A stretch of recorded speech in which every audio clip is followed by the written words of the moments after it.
Good morning, everybody. Thank you for joining the Theist Helpline show.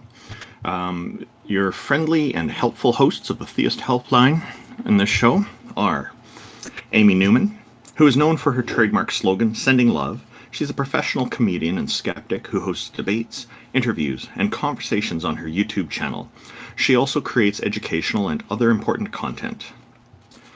X is a Tom Unboxes subscriber and former atheist community of Discord admin who enjoys long walks through evolutionary biology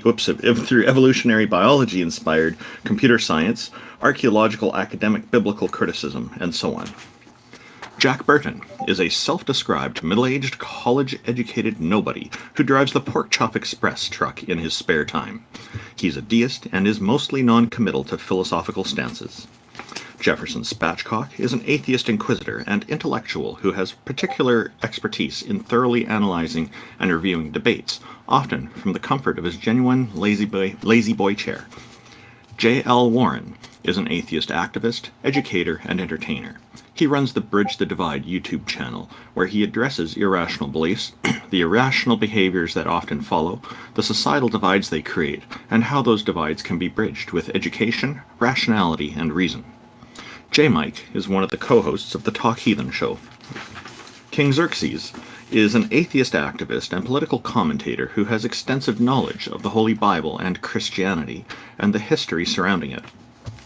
Peter DeTukker is an atheist from the Netherlands who handles the production of various YouTube channels, including Aaron Ross, and generously contributes his professional artistic skills for free to atheists all around the world. I'm Randolf Richardson. I'm an atheist activist from British Columbia, Canada, and I advocate for the equality and normalization of people who don't believe in deities, which entails advocating for fair justice, freedom, and critical thinking for everyone.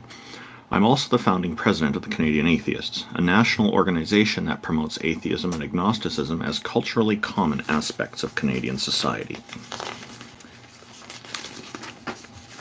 Taco, the visionary organizer of the Theist Helpline, is a #1 Discord debater who has never lost a Discord debate in his life. TJump is an atheist philosopher who hosts conversations with professors, philosophers, and other academics about topics ranging from biology and physics to religion and morality, and so on. Thank you, everybody, for tuning in to our program. And with that, if anybody had anything they wanted to mention before we start our show, please feel free to speak up. Actually, yeah, Randolph, I have something I wanted to run by you. Oh, sure. What's that? Because you are our awesome representative from the Great White North. And I do try. Yes. And I'm just really curious, being the president of Canadian Atheists up there, have you ever had by chance had a run-in with AIG Canada? No, is that Atheists in Genesis? They have a Canadian branch now? Yeah. So Answers in Genesis has a Canadian branch, and it's run by Calvin Smith, who kind of parades himself as kind of like the Ken Ham of the Great White North. So I've taken to calling him Canadian Bacon. I'm going to have to look him up. Thank you. That's going to be interesting. Maybe I can have a conversation with him one day. Oh, absolutely. So, but yeah, I think he's because he was a former youth. He's a former youth minister from Guelph, Ontario. He's former Creation Ministries International, one of the hosts of their video channel. Yeah, he hosts like 2 podcasts. He's doing like Great Conversations and like Basic something. I can't remember, but yeah, he's an executive director for Answers in Genesis Canada. So I'll definitely look him up. We'll talk about it in a private message. Maybe you can help me find him if I have some trouble locating him. Thank you very much. Yeah, no problem. You can check out my latest, when you get an opportunity, when you have some time, you can check out the latest video on my channel. I address him directly. So all the information about him is in there. But yeah, this is because you both are up there. So the president of Canadian Atheists and like the executive director of AIG Canada, I gotta see these two come together. Hey, this sounds like a plan. I'd be delighted to engage with him. Oh, and I forgot to mention when we started. Thank you, JL. I forgot to mention when I started introducing everybody that you can find out more about the Theist Helpline at www.theisthelpline.com. Also, a special thanks to our sponsors, the Politics Discord, for hosting these stages for us and sharing their audience with us. We're very happy that people are tuning in here. Thank you, everyone. And also Canadian Atheists for some back-end support. And also Pepperidge Farm. Pepperidge Farm remembers. Excellent. Pepperidge Farm remembers. So I guess, Taco, go ahead. Yeah, we've got Miril and Q. Y'all ready to get started? Let's do it. Let's do it to it. Hey, hello. Good Also, morning. real quick, if you're a theist and you need deconverted, raise your hand. I'm not a theist. Miril. Okay, well. I just want to ask you one question again. So you're an atheist. I started substitute teaching as a part-time thing, and I see a lot of kids, like I'm talking about high school kids, like still believe in religion, like even though the school teaches like critical thinking. What's wrong with our society? Like, why are schools unable to teach kids critical thinking and introspection of what beliefs they're fed into? And why are people still irrational? Like, it boggles my mind. Like, they still believe in this archaic beliefs, whether it's Abrahamic or other. There is no successful way to teach critical thinking. It's a big problem in academia. It's not easy to do. Secondly, evolution makes us believe fallacies, biases, delusions, etc., and there's no way to stop that yet.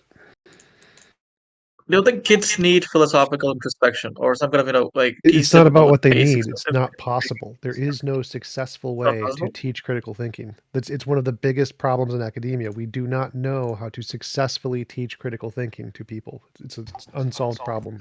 Yeah. What about basics of cosmology? Part of the problem there that TJump's mentioning there has to do with the fact that so many people have so many different learning styles. I know here in Canada, we've been gradually adding more critical thinking components to education. I feel that what would be helpful as well, and we are noticing this with our own kids, that there is more emphasis on critical thinking being taught. But I do agree with TJump that there's a long way to go yet. The thing I think would be very helpful is start right from kindergarten and just maybe 1 hour a week teach some basic philosophy and some basic critical thinking skills, bring it all the way up to grade 12, and then people will be better prepared to become better educated. That's my thinking. Like, the other thing is parents and the society expects kids to just listen and be done with it, right? And they avoid kids introspecting stuff and curious about it. So education from home is a big component as well, and if the attitude is that education is a chore, then of course that will be reflected in the students' attitudes as well, because a lot of what children learn is from the parents. Now, I'm not blaming parents here, but it is a significant impact that parents have on their kids. Yes. It's like you do this homework, you get these grades, you pass college, you do this job. There's complete lack of foundation. Hey, these are the stuff you need to know real life. You imprint as a child on your parents. You basically take whatever they say as fact, and so you also absorb a lot of their religious beliefs. I think that should be the case. I think schools must try to. Do you think schools must interfere in that? I think that sometimes when you teach, they think that teaching evolution and just the public education system removes you from God. But I think what it is when you have more access to information and knowledge, it just generally tends to take you away from God. But we should move on to an actual theist at some point. That's fair. Okay. Well, how would I say? But thank you so very much, Miril. Thank you. Oh, wait. Just sort of one thing. What do you guys think? The impact of internet. Do you think that's further, conglomerated theists, in religion, decrease, experience, or do you think it's brought many really, religious people outside of their religion, by exposing to us information? Internet is a tool to get people access to information and to communicate with others.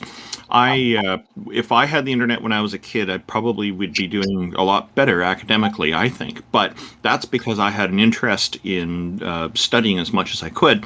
Whereas when it depends on how people use these tools. Okay. Communication is always, it's always going to be about the spread of good ideas and the spread of bad ideas. The internet has exponentially increased the amount of information that can be transferred, and with the exchange of good information and good ideas, also comes the exchange of the exponential what's up, increase in the guys? exchange of bad ideas. So, Yeah. Hey, Jill. Like, any good movie you watched this week? Nothing this week. We're looking at some old stuff that's out there, but I haven't seen anything new as of recently. So hang on just a moment, God. But yeah, but hit me up in messages, Miril. Okay. Yeah. Okay. Bye, guys. Yeah, take care, bud. Thank you, Miril. Thanks for bringing the topic of education. Appreciate it. And a knock at the cabin is pretty good. The next person in queue is GodDefender, so we pulled him up. GodDefender, man. Hello, GodDefender. Welcome. Thank you for joining us. Yo, how you doing? Yeah, how you doing, my son TJump? How you doing? So, here's the thing, man. Why there's just so many conversations where it's just a bunch of like, oh, I see what you're saying. Like, let's have some like blood sports, man. Like, let's push back. You have an argument? Let's have a good argument. Let's have some good conversation. So, number one, a good argument for God is that if everything exists, then there must be a beginning, and if there's a beginning to that, then that beginning must be eternal. It must be intelligent, because in order to create everything. So that might not be like the God of Christianity or Islam, but that definitely gets you closer to at least something of a God, right? So No. That's my argument. No, if everything exists, that doesn't mean there has to be a beginning. And if there is a beginning, that doesn't mean there has to be anything with a mind. Yes, it does, because material reality is finite. No. There's no evidence. What do you mean of no? that. You can say no or give an argument. Go ahead. There is no evidence that material reality is finite. It's just you making shit up. There's no evidence of No, that. of course it's finite. How many atoms are in a bottle of water? Does that show that all of material reality is finite? How big is the bottle? How big is Because the the bottle? structure. That's what I was going to Hold on. ask. The structures of the material reality are a finite number. There's not infinite amount of atoms within every single structure, which proves it's finite. There's a limit. No, it doesn't. Like, for instance, when you eat a bagel, Composition bro, division when you eat a fallacy. bagel, that's finite. Hold up. So Hold the fact on. that one thing has a finite number of particles in it does not mean that all things must have a finite number of particles in it. Yes, everything that has been examined objectively does. Shush. No, don't shush me, dude. Engage with the argument. Shush. Engage with the argument. Stop talking. You're gonna get muted. What you're doing is called a T-Jump, stop interrupting me, or you're gonna get muted. Mute his ass immediately. Stop interrupting me, T-Jump. Mute him now. All right, let him talk. Come on. All right, dumb shit. What you're doing is called a composition division fallacy, you dumbass. You're So saying don't call that him because names. Come one on. property of reality, I'm going to call them names all day. So, but Please don't. You're saying one property of reality is a part of some part, therefore it's a part of the whole. It's called a composition division fallacy. The fact that some part has a property does not mean the whole has the same property. Look up basic fallacies, you idiot. Please don't call him names. If he interrupts me, I'm going to call him Yeah, names. sorry, I Taco. don't He's accept just it. kind of sawing out right now. So let me If we explain my can argument. stop Right? calling Let me people explain my names argument. because I we think bounce GodDefender people. is. We Can bounce I explain my people argument? for calling names, so we shouldn't do that ourselves Okay, either. you've got or two we should strikes. bounce No people. more name calling. Present your argument. So, here's the thing, right? It's not just anything that has ever been examined since the history of material reality has been shown to be finite. Like, for instance, when something breaks, right? Why does something break? That shows it's finite. When you eat something, there's not an infinite amount of bites you can take out of it. Everything within that is finite. The second part of that is time, right? Time is also not infinite in this world, because there was a certain time when there was a civil war in America in 1776. That was a certain period of time. It's never going to happen again. It never happened before, at least in that same way it did. So ultimately, everything is finite due to time and also the structures of materiality, which then tells us there must be something infinite beyond everything, before everything, the beginning and the end, which is obviously has to be intelligent, which gives you to a God. It's that simple. So you can't. No, have you it just before. contradicted yourself. You said everything we know about is finite, therefore there must be a non-finite thing. You contradicted yourself. That's You not a don't understand contradiction. how logic works. You didn't that's listen. literally a contradiction. No, you didn't listen, my son. No, I did didn't listen. listen. You just don't know anything about philosophy. I'm saying if everything's material, there has to be something before material reality that's because not it's what you're finite. saying because you don't understand That's anything about absolutely the what I'm topic. saying. And No, you can't have time. you're confusing that there are some finite things, and then Nope. you're saying all things must be finite, and then you're saying here's an exception that must be the Sky Daddy. No, nothing in what your argument follows because you don't understand anything. Well, you're not listening. I You need listen to just listen. fine. Well, do you have an Argument is argument dumb. for the claim? Yeah, my argument is simple. When you look at material reality, it's clearly finite, meaning that if something is finite, right, there has to be, you cannot just have infinite amount of finites before that. There has to be an infinite before everything ever comes into existence. Where are you getting that which must be entailment, intelligent. though? Yeah, it's a claim. We would need evidence for that. No, you don't need evidence because it's self-evident. Because we can if something's so finite, we can also no. dismiss it because we don't listen, have listen. evidence For instance, bro, when a baby's born, right, there has to be a father and a mother, right? So before that, there had to be a father and a mother. That's a finite thing, bro. That's a finite thing in time and space. But GodDefender, there's no. So you have an logical- infinite God. You need an infinite father, bro. No, God An infinite God. GodDefender, there is no logical contradiction presented by an infinite regress of material states. Yes, there is. No, there isn't. That's what I'm getting at. An infinite regress. That's my whole argument. No, but there That's is what no. I'm But getting there at. is. But exactly, there is no logical contradiction entailed by an infinite regress of material states. Of course there is, because how do you have What? infinite finite? That makes no sense. Okay. It's impossible. What's the logical contradiction? If offspring Because God- listen, because if there's an infinite, bro, why am I being interrupted by every single person on the panel, bro? But Can I that's respond to fair, what he's that's just fair. asked? One at a I'm time. trying to- Am I allowed I'm to trying to respond, ask bro? you Or a am I gonna get question. fucking plowed by nerds, bro? Can I respond to that? So I made it very clear, right, that if there's an infinite amount of days before today, right, today would have never came. That simple fact means that you cannot have finite days before that day, because if it's infinitely going back, we would have never reached today, which means that there has to be a beginning to all of existence. There had to be a one point when time began. That means that before that, there had to be an existence when there was no time, and there had to be ultimately intelligence, which proves God, bro. That proves the existence of God, bro. That's demonstrably wrong. Defender, you're like straight up wrong, man. And instead of trying to pile on, I'm going to let TJump, because you're addressing him. TJump can explain to you exactly how you're wrong. You don't need to how dick we ride. know you're wrong. I don't need you to dick ride. TJump, go ahead. So that's provably wrong. Nobody in physics accepts that. The consensus in physics is that there can be an infinite regress. You're doing an assumption based on a particular model of physics called the A theory of time, where time is tensed, that the time in the present for it to exist would require the time previously before it. But that's not how time works in physics. This is something that theists have made up because they don't understand physics to try and include their God based off nothing. It's just something they've made up. So in actual physics, that's not how time is thought to work. Nobody thinks that's how time works. And so the fact that you assume that is not based on anything. It's just you making stuff up. Okay. Most physicists think time is not tensed like that, which means there would be no problem with an infinite series of past events. And you can still get to the present, just like I can count to 47, even though there's infinitely many numbers before that. How did I get to 47, even though there's infinitely many numbers? Well, there's another mechanism that can skip past the infinite numbers to get to the present moment. There could even be multiple present moments. Hold on, let me respond to that, bro. So that was an appeal to authority. Oh, someone's echoing.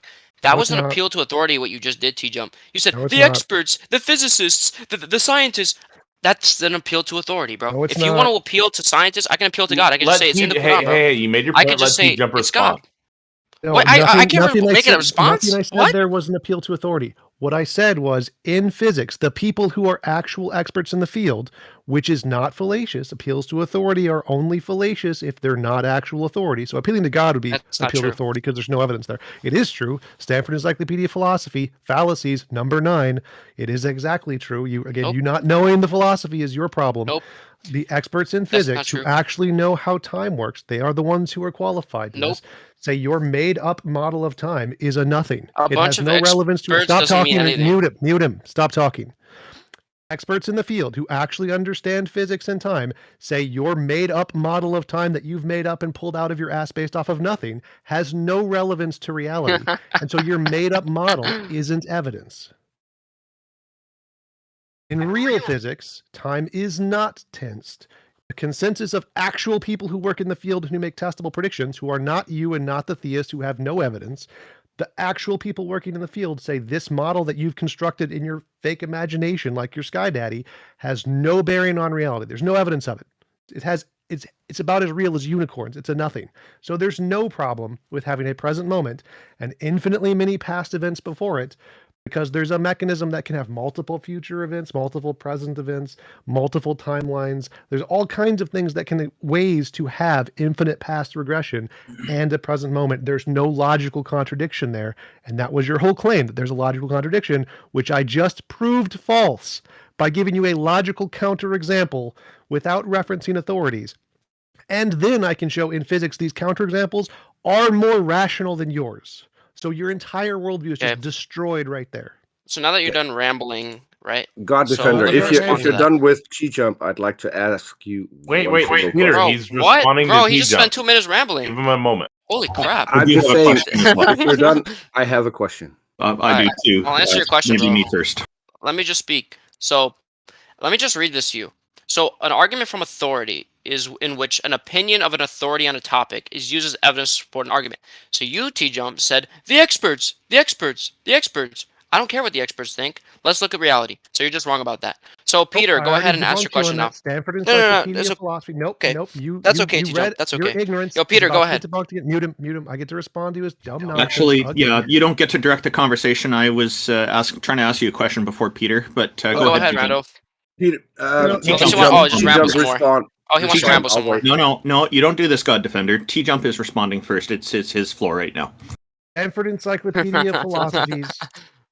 Mute him again. Just mute it. We should just get him off the stage, actually. But Stanford Encyclopedia of Philosophy, ad verictum fallacy. The argument from authority fallacy is only fallacious if you are referencing non-authorities in the field, like your Sky Daddy. So yes, I was correct. Stanford Encyclopedia of Philosophy. This is an academic peer-reviewed paper that actually has them. Your Google definition is garbage. I was correct. You were incorrect. And as I said before, I proved your dumb argument wrong by giving you a logical example of the present moment with an infinite past. If it was a logical contradiction, that would mean it would be impossible to have a logical example of that happening, which doesn't require authorities. You've been debunked, kid. All right, anyone else want to ask a question now? I did have a quick question for you, because you had stated that offspring, children, have to come from a mother and a father. So I'm wondering, God is paired up with a goddess then? Can you tell us about this goddess? No, I'm saying that at one point, see, you didn't listen to my argument. My argument was that at one point, someone had to create another living being.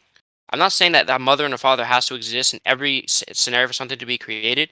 I'm just saying that there has to be some sort of creator, which is, in this case, a mother and a father for humans. Okay, so humans must have a mother and a father. So if humans are if the first humans are created by a god, then there must be a goddess as well, then, by your logic. That's just ridiculous. You didn't listen to what I said. Oh, well, I'm sorry. You'll have to... I literally said it's because it's a creator, bro. I didn't say a man and a woman or a mother and father has to exist in every creation of everything. But why a man and a woman, then? Why can't just be a creator? That's how God created it. Adam and Eve. That's how God designed it. Is everything created? You already gave us a claim that God couldn't create anything. Adam and Eve. That's hilarious. So is everything created? How is that hilarious? Because it's Applegate. It doesn't make a lot of sense. It's the whole can I ask? thing. Can I ask my question to God? Yeah, go ahead, Peter. Go ahead, Peter. Yeah. Yeah, GodDefender. Correct me if I'm wrong. Didn't you say that if you have an infinite regress of days, you couldn't get to the next day? Is that what you said? Absolutely. Yes. Okay. Did God exist for an infinite amount of days? No. So God's not infinite? God's ahead of time. Yeah, he's not eternal. Time is not a concept God abides by. There is no beginning and no end. I'm asking a simple question because you said one of the claims you made is that there has to be a cause that is eternal. This cause was God. Didn't you say that? Correct. Correct. Okay. So God is eternal.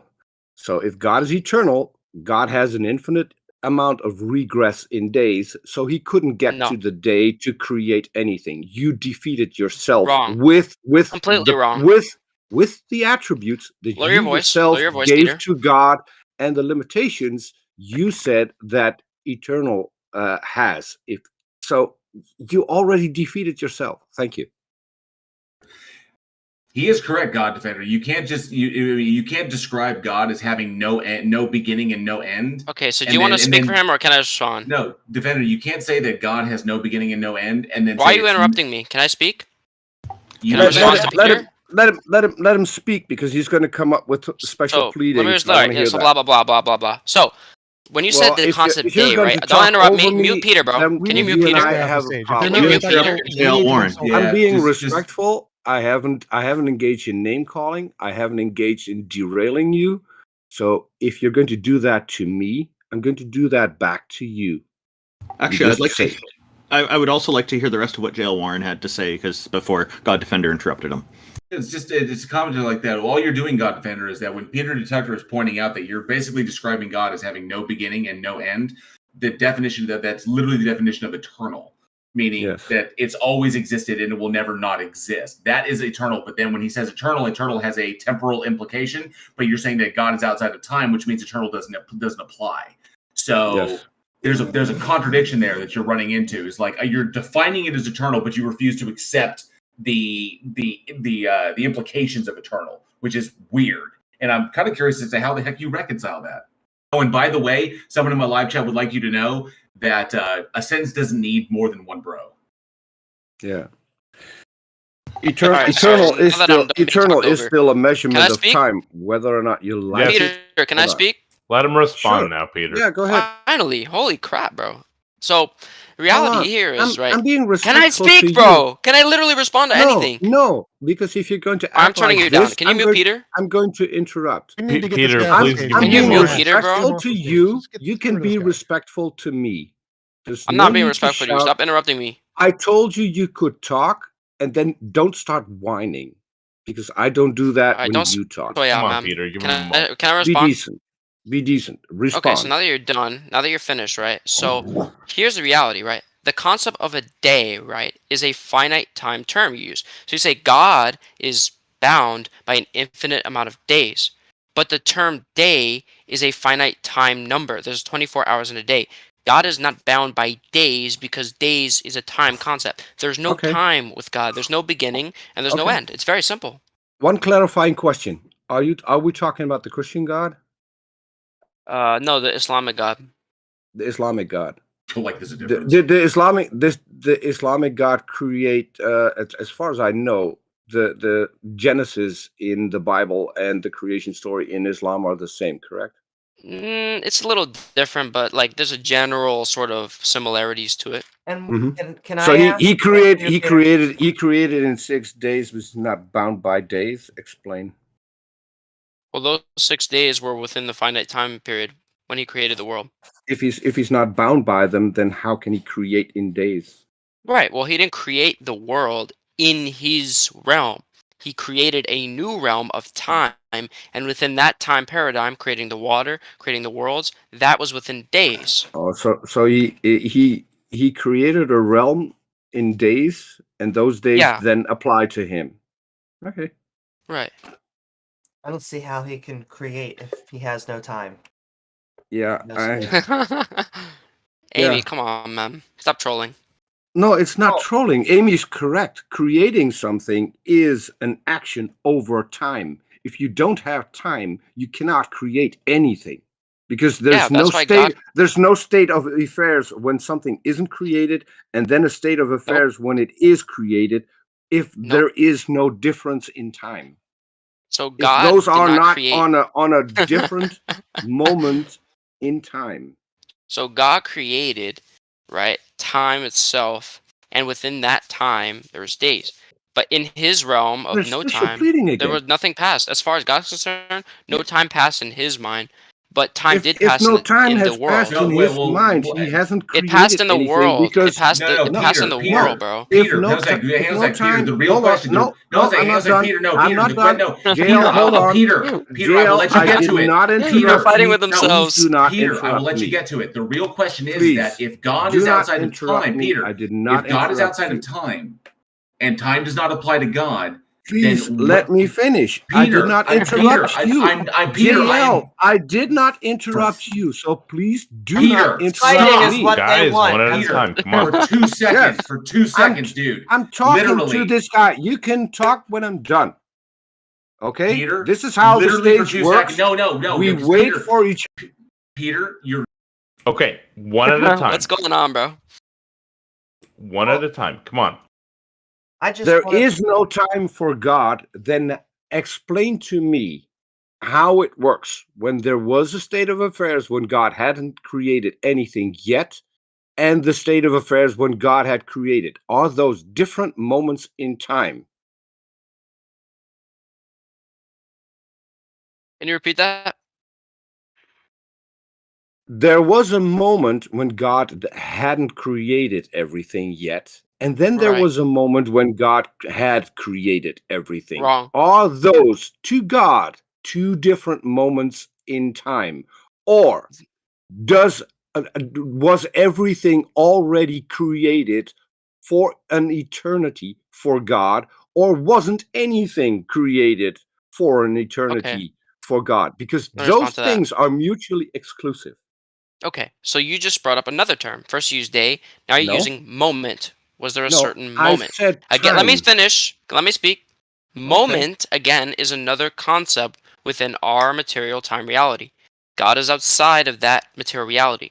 Me and you cannot understand God being eternal. It doesn't make sense in our 3-pound brains. I But the can. reality is that this is how the world works. And No. God created the world, and that was 6 days. But it was without of that. So you know what you're talking about, Peter. You need to stop rambling and give an You argument. misunderstood. You misunderstood. I'll try to Okay, do what did I this again. misunderstand? I'll try to do this again. In Yeah, try God's it again. existence, was there a state of affairs when only God existed and nothing else existed? Nope.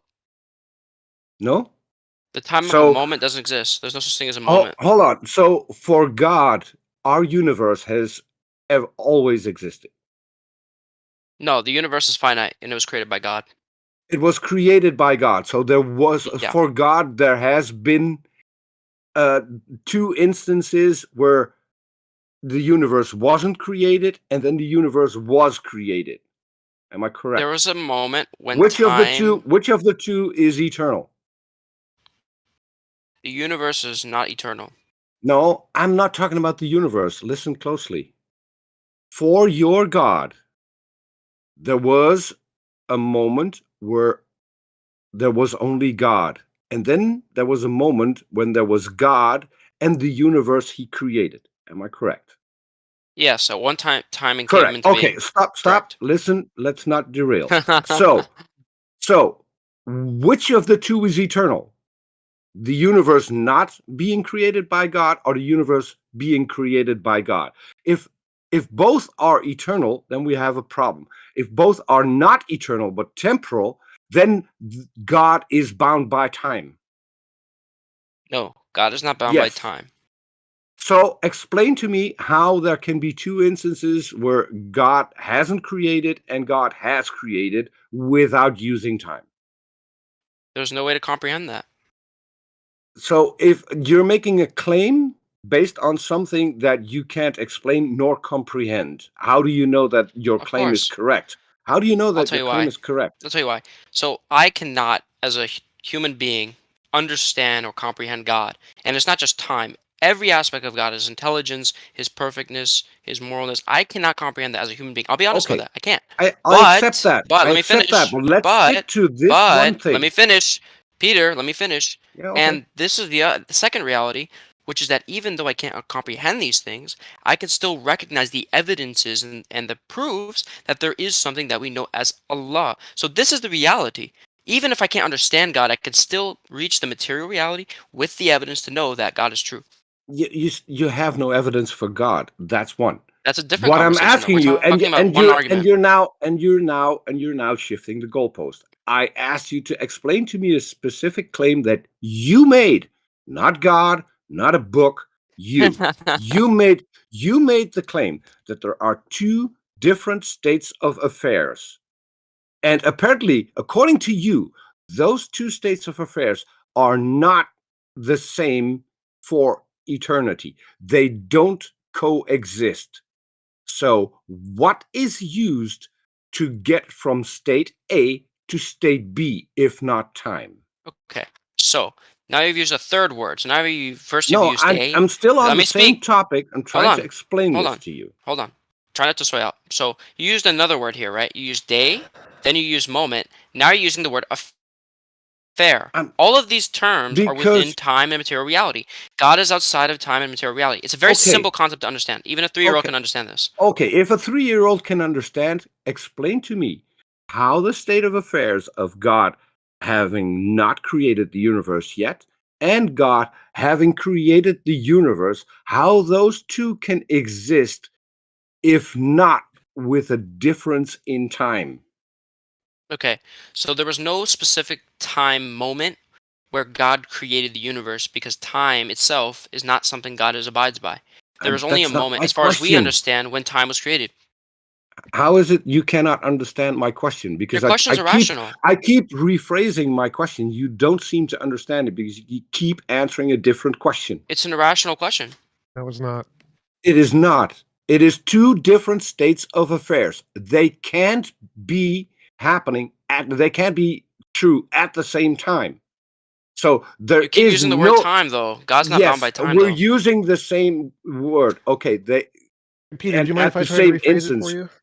Yeah, go ahead, TJump. Yeah, try helping him out. He's struggling here, TJump. Go ahead. Did the universe always exist with God? No.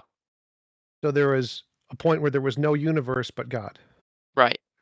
And then there was a point where there was God and the universe. Right. So there was a point in time where there was no universe. Nope. Okay, no so point in what time. is the point you're talking about? Difference between those 2 points? Where are those you just contradicted 2 points? Yourself. No, TJump is correct. So let's use the word point. You have 2 points. Points where? You cannot use time, though. You can't say points in time. We're not it's talking about irrational. time. We have 2 points. We have the point where there is a universe and the point where there isn't a universe. Where are That's those an points? irrational thing. Where are those points? But in order to have points, you have to have time. You're not answering the question. There are no points. That is what we're trying to explain to you. We're saying there's no time for God. Your God has no time. Yes, God has no time, yeah. You cannot have 2 different states of affairs if you do not have time. Therefore, God does not exist. Therefore, God does not exist. Time only exists within material reality. And you it doesn't gave exist us for God. It's very exactly simple. what we needed. You're struggling to understand it, but it's okay. No, you're struggling to give go ahead, clarify, my son. Try clarifying. So I asked you a specific question. I said, is there a point where there was no universe and just God? And was there a point where there was God and the universe? You said yes to both of those. And now you're saying to have a point, you need time. So that's contradiction. You contradicted yourself. It's not contradiction. It's not a contradiction. How was there a time? It's saying that there's a time when God and the universe existed versus when it didn't is irrational. But if you're saying that there's a, there's no word to use here. Like there's just no concept of time here. Well, yes, there was certain areas. The word point that TJump used, right? But the word point is still backed up by time, so it's just irrational. No. Yes, that's correct. You are being irrational because I asked you, is there a point where there was is there a point where God existed and the universe did not exist? You said yes. And I said, is there a point where God existed and the universe existed? You said yes. I agree, and so we asked, okay. But then you said point of time after that. You asked me point of time. You said so then I have to say, no, there's no point of time. I specifically asked you where those 2 points were. Explain. You said time, though. You brought up time in that equation. No, I did not say time.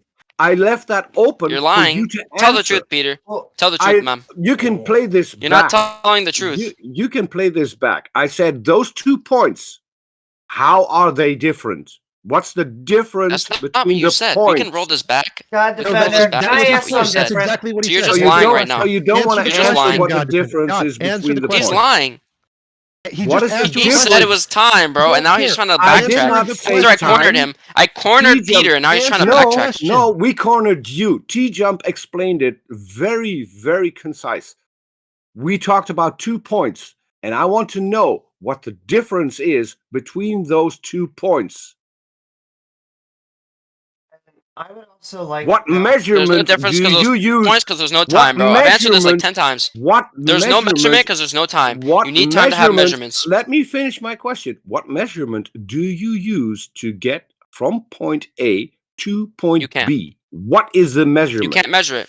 Okay. There's no time. You can't measure it. Then your God cannot exist. Wrong. Let me ask you, That's wrong. GodDefender, is Completely wrong.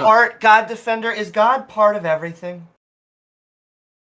What does that even mean? Like, I'm not a Buddhist, bro. Like, what the hell does that mean? Is God part of everything? Clarify what that means to me. Well, you said if everything exists, there was a beginning. I want to know what that everything means that you said. It just sounds kind of Buddhist. Maybe you can explain it to us more. Yeah, it sounds like you've been reading too much Buddhism. So, all of existence. So it's not me. Listen, Buddha was just a fat slob, bro. He's a fat slob. I don't care about Buddha. So here's the reality, bro. The time and space, blah blah blah. So time and space, right, was created by God at a specific point in time. Does that make sense to you? Or do you want me to repeat that? Time and space. Hold on. Don't interrupt the woman. You shouldn't interrupt women, Peter. That's misogynistic. Yes, I'm interrupting because I'm going to point out what you just said. You said time was created by God at a specific point in time. You can roll this back. That is what you said. Okay, so what's your point? So you're the one constantly you lied, Peter. bringing in time and then telling us that God is not bound by time. If he's not bound by time, why did he create time at a specific point in time? There's no point of time, bro. You just keep listen, the problem is you're an NPC, Peter. You just repeat the same thing. Like Those are your NPC, words. Explain them. You points of time. You're saying the same thing, bro. You need to like give a new argument. The time and space. I think we. Can I ask a question?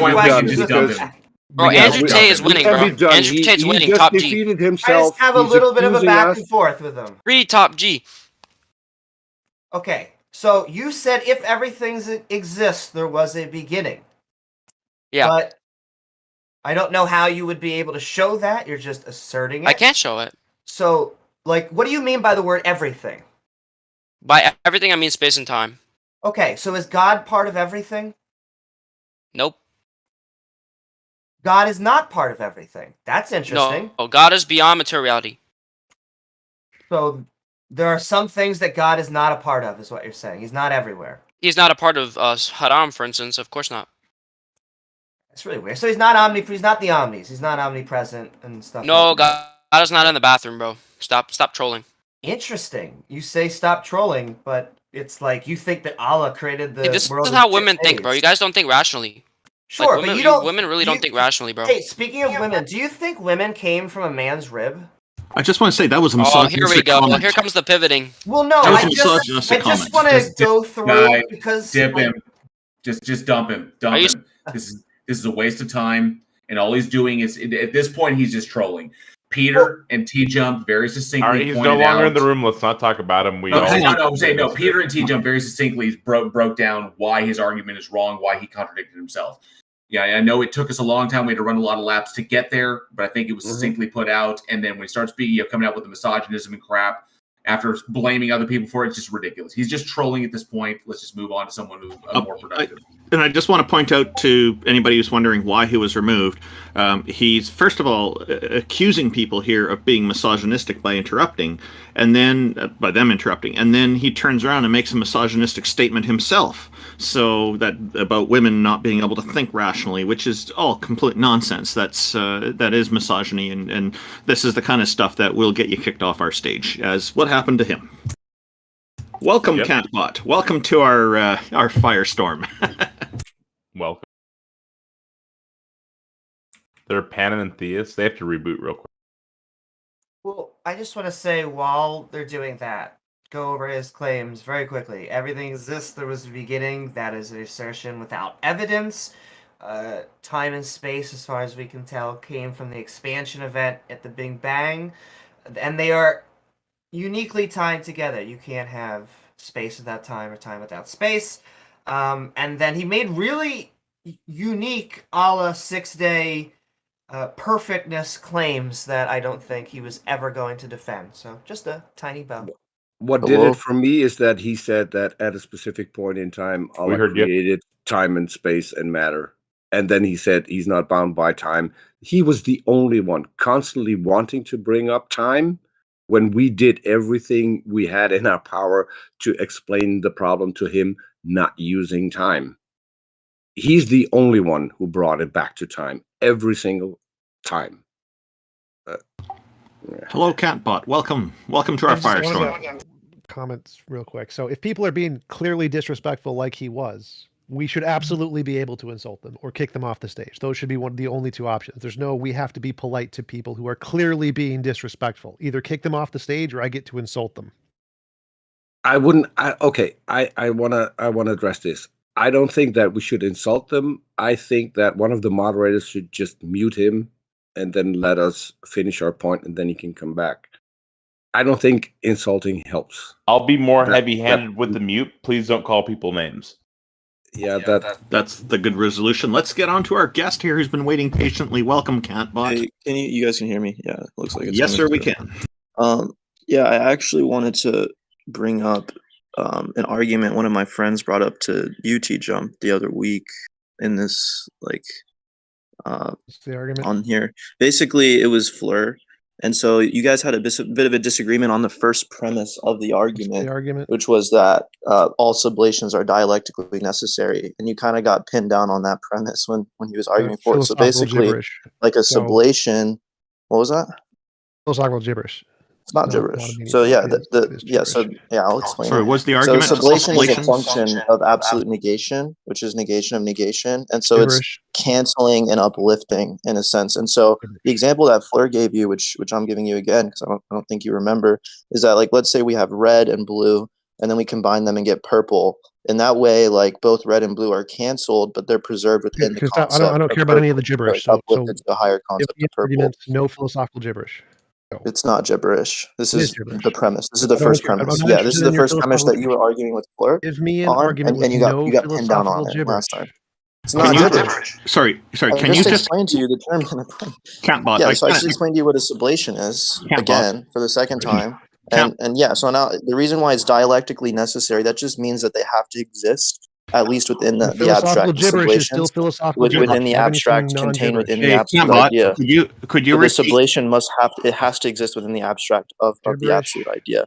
No, I'm trying to show you. This is where you got pinned down last time. That's why you keep just saying it's gibberish. Well, this is where you got pinned down because you said TJump. This is what you said last time. You said, well, there's a logically possible world. Stop speaking now. Stop speaking now. You're going to keep cutting me off. Stop speaking now. Everything you're saying is philosophical gibberish. The Hegelian nonsense has never been a valid argument. Unless you can translate it into common English, then it's done. Your argument is gibberish. Done. Again, I want to make it known that this is an argument that was brought to you, I think, last week by Fleur. Stop repeating yourself. Just the first premise. It's just the first premise that you're calling gibberish. Still gibberish. Not, you engaged with it. Still gibberish. So I'm repeating what you said verbatim because I watched the debate last time. Yeah, unless you can convert it to meaningful English, it's gibberish. Are you going to keep cutting me off? Can you convert it to meaningful English? Yeah. So you said this is what you said verbatim. You said there is a logically possible world. Your argument in oh my god, dude. KantBot, please no, this is not. You said there's a logically possible world where red and blue don't make purple. Excuse me, KantBot. That's what you said, right? Hey, man, stop railroading. Come on. KantBot. This is not really the appropriate forum to take to task somebody's response on their own video. This is not about doing response videos of TJump or whoever. I am curious though, because I didn't quite understand what your question was that you're asking. Like sublations are a what was what you I didn't get the what part. Maybe you can just clarify what you were trying to bring up this argument and we can address it here. No, I wasn't asking a question. That was just the first premise of the argument, that all sublations are dialectically necessary. It's an argument for panentheism, which obviously is going to commit us to, for this argument, it's going to require that we accept idealism. And so that's just the first premise. To define what a sublimation is. Or a sublation, a sublation is... There you go. I don't even know what you're saying. What? Yeah, sublating is when you take like two opposites that look contradictory in their immediate nature, and you synthesize them through an internal synthesis.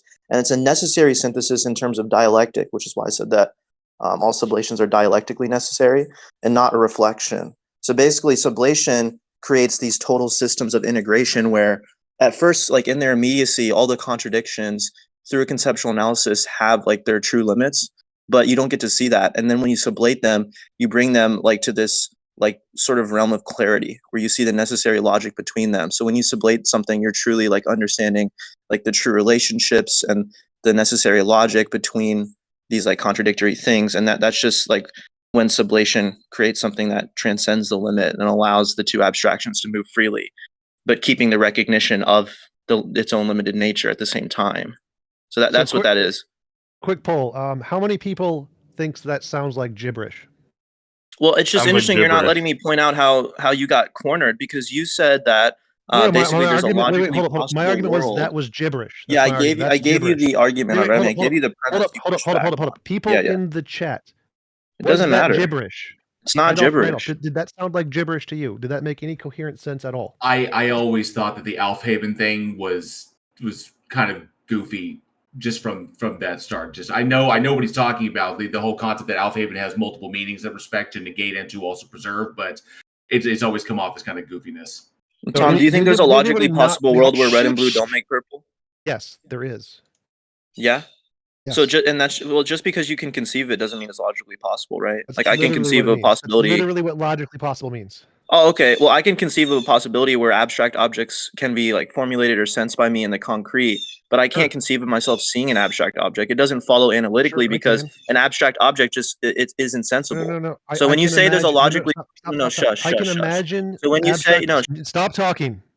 I can imagine an abstract object being able to be sensed by sense experience, which means it is logically possible for abstract objects to be imagined or sensed by sense experience. So yes, I can imagine that. It is logically possible. Yeah, so when you say there's a logically possible world where you can sense an abstract object, at that point it's not an abstract object because you're violating a predicate of an abstract.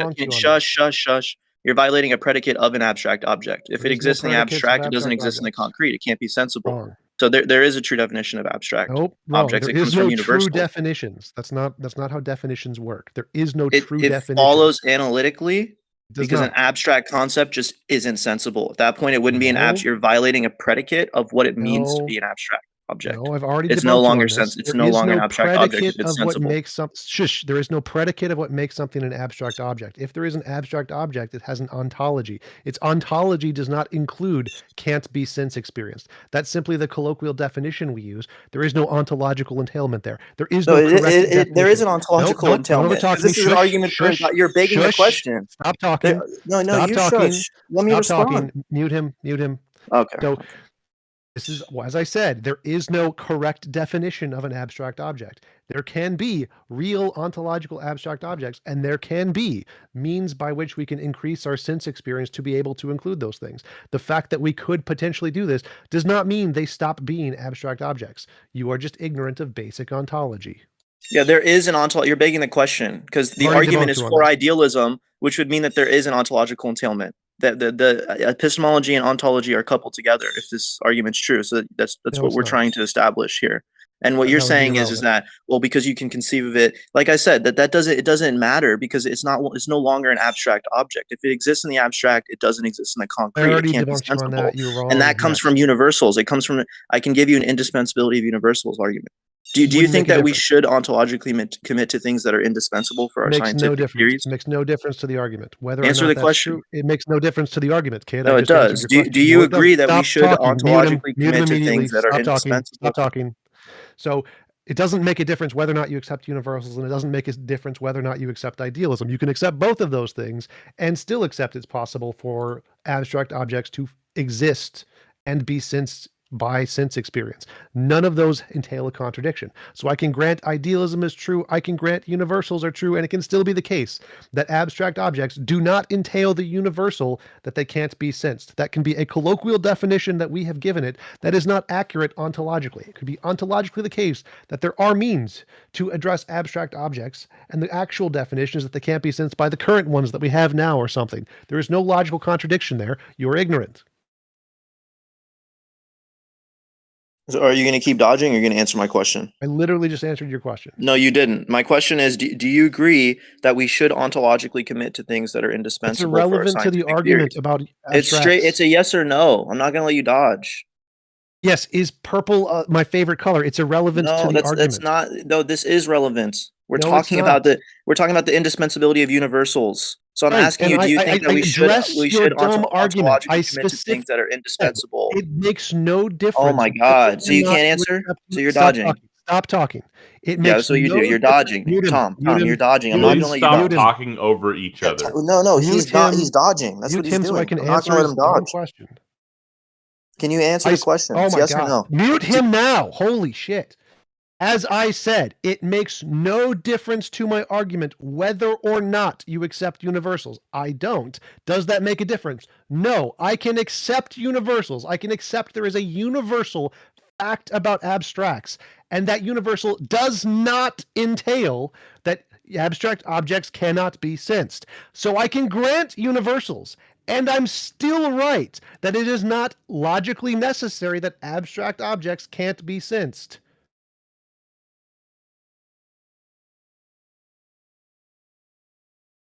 We just move on. This guy's a waste of time. Oh, okay. Thank you for coming up, KantBot. The big thing we run into is I recognize that the very first two people we had on the stage were people who were directly coming out to try and deliberately attack TJump, because they're not interested in like having a conversation about a particular thing. They want to revisit previous stuff or previous grievances. They just be like, they don't want to present evidence. They don't want to present sound argumentation. They literally just want to be like, TJump is wrong, and I have this grudge that I need to prove that he's wrong. And that's what we run into these for the first two guests here. I think TJump's. I think it means that TJump's really getting to them. Yeah. It's nothing against TJump. It's like I see that's where they're going for. Is that it's like bam. It's like we're gonna target him. So without actually engaging with what the topic of the friggin' stage is. The only thing I need to add to that, the only thing I think I should add to that is congratulations to TJump for getting through to people. Version 2, really? Yeah, there's a number 3 in queue. Okay, GodDefender V2. Hello, welcome. How are you? Your microphone seems to be not working. Doesn't surprise. You might try exiting out. Oh, my apologies. My apologies. Can you guys hear me now? Yes, we can. You sound like the original GodDefender. There we go. All right. So first of all, you guys can't keep removing people because you get proven wrong, but that's fine. We're gonna move on. No. I just clarified earlier that the reason we removed GodDefender before is because he made misogynistic statements. Oh, okay. So you guys removed 2 people at the same, Oh my God! Get over the meta. It's cool. No. Just kick him out. Move on to someone No, else. what do you mean? We do sell tiniest violins. If you'd like to go on Amazon.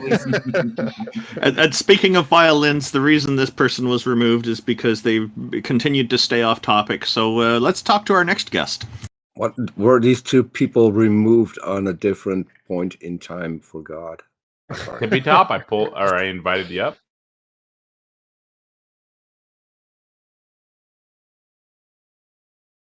That was interesting and fleetingly interesting. Welcome, Grav. How are you today? I'm doing great. Thank you for having me. I was gone for just 30 seconds. What did the previous guy say? He got kicked out pretty fast. He was he wasn't staying on topic. Are you? Do you have a question for us that's on topic? First of all, just a clarification. What is a guy called who believes in God but doesn't like God?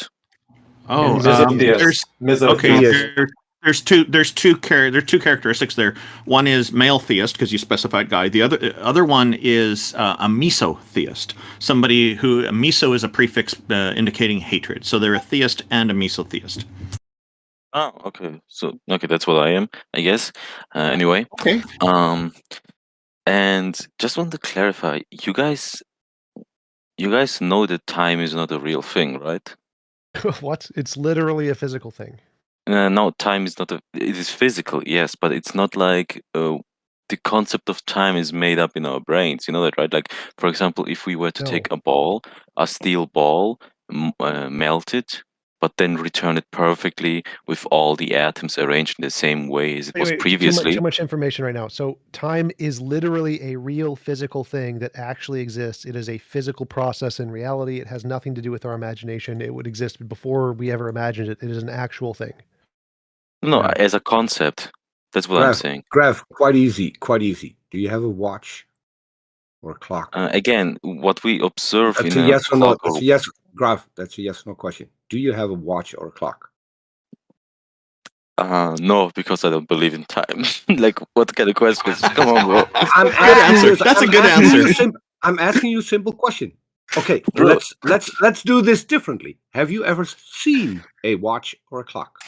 Well, somebody posted in chat, so yeah.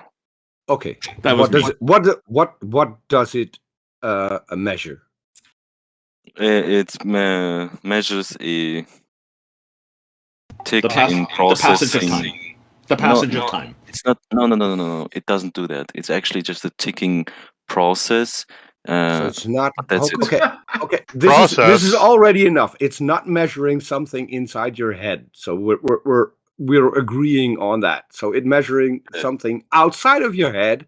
So yeah. But it isn't measuring anything. Grav, can I take your measuring example? anything. Let me take your example. So you were melting a ball and then you're making it perfect again. But it's not an isolated event. So somewhere on Earth, while you're doing this, the universe is expanding, the Earth is rotating, other things are going on, and at each moment when the ball was original, that is a time and a space. When you melted it, that is another time and a space reference, and then when you make it. But when you make it into a perfect ball again, you have still moved through time, although the object looks like it did in the past. I have a question. Time is just the observation. I have a question for you. How much time do you need to line out your position to present us a god? Well, after this one sentence, I would probably say it in 2 sentences. That's not my question. But I mean, I just want to make a clarification. Like, time is just the change that is happening that we observe, and we say, "Oh, okay, so this changed. We can return." It's not in your head. Okay, no, great. It's not something that's written down. Let's skip time. Let's get to the point where you present an argument for God. That I think that's more helpful. Sure thing. Yeah. Because we don't have a lot of time to waste on. Never mind. Sorry. Okay. I tried to keep the conversation light, not trying to. We have 99 problems, but time is one of them. So good point. Yes. Yeah. Okay. Yeah. Go ahead, Grav. My time is actually running out because I'm being called for dinner. Oh, also time does exist. Great. Go ahead. Yeah. Apparently. Why should we believe in God? Time. Let's get to it. Oh, why? Oh, please, there's just too many coincidences and weirdness in the universe. It has to, like, what kind of God would create, for example, like, why wouldn't God create, for example, humans, or why wouldn't a God create the physical constructs that are around us and all this shit? Yeah, and just look at the trees, right? But it's also a plot device, and so. Can I ask a clarifying question? First of all, what God are we talking about? Why do you hate him? I think I do believe personally in this monotheistic God, and I do not like him because he made me fall in love with a woman that is impossible to have for me. I'm not destined to have, and since then I'm not a big fan of his. Okay, that's interesting to me. So, and you don't have to give away privacy details. Why can't you be with this woman?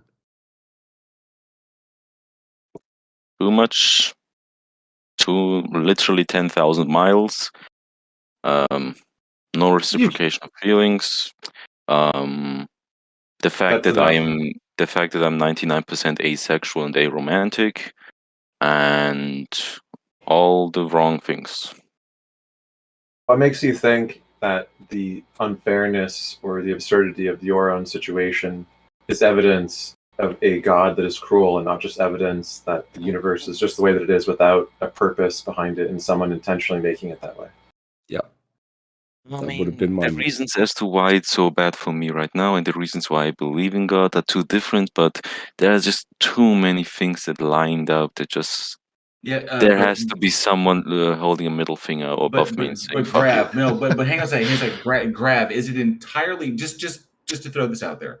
Is it entirely possible that the difficulties that you're experiencing,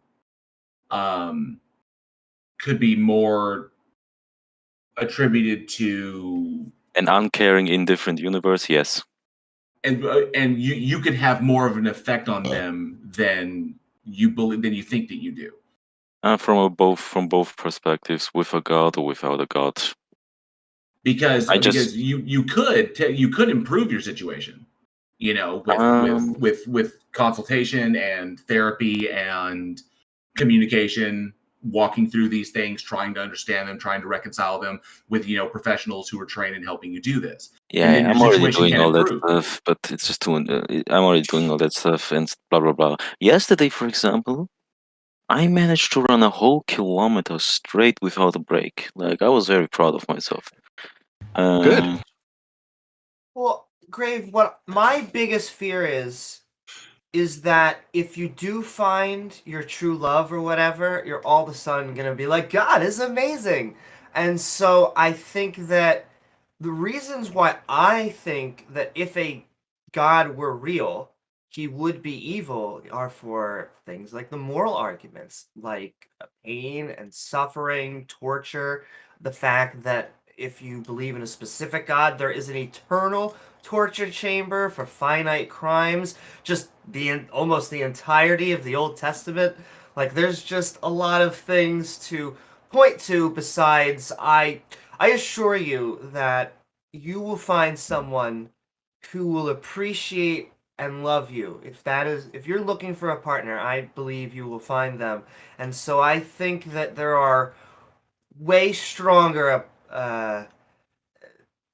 arguments and things that get to the That can only come from my own personal experience.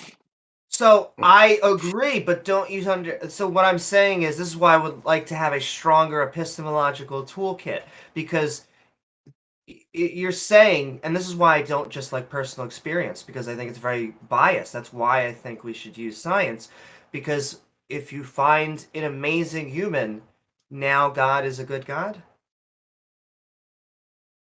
Yes. I mean, come on. I think a good metaphor is like and Amy Newman, I like where you're going with that. Like with someone in my live chat, Aaron Reese in my live chat stated, and this is a good metaphor. We understand that life can sometimes be just like pineapple pizza, but the existence of pineapple pizza does not mean that God hates you, because eventually you will find the ham that makes that pineapple pizza amazing, and you can find that ham, and you don't need a God. I'm a Muslim. I can't eat that. Well, I wanted to say a few things here. So I think it's make it quick. I do have to go. So you shouldn't say you can always get better if you try, because it's not true. It's not true that everybody gets better from therapy and things. You can get better. It's possible, but it's not always the case. And so we should be more careful about saying that you can necessarily get better. Ah, TJump. Now you remember who you are. You lost this debate to Vosh once. No, I've never lost a debate to Vosh. He's a moron. That was never a disagreement we had. I don't know. No, it was about race, and you didn't make a lot. I was very disappointed because I watched a few videos before, and you were like so eloquent and intelligent. I was correct. You were so intelligent, and then you come to Vosh, and then he just I've blew you away. destroyed Vosh on multiple occasions. Not on the first one. Definitely not on the first one. I destroyed him the first one as well. Watching it. We don't have time on the show for this meta. Do you have anything else you'd like to say? Have a nice one, atheists, and Grav, one more thing. You have to be about your situation. So the distance can be bridged by sending someone a letter. I would suggest that you don't come off as someone who is in love but trying to make friends, because there's a big difference between being in love and loving someone in a relationship. That is something that has to grow over time. I know time doesn't exist, but it takes time. Okay, thank you. I would try that, and you might even come to the conclusion that you might have been in love with this person, but it's not the person you're going to love forever. And maybe stop hating the God that doesn't exist. Get a better life. You have to work. He just said follow my rules. I have nowhere does it say I have to love him. Only fear him. Because loving him is not a rule. What I'm trying to say is, you are in charge of what you make of your life. you are in charge whether or not you end up with a good partner. That has nothing to do with a God. God isn't keeping I'm you trying, away I'm from trying. someone. I really So gotta go though. just I give really it a gotta try. go though. If it I doesn't, will. Thank you. I See will you say if guys. you're only in Yeah. a relationship for fear, that's an abusive relationship. I just want to put that out there. Yeah, that's why I hate him. See you. Or it's a Thank you, BDSM Grav. relationship, but Yeah, that's you different. don't need God to find the chocolate for your peanut butter, man. But at least we- that's consensual with the pink fuzzy cuffs. We have So, three I just want to say, GodDefenders. I found it. Amy, there's a lot more than just pink fuzzy cuffs. One of the things I found most interesting about Grav is when he first started, he was saying that wondering what the term is for someone who hates the God that they believe in. So the miso-theist term that I brought up, MISO, is a prefix for hatred. In case anybody's interested in that term. Can we get rid of GodDefenders, please? Not any GodDefenders. Just No, the same guy. GodDefenders. Okay. I'll change my name then. Randolph, is it miso-theist or miso-theist? Yeah, my name's the same now. Okay. It could be that way. I've seen it hyphenated the first time. That's why I've always kind of pronounced it that way. But you could be right. I could be wrong. And I think it's pronounced miso-theist. Yeah. And Thank you, Ix. I just want. Are you done? I just want to reiterate. Well, you know what?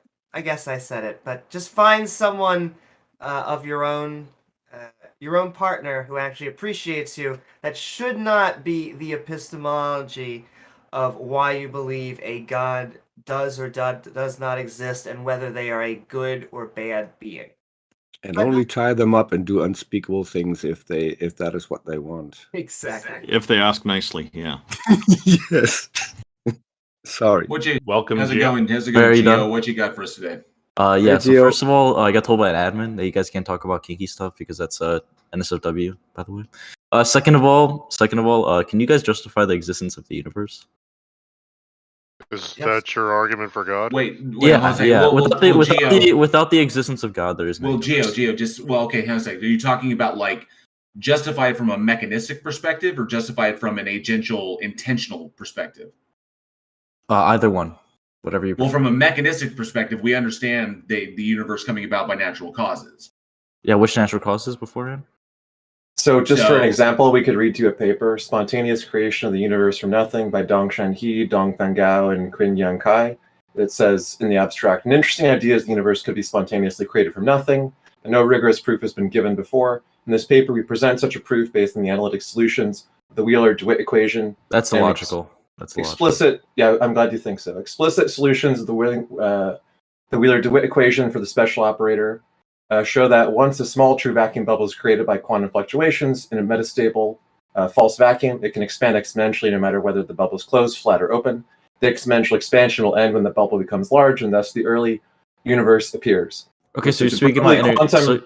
Okay, you done? Let me finish. I know the energy expansion. I'm not a retard. So. Let me finish. So with the de Broglie quantum trajectory theory, we show explicitly that it is the quantum potential that plays the role of the cosmological constant and provides the power for the exponential expansion of the true vacuum bubble. So it is clear that the birth of the early universe completely depends on the quantum nature of the theory. So here is at least one plausible theoretical physics explanation showing that it is in principle possible for the universe to come. That's not plausible. That's just incredulity on your part. Can you tell us why? I can tell you why. Because as we could see, mass cannot be created nor destroyed by the laws of logic. And Newton's laws. Did you say the laws of logic? What? Yeah, by all these. You did. Yeah, I did. Issue. Those are physics. We're talking about physics. Thermodynamics. That is not the laws of logic. Wait, what? I told you multiple things. I said multiple things. You said that matter can either be, or energy can either be created or destroyed by the laws of logic. And what did I say after that? We interrupted you. It said no, you didn't. I spoke after that. Well, you're gonna have to tell us whatever else you said because when but you your called the initial laws statement was, matter can't be created. Right. When you called wait. Do you think matter can be created or destroyed? No. Do you think matter can be created? That's what this is. You're asserting that matter can be created. You believe in a creator. Yeah, correct. I'm lost. I'm a little lost right now. No one cares, TJump, bro. You're lost in your diet plan, bro. That's what you're lost. So she's angry. If matter can't be created or destroyed, that means it's always been there because it exists. That would justify. That's a presupposition, but you can't. But you in an atheistic world, you cannot. Yo, shut up! Shut up! Stop talking. Stop talking. So, if you agree that matter can't be created or destroyed, if we grant the laws of logic, genius, then guess what? That justifies the existence of the universe, and it couldn't have been created. Exactly. Yes, it can. Not if you. So no, it can be okay. Yes, it can by an all powerful being, but it cannot be created. Stop speaking. Stop speaking. No, Stop Geo. speaking. No, hang on a Stop second. speaking. Geo. No, Stop- Geo. No, you You're stop not speaking. you do not run this panel, Geo. Are you not going to mute this dude? Mute Geo, this you cat. don't run the panel. So, Stop telling people to stop speaking, or what I'm going to TJump kick said you. is what TJump is saying is correct. You just stated that matter can either be created or destroyed. Well, technically, it's energy because matter is just converted energy in that respect. But it doesn't matter if energy exists, then matter can exist. So if energy cannot be created or destroyed, then energy has always been there because energy exists. Energy has always been there. So we don't need the God because the energy is always there. So that's the logical entailment of that position.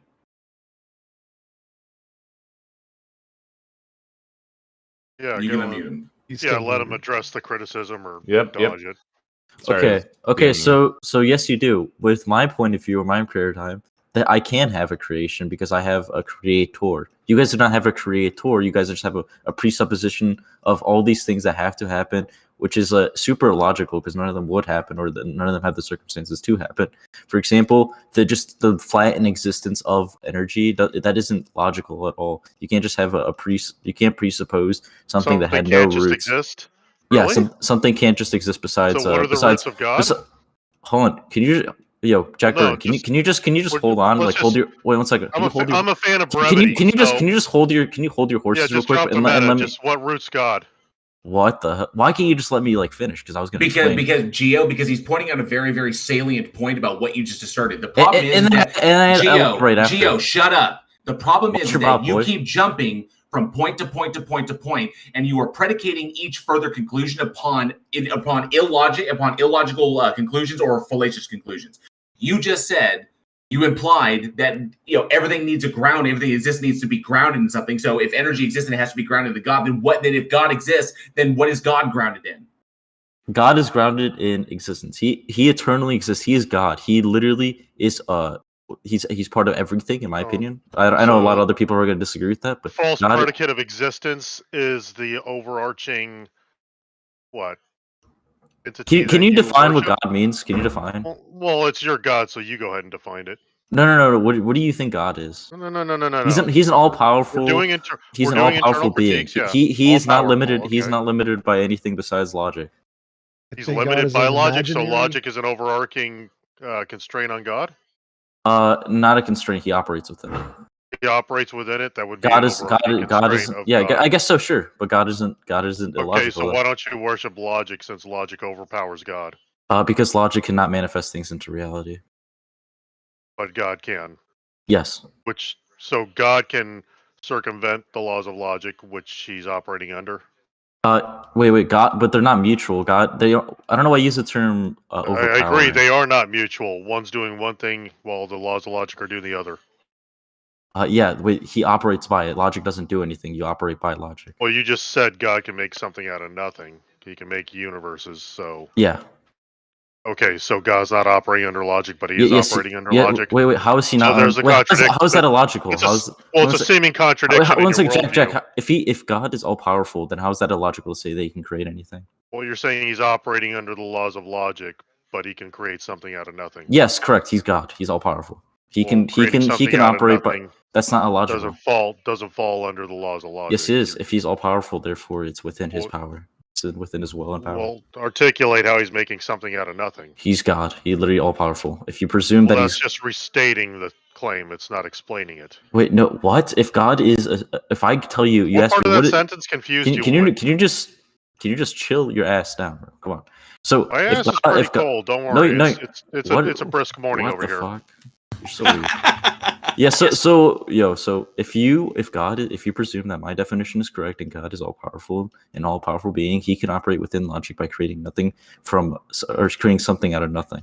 Because he is all powerful. Creating something out of nothing is incoherent. I don't know what you're talking about. How is that not incoherent? If God is all powerful? You're saying nothing can yield something. Well, what the hell is nothing then? Nothing is just a mouth sound you're saying with no referent. Okay, so if you can't understand the term "nothing from something" or "something from nothing," that means he can manifest something in the middle of no mass, no nothing, no energy. Come from nothing? Yeah. Wait, what? Yeah, God manifests the universe. No, but I'm asking, without a God, do you think the universe could just come from nothing? No. Okay, so you just contradicted yourself. How so? Well, what would it? God can do that. Yeah. Yeah, God is an all-powerful being. But anything that exists, work. That doesn't work because anything that doesn't work logically. Because if God is bound by logic and God cannot do anything that is illogical, and it has to come from something, but God, then you're saying God can create something out of nothing.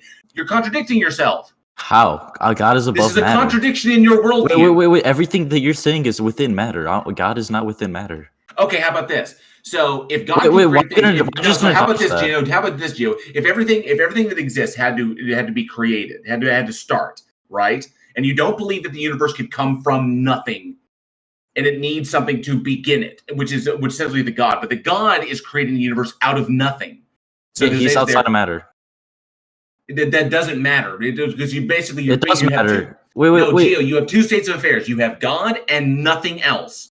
You have God. Are you done? Gio, your system is this: you have God, and at one point in time there was God and nothing else. There was just God. Exist. Then there was God and everything else. Time doesn't exist. What? Time does not exist. He's just skipping to a completely different. Okay, then how about this, Gio? Okay, so if you want to go with this, Gio, here, check this out. You have point A and you have point B.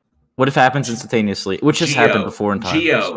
Gio, you have point A and you have point B. Point A is the point of no creation. And point B is the point where creation begins. To get from point A to point B is a change in temporal states. No, it's not. Yes, it is. What if it happens instantaneously? Then if it's instantaneous, if it's simultaneously, then it's Gio. If it's simultaneously, then it's the same point and there's no change in temporal state. Yes, sirs. There can be a change in matter or state. Was there ever independent of the time? Universe didn't exist? Was there ever a state of affairs when the universe didn't exist? The universe did not exist at some. Was there ever a state of affairs? I'm not even invoking temporal logic. Say it again. I'm trying to use as much non-temporal language as I can, but this is just a failure of the I didn't hear you. Human concept of language. I didn't hear you. Was there ever a state of affairs when the universe did not exist? Not that I know. I'm not God. It was a yes or no. If you don't know, just say you don't know. I said I'm not God. Gio, so did the universe have a beginning? No. Time doesn't exist. So the universe has always existed? No. So the universe had a beginning? A beginning in what sense? Of existing in matter? For the beginning is that there was a point where there was no universe, and now there is a universe. Yeah. The existence of matter. Okay, thank you. So look, we got temporality. Wait. Carry on, Jack. But you said time. You said time, not in the sense of no, Gio. I said that right now the universe exists. Was there a state of affairs where the universe did not exist? Yeah, it matters. Okay, so we have a point where the universe exists, which is now, and then we have a point where the universe did not exist. These are two separate points. To get from the first point, to get from one point to the other point, is a change in temporal states, because that's what time is. Okay, is a change in state. Change is time. Change is not time. Things can happen instantaneously. It's been proven before. Okay, hang on a second. But if it happens instantaneously, but even if it did, but even if it did. But here's the problem. You're saying it happened instantaneously, which means both points exist simultaneously. But if both points exist simultaneously, that's two different states of affairs. But you're asserting that no, it's not, dude.'re asserting that change has to happen over time. No, it does not. It can happen simultaneously. Independent of time. No, I'm trying to explain this. Stop interrupting. If two different states exist simultaneously at the exact same time, then they are indistinguishable, which means that you have two different states that are contradictory, where something exists, something does not exist, existing simultaneously at the same time. In fact, that is a No, it's not. yes, it is. I'll No, it's show not, you dude. why- You I'll keep show you saying why that. No, shut up, Amy. Warren's Shut right. up. I'm speaking to him. No, please actually let me This talk. is a one-on-one. Okay, fine. I'll let you speak. No, it wasn't a 101, but okay, there you go. So the reason that the Big Bang is an expansion event was because at a certain point, all of space and time was at a single thing. And without space, you cannot have time. They are intrinsically connected. And so when you say time does not exist, I don't know what you're saying. You're saying by that mean you're also saying space does not exist because No, we I'm have not. things moving through space. Okay, what do you mean? Well, by so time? just to clarify, There's a Can I jump in? recent. Geo, There's a Geo, recent. I'm on Geo's Okay, side on sure. this one. So Geo is correct that you can't have space without time and time without space. They are not logically entailed.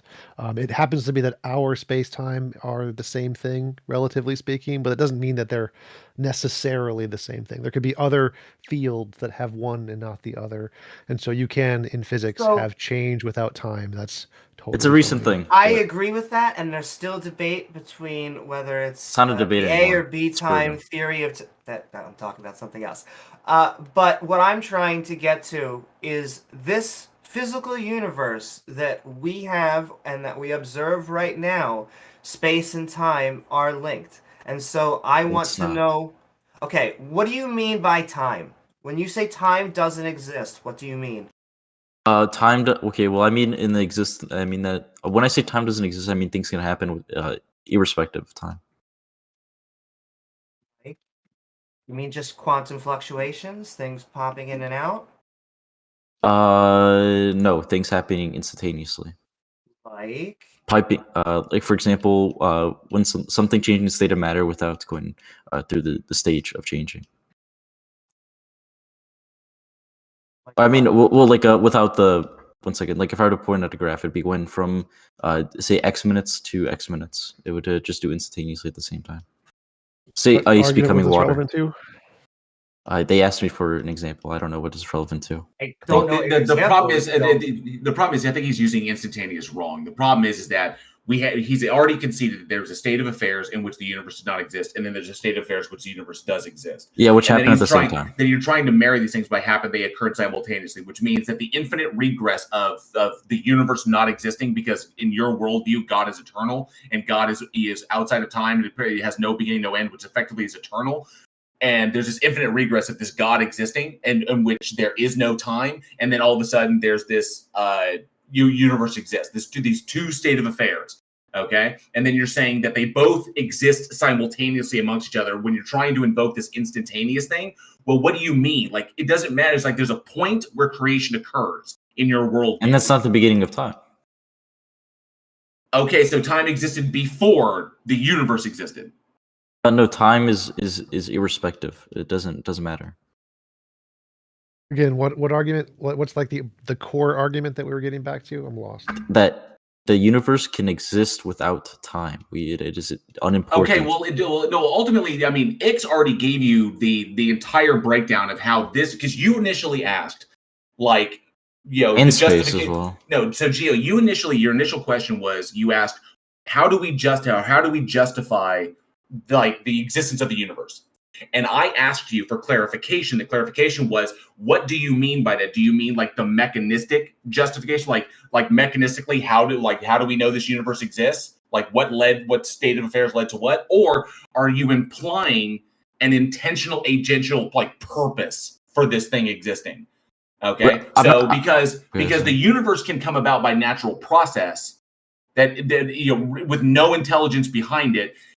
And then we can derive a purpose for ourselves. The universe doesn't have to exist for a specific reason. There's a mechanistic reason why it exists, but it doesn't exist necessarily for an intentional reason. Like, I made this universe to accomplish a particular task. That implies the existence of something there to indicate that it needs the universe or it wants the universe in order to accomplish a thing. But there is no discernible purpose for the universe.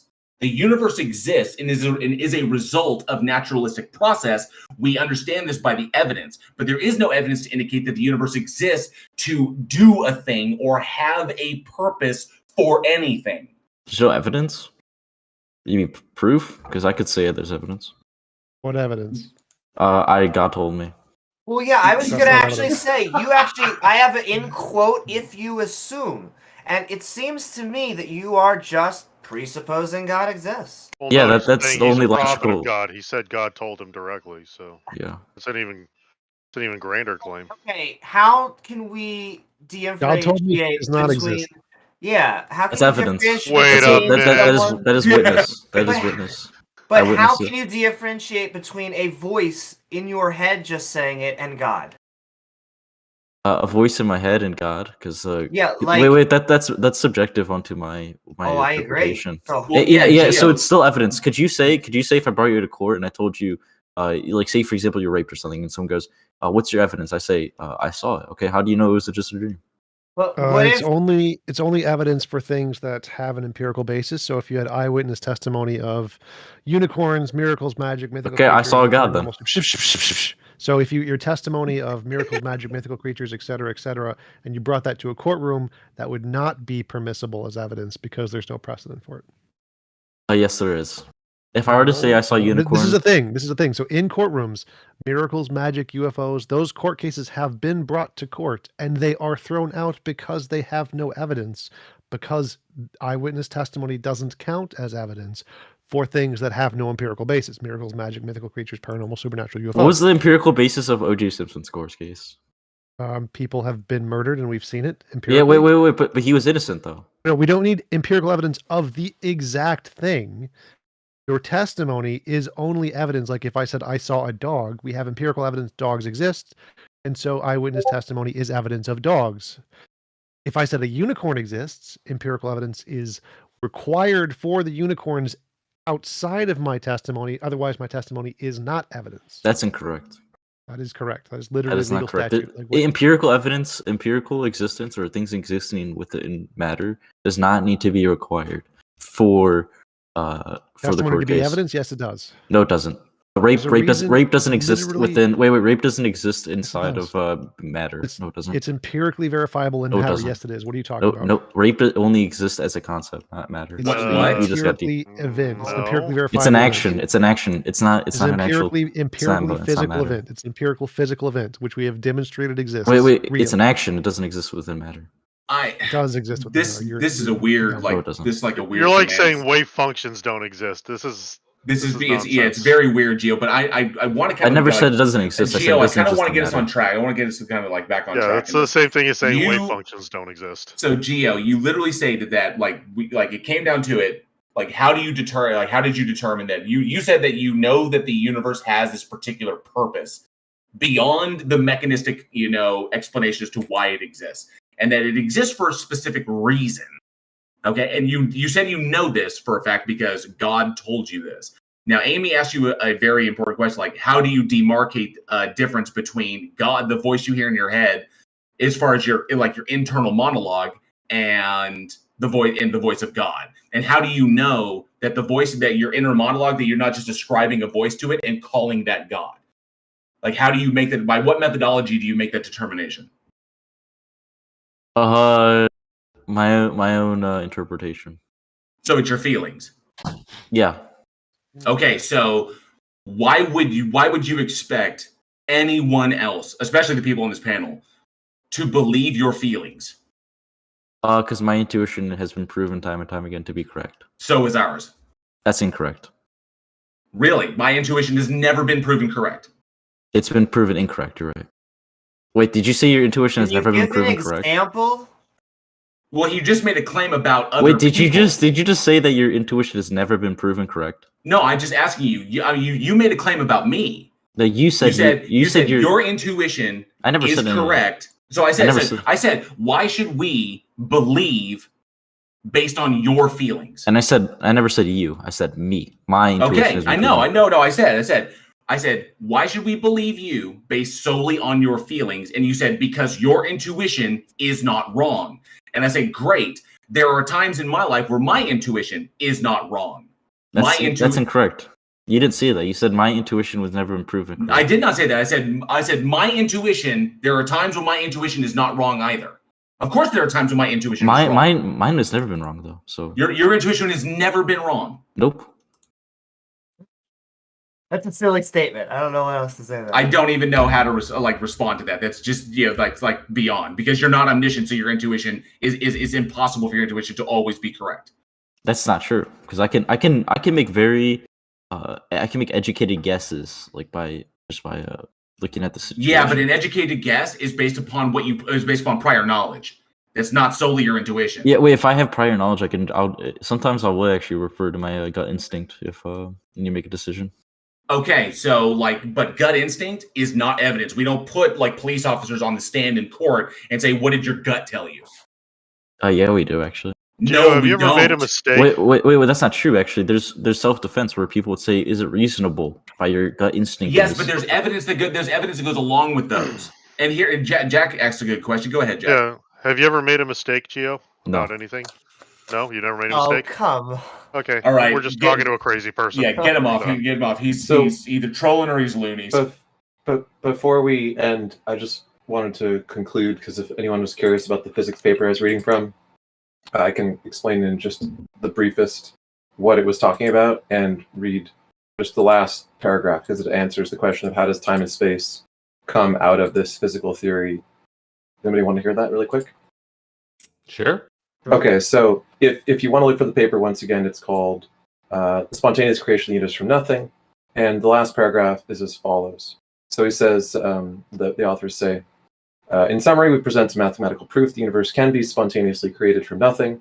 When a small true vacuum bubble is created by quantum fluctuations of the metastable false vacuum, it can expand exponentially. Thus we can, and there's some math, but thus we can conclude that the birth of the early universe is completely determined by the quantum mechanism. One may ask, and this is the question that anyone who's hearing this for the first time would ask, when and how space, time, and matter appear in the early universe from nothing? With the exponential expansion of the bubble, it is doubtless that space and time will emerge. Due to Heisenberg's uncertainty principle, which if anybody's not familiar, says basically that the more certainty you have over the energy of a particle, the less certainty you have over its position. In other words, it becomes very unstable in its position, and vice versa. If you know more about where it is, then you have less information about its energy. Okay, so the Heisenberg uncertainty principle predicts that there will be virtual particles, and we can measure them in various things like the Casimir effect, and pretty much all of the physical forces now are thought to be explained by the interaction of virtual particles that mediate between the particles that are stable. And these virtual particles, creating and destroying themselves, will annihilate soon after their birth, normally in pairs. But, and here's the magic part of the theory, two virtual particles from a pair could be separated immediately after or immediately before they are annihilated due to an exponentially expanding bubble in between them. Therefore, there would be a large amount of real particles created as vacuum bubbles expand exponentially. The virtual particles are unable to annihilate because they're separated by the expansion of space-time, and you get a universe of permanent particles as a result. So that's the theory. It actually kind of makes sense. And if you want to learn more about the theory and what's behind it, look up Heisenberg's uncertainty principle and the Casimir effect and how virtual particles are thought to explain most of quantum mechanics and particle interactions. And this theory is explaining that, and these virtual particles are observable in things like the vacuum pressure between two plates when they're pressed together being different than the vacuum pressure with a plate that has space on either side, because the amount of virtual particles pressing on the plate differs, and we can measure that and so on. It's actually a pretty fascinating and plausible explanation. That's interesting. Yeah. I did want to say this, and going back to what Jack said, is like if his expectation was that he was going to convince any one of us, he was mistaken. Well, here's a weird thing. If someone read this paper out to me and I had never heard of it before, I would have asked questions. I wouldn't have just said no because blah, like out of hand. I would have said, "Can you explain that in more detail?" Right? But right. I don't know. He didn't really seem interested in hearing the answer to his question. He seemed interested in dismissing it and trying to move on. Well, yeah, that's why he just gave you the nuh-uh. That's why he was like, no, that's illogical. He didn't. I don't even think he understood half of it, and that's why he just read that's illogical, because he didn't immediately get it. So, but the stuff is super hard to understand. Yeah, but riffing off of what he said that he's never made a mistake. Well, maybe this is his first one in his entire life. He thought that he was going to convince someone on this panel that he was right, and he was mistaken. So, there you go, bud. There's your first mistake. Enjoy it. Hello, Theorist 92. Welcome. Thank you for joining us. Thanks for having me. By the way, I just want to say science was invented by Christians. I don't know if you know, and Muslims too. So that's who you have to thank for that gay little paper of yours, buddy. Anyways, The Roman Empire had no science. There were no other cultures that had science. I need to. No, there were pagans. They were religious, though. Yeah, theorists. Oftentimes, people create the tools of their own destruction. So there was somebody on Clubhouse last week who said, "Read the pre-Socratics." But you should.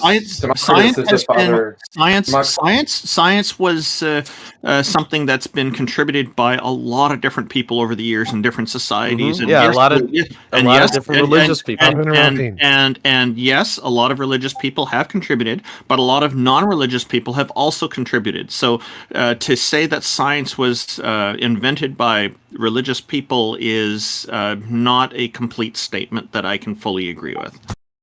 If you take it back in human history, like the Sumerians were doing science, dude. So technically, were the Sumerians atheists? No, they were polytheists. But when it comes down to it, it doesn't matter. Exactly. When the further you go back in time, yeah, people believed in a lot of gods. Religions change over time, but guess what doesn't change? Guess what improves over time?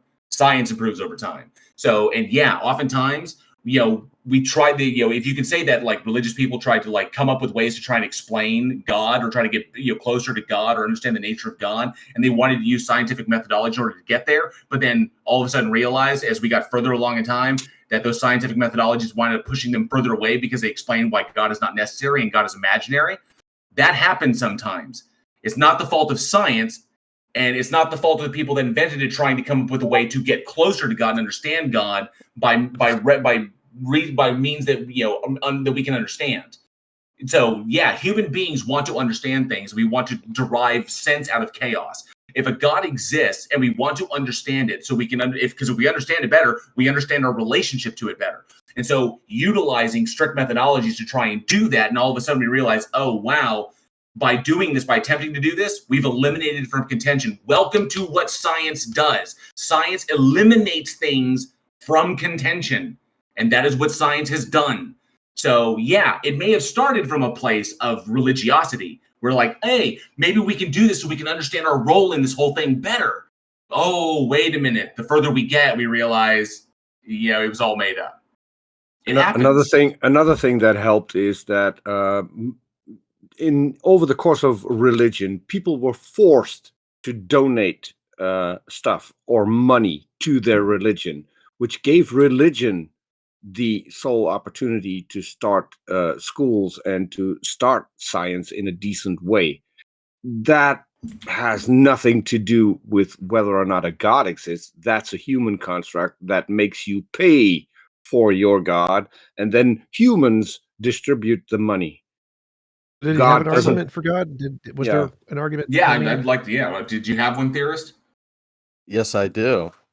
So you gentlemen and ladies, I don't know. No, do you guys know of the philosopher Norbert Wiener? No, what's the argument? Did he invent the mobile? Sorry. No, the mobile was invented by some other. You're thinking of the Oscar Mayer Wienermobile. Yeah, I was thinking of the Wienermobile. Did he invent the hot dog? Oh my God! Get to the argument. You need to chillax, buddy. All right. I'm not gonna be able to talk to someone who's angry like you. Stop speaking, or we're gonna mute you, or just get to the argument.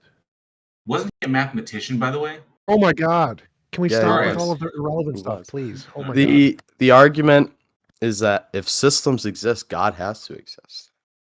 No, they don't. Problem solved. What? That's not even logic. That's not even. Why? I want to know why. Just why? Well, it's because all systems are open. That's not a and the why. universe is a system. That's restating a claim. No, that's incorrect. The universe is not an open system. Yeah, explain why it has to. Why? It's a brute fact. No, the universe is not an open system. The Earth is an open system, but the universe in and of itself is an isolated system. No, it's an open system. No, it's not. Where's the energy coming into the universe? from God. Okay. Can you demonstrate that, please?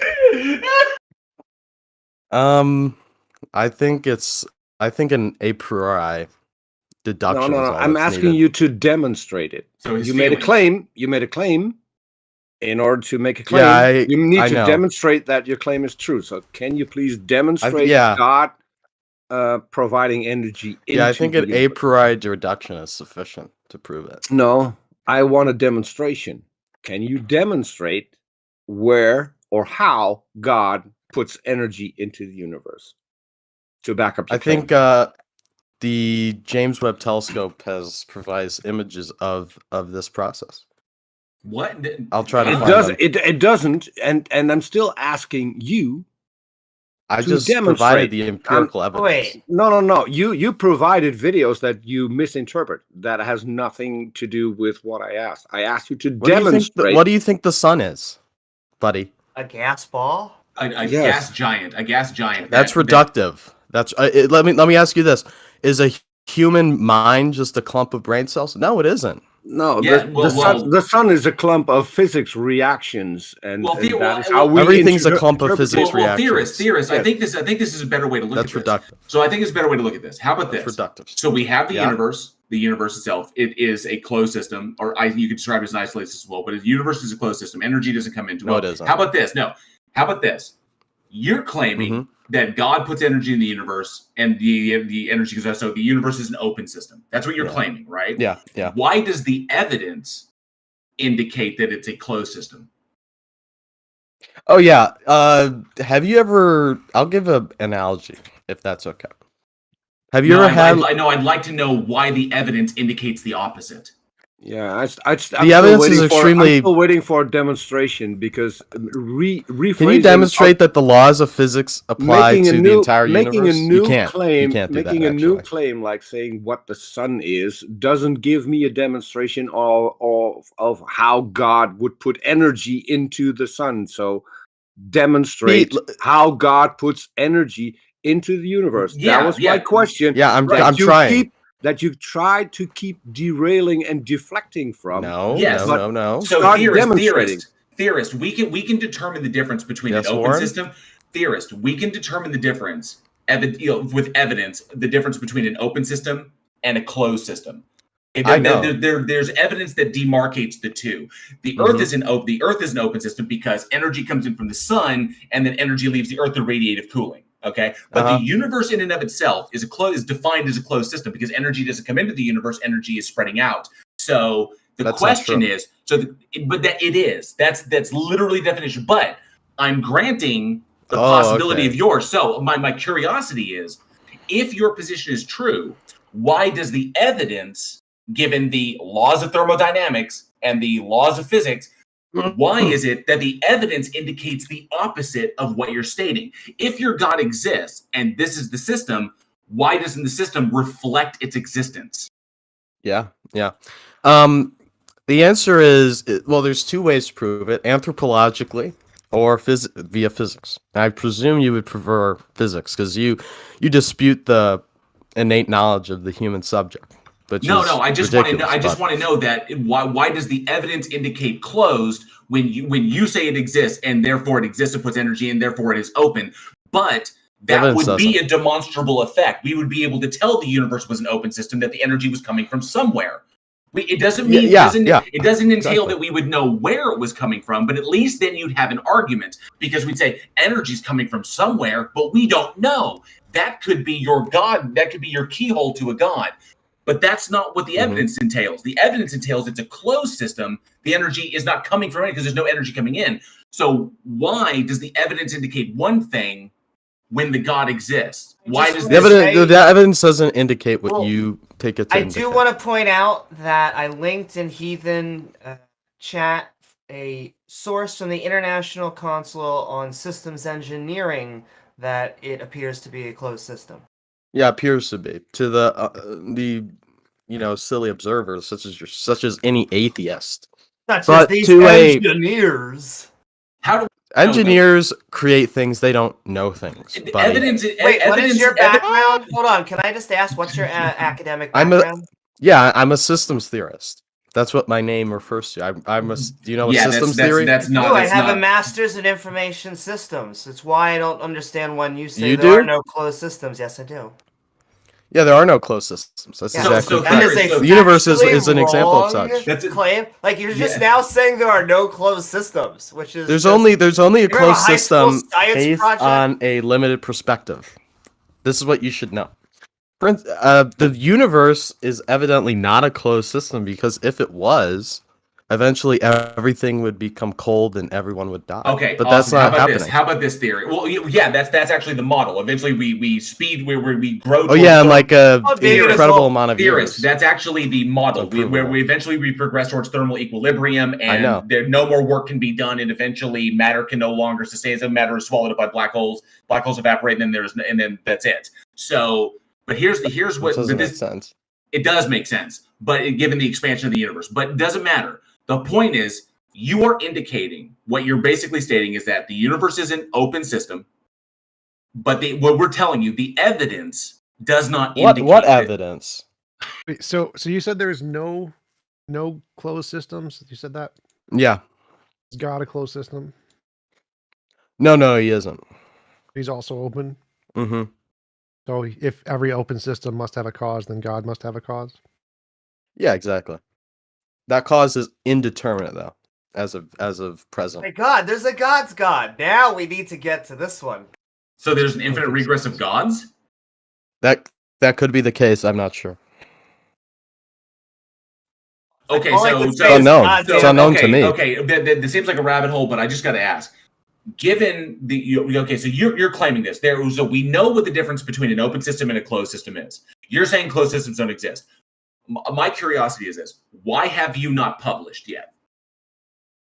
I have other views that have ruined my academic career, which I don't want to get into. Well, it wouldn't really matter because, like, it John does, buddy. No, it wouldn't, because John Sanford, invented the gene gun, which is a pretty damn amazing invention. But he also believes in genetic entropy, which is flipping like insane. Okay, because he thinks like error catastrophe is a thing that actually exists, which is when it doesn't. But so it doesn't matter. You could still publish on this. You can be right about one thing and wrong about 100 things, but as long as you're right about that one thing, that's what we care about. So if you're right on this, why aren't you published? Because that's not how academia works, bro. I don't know if you've ever been involved in the field. You publish a paper, you compile your evidence, you do your work, you publish your paper. Your paper goes your paper goes to peer review. People replicate your findings, and then they select it for publication. So yeah, I know that's how. If you have all this evidence, why and it can be replicated, and other people can come to the same conclusions based on your evidence, why aren't you published yet? I already told you I've other views are not. I've been banned from academia for having. So are they degenerate views?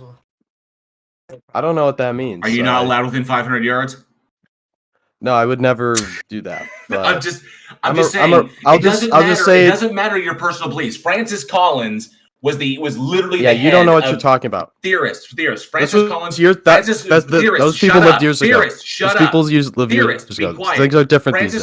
Francis Collins was the head of the NIH of Bethesda for 16 years. And was the head of the Human Genome Project, and he is a devout Christian.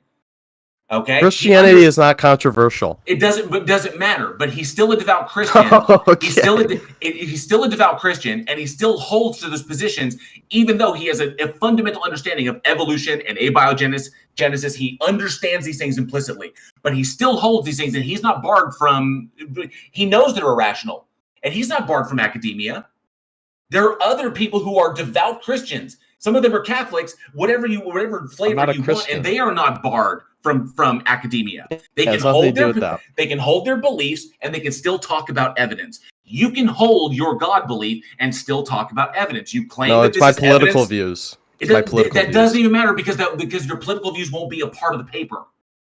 Yeah, nobody but the people who I work with know about my views. Theorists. Nobody cares about your political views when what you're putting in the paper is evidence.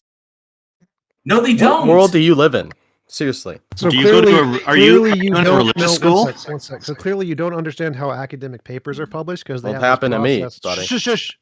So there's this thing called double-blind peer review where you submit a paper and your name isn't on the paper. They can't see it. They don't know who is publishing it. So Here we if you're go. being banned from academia because of your political views, you may not be getting jobs, but you can still publish papers, or you just don't understand how it works, how the process works. Yeah, you don't know. Yeah. The and theorist, there's someone a in my live chat brings up there are people who are on death row. Okay, death row that have published papers in academia because the only thing they have is time, so they sit down and they just study things. And there are people who have been on death row who have published academic papers. Yeah, there's a concerted effort to get me off of academia. That is an appeal to conspiracy. TJump No, just it's a fact. I have evidence. Theorist. There's litigation ongoing about it. Theorist. TJump just brought up a beautiful example: double-blind peer review, where the people who are reviewing your paper and replicating. You're speaking of something you have no knowledge on. Theorist. My specific situation, you don't know why. Listen. As I said, there's a concerted effort to not have me publish anything because of my political views. No, Okay, there isn't. How would you know? Because how would you know? Theorist. There are There are journals called academic journals, and they are double-blind. It's not a peer-reviewed response? journals. Shush. Where every single paper submitted has no name on it, which means they can't make an active effort to hide you because your name can't be on the paper when you submit it. So no, they are not making a concerted effort because they can't make a concerted effort. They are and they can. Seriously, No, can you're wrong. You're demonstrably I opt the wrong. possibility why people don't allow you in academia? Because about Why? 15 to 20 minutes ago, I asked you to demonstrate how God is putting energy into the universe.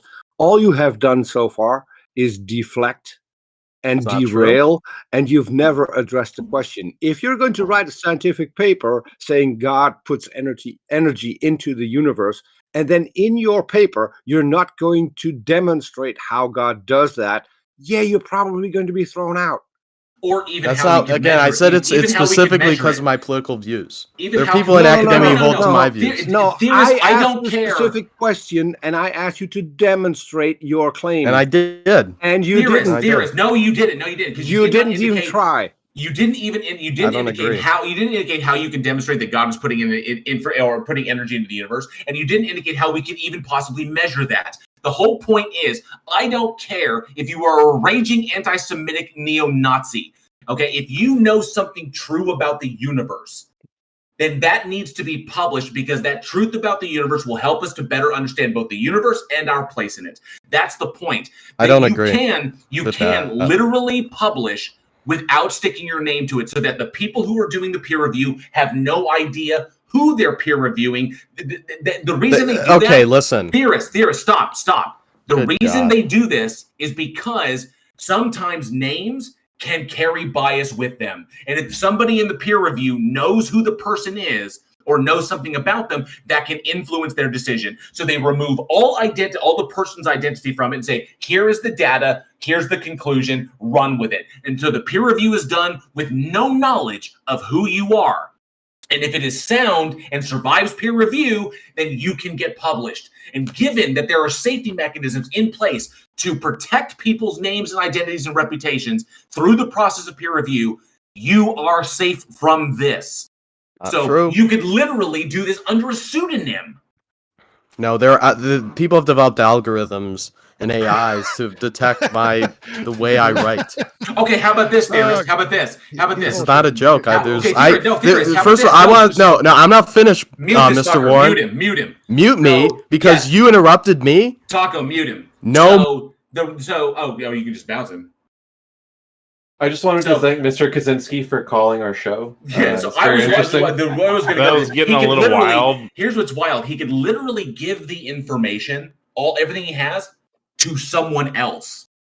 And they can run it. Someone who is more like academically acceptable. So he can literally, and he'll still get credit. He's just giving it to another person to do all the submissions. He can do a partnership on that. GL, it's not even necessary. I mean, we all know Oppenheimer was a Nazi.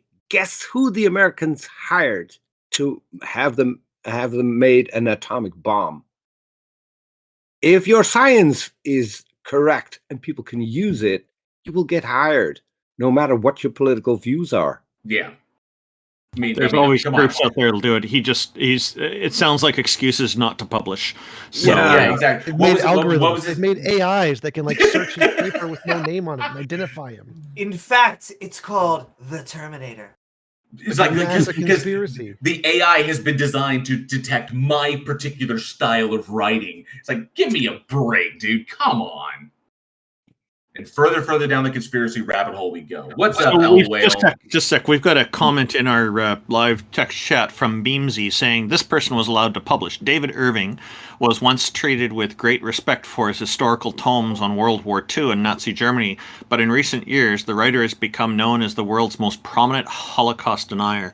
Yeah, so there's people. The whole idea with science and peer review is that it's impartial to who's publishing. It's interested completely in the ideas. And he's probably not the only one. There are probably tons of people with similar backgrounds still publishing in science. Thank you, Beamsy, for that. And hello, L Whale -038. Welcome and thank you for joining us. How you doing, Richard? I'm Randolph, but I'm doing great. And how are you, sir? Well, isn't it Randolph Richards, or is it just Richard? No, he's Richardson. He's Richard's son. Richard was his dad. Okay, well, I know you're the Canadian. I made the same mistake. I thought his name was Richard as well. You're close enough. That's fine. What can we do for you today?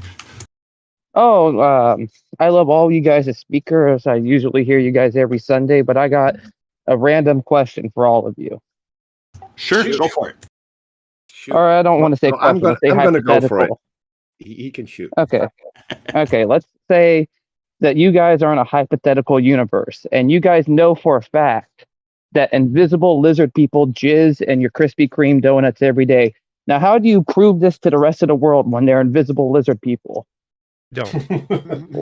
I can give you an example. So in my country, shawarma is pretty popular, and the most used condiment on it is called shawarma sauce. And so the most popular shawarma business in the center of my country got investigated, and there were 24 different specimens of semen found in said sauce. So where they came from, we do not know, but we did find the evidence for the semen, and then it doesn't really matter where it came from, the guy where it came from. It matters that we can figure out that it's there and then close down the business, which we have. Well, I think the way I use in the hypothetical, we can not even say that. Let's just say like estrogen or mind control stuff. But I'm trying to focus on the invisible lizard people that you believe in. And that sounds what I'm saying is, crazy. What I'm saying is, if we have the semen, then we can figure out where the semen is, and we can detect it. We can identify it. We can even extract DNA from it. So that is what happened. If people want to Google it, I think it happened in the city of Apeldoorn in the Netherlands. I don't think that. But okay, I will go with this. But let's say like once it reaches our atmosphere and touches oxygen, it just turns into pure glucose. What I'm saying is, if you have the semen and you have the DNA, and you can get to something where it came from. You said we know that this happens, and you asked how maybe believe, people, right? What maybe believe. Okay, so we believe that this happens, and do we have any evidence or reason that we believe this happens? No, but when you try to confirm it, you can prove it almost like every time. But then when you try bringing scientific data, how do we do that? Wait. Because you've seen it. One sec. So we've seen it. So if we have some evidence that convinces us of this evidence we could then show to other people, right? In fact, I would say, just like the last person we were talking to, how do we differentiate this from a hallucination? That's a good question. You see, and that's a point I was trying to get at as well. Is how do you differentiate between a hallucination, a belief, and an idea, and then how do you explain this to maybe a theist or an atheist? Is what I was trying to get at. Well, was it revelatory or was it completely intuitive on your part to come up with invisible lizard jizz? That's a sentence I never thought I'd ever say in my life, but Well, this isn't my argument, but since I just heard it, I thought it would be great for this discussion. We don't even have to say that. We could say like estrogen mind control juices. It doesn't matter. It doesn't matter. Literally anything. It applies to literally anything. Evidence is novel, testable predictions. So if you think there is something, no matter what it is, and you want to try to indicate that that thing is true, you have to make novel, testable predictions to confirm it, and that applies to everything. Doesn't matter what the thing is. What if it's something that's untestable and you just see it and believe it? You have no evidence. I would actually say if you just see it and there is no actually verifiable evidence, you should actually not believe in it. But like in this hypothetical, you know for a fact that you've seen it and there's no other way to explain it. There are It's people more that reasonable- live this way all day. They deal with mental delusions. They see things. They have gone to a doctor, and they have, through verifiable evidence, they have hopefully convinced themselves that these things are not real. So you also said this. You said this thing that there's no other way to explain it. That's never the case. There is always other ways to explain things. It's called the problem of underdetermination. There's always infinitely many ways to explain things. In this case, the most reasonable explanation is that you're part of the 0.3% that are schizophrenic and hallucinate. So it's more reasonable to conclude that than that there are actually lizard people jizzing in your cornflakes. Indeed. Well, the thing that I'm trying to get at, I don't know if I'm even making sense right now, is in this hypothetical universe, you've seen it and then you know this is to be true, and then you cannot prove it. There's like no way to really test it. So how do you then explain this without sounding like a crazy person? So let's say that Whale, what you really could have asked was, instead of coming up with all these weird things and having Peter ruin Schwarm for me forever, you literally could have just asked, how does a theist prove God to us? I'll also answer that. How do you come off not sounding like a crazy person? I mean, not to be too on the nose, but like, that's kind of what we're getting at. Yeah, God in and of itself. It's like they believe in God. Theists believe in God, or Christians believe in God, or whoever you want to say. But they believe in God. They claim that a God exists. They claim that they have knowledge of this, but they can't demonstrate it. They have no sufficient evidence to supply it, and anything they present is knocked down. It's either shown to be some sort of bias or fallacious reasoning or something wrong is going in there. So the problem is, what you should be asking is, how can a theist convince us that a God exists? And the answer is, they can supply evidence. That's the whole point. Otherwise, their position is irrational. So until they can supply evidence that can back up their assertion, then there's no reason that we should believe it. Now, what about saying, like an ex?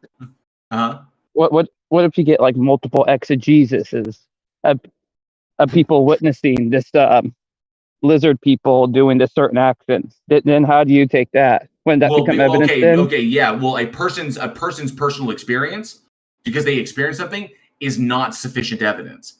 Because we can't, because we still have to be able to rule out things like mental illness, drug inducement, something going on, something external affecting their bodies. Sure, a person can have an experience, but that does not logically entail that what they're experiencing is something that exists in reality. For example, a good example that I like to use is, if I was a Christian and I say hypothetically I'm a Christian and prayer is a part of my daily thing. Prayer makes me feel calm. I feel closer to God. Blah blah blah. Then one day I'm in a horrific car accident.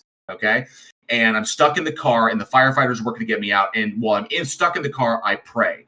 The prayer has a physiological effect on me. It lowers my blood pressure, keeps me calm, and because I don't panic, because the prayer keeps me calm, I conserve oxygen, and my survival odds go up. They managed to cut me out, and they saved my life. Because the prayer had a physiological response and saved my life, does that entail that God exists? The answer is no, it doesn't. It just means that I utilize something based upon a belief that has a physiological positive benefit, but that doesn't indicate that what I'm praying to, the kind of meditational foci that I'm praying to, exists in reality. Okay, it's just a concept. So the whole point is, do what? You've repeated the same point 4 times again. Anyway, okay, Jill. I get what you're saying, but right. I still haven't worked out this hypothetical completely in my head.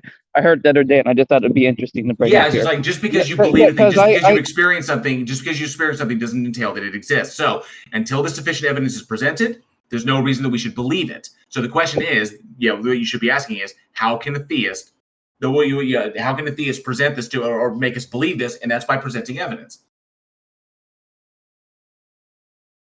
Yep. Okay, well, I appreciate talking to all of you guys when you join my channels, and I see you on Discord, so I hope you guys all have a good day. I don't think I could go any farther with this, and I don't want to waste your guys' time. Hey, thank you for joining us, and we had some interesting responses to lizards in our live chat as well, so you brought an interesting topic. Hello, Jason. Welcome, and thank you for joining us. What have you got for us today? You'll need to unmute. He's got worms. Hi. How's it going? Hey, got the worms out of your mic, did you? Yeah, wormed it out. Good response. I wanted to actually, since only reason I accepted, I didn't raise my hand, by the way. I accepted an invite. You're a friend of the show. You're always welcome. Thank you. I appreciate that. Unless you start saying like really messed up stuff, in which case. But hopefully you don't.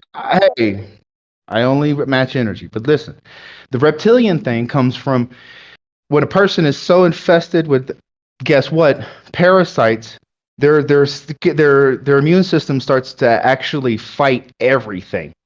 And so you develop these irritations and rashes on your skin that it starts to peel and flake.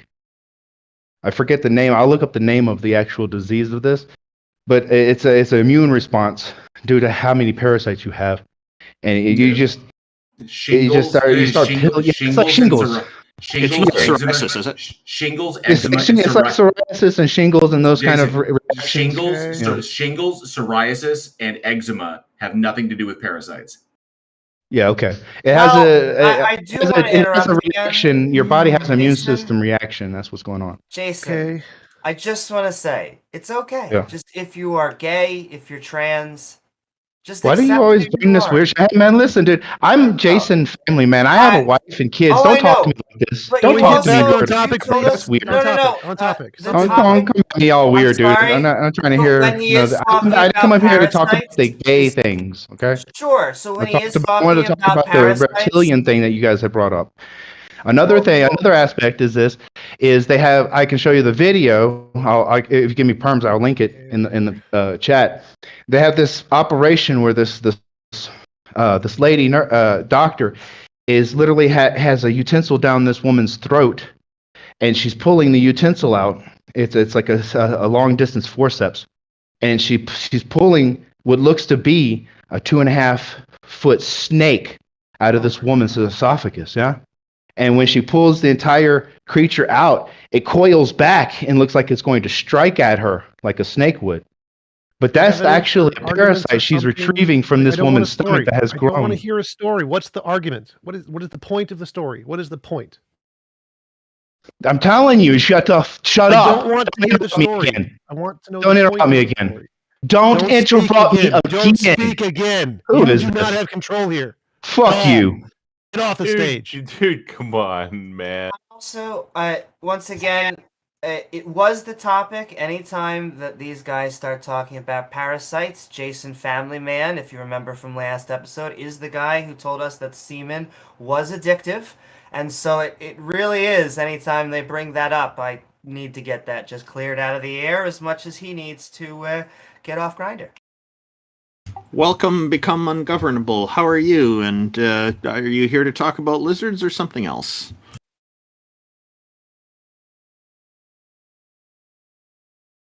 If you're speaking, we can't hear you. Hold on, it's working. It's working. We can hear you now. Fine. Calm Like your down, it's avatar working. picture, by the way. Thank you. I love your face. Right, all right. I couldn't hear what you said. Could you repeat that, He please? said he loved your face. Let's get on Oh, topic. Let's get okay. on topic. It must be the blondness that's getting to him. So, what can we do for you today, sir? So the other day, God spoke to me, and he told me that I was going to come in this channel, and I was going to start speaking in tongues and put a curse on you. So I'm giving you 5 minutes to apologise to him. I'll be right here, and I'll be waiting. Apologize to who? Wow, what a weak ass god. He can't do it himself? He has to pick you? Curses would be great evidence. Can you curse me and have something happen? That would be phenomenal evidence. Only start speaking in tongues. Oh, he's laughing. He doesn't believe it. Yeah. I can hear you break him before. Okay, your speaking in Anyway. tongues needs work. By the way, I believable. found the video that Jason was talking about. I know we bounced him from the stage and everything, but I actually found the video he was looking at. It wasn't that hard to find. And yes, it was an actual snake that was pulled out of a woman that that literally crawled into her while she was asleep. And it had to be medically extracted from her, and it wasn't too terribly. It was fairly large, but yeah, they actually pulled it out of her. So I have the video pulled up. And I actually linked it. So Jill, I am Dutch. I will now need clarification. When you say crawled into her, can you elaborate on? Sorry. TJump. This is great. You are not the fun. TJump. You are not the fun police, man. No. But yeah, let's not do that because we already ruined shawarma. So let's not ruin things for everyone. I'm pretty sure he was trolling, but I just do want to point out, like someone said, actual tongues, it would be like mukata unkata no bakapa. Just random sounds. Yeah, I'm sure he was trolling. I responded about the blonde stuff. But speaking of fun police, Darth Ehrman, welcome. How are you doing? And what have you got for us today? Hello. Well, I figured since this was the Theist Helpline, we're here to help. I would mention Ezekiel chapter 26, the failed prophecy of Tyre, just a bunch of shit that never happened. Most Christians don't know about it. Yes. Okay. And are you here to criticize religion, or are you challenging it, or do you have a challenge for us? Oh, I don't know. I thought he's helping us. He's giving an example of a failed prophecy. So he's I was just giving you guys some ammunition. Nice Do to you meet want you. to summarize I'm a it? big fan. So which section was that? Ezekiel what?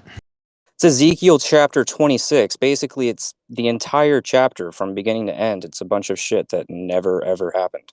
Can you give us an Yeah, example? it's about the destruction of Tyre and how God Damascus. will make it so that Tyre will never rise again when they are currently digging up buildings from the time that was supposedly have happened.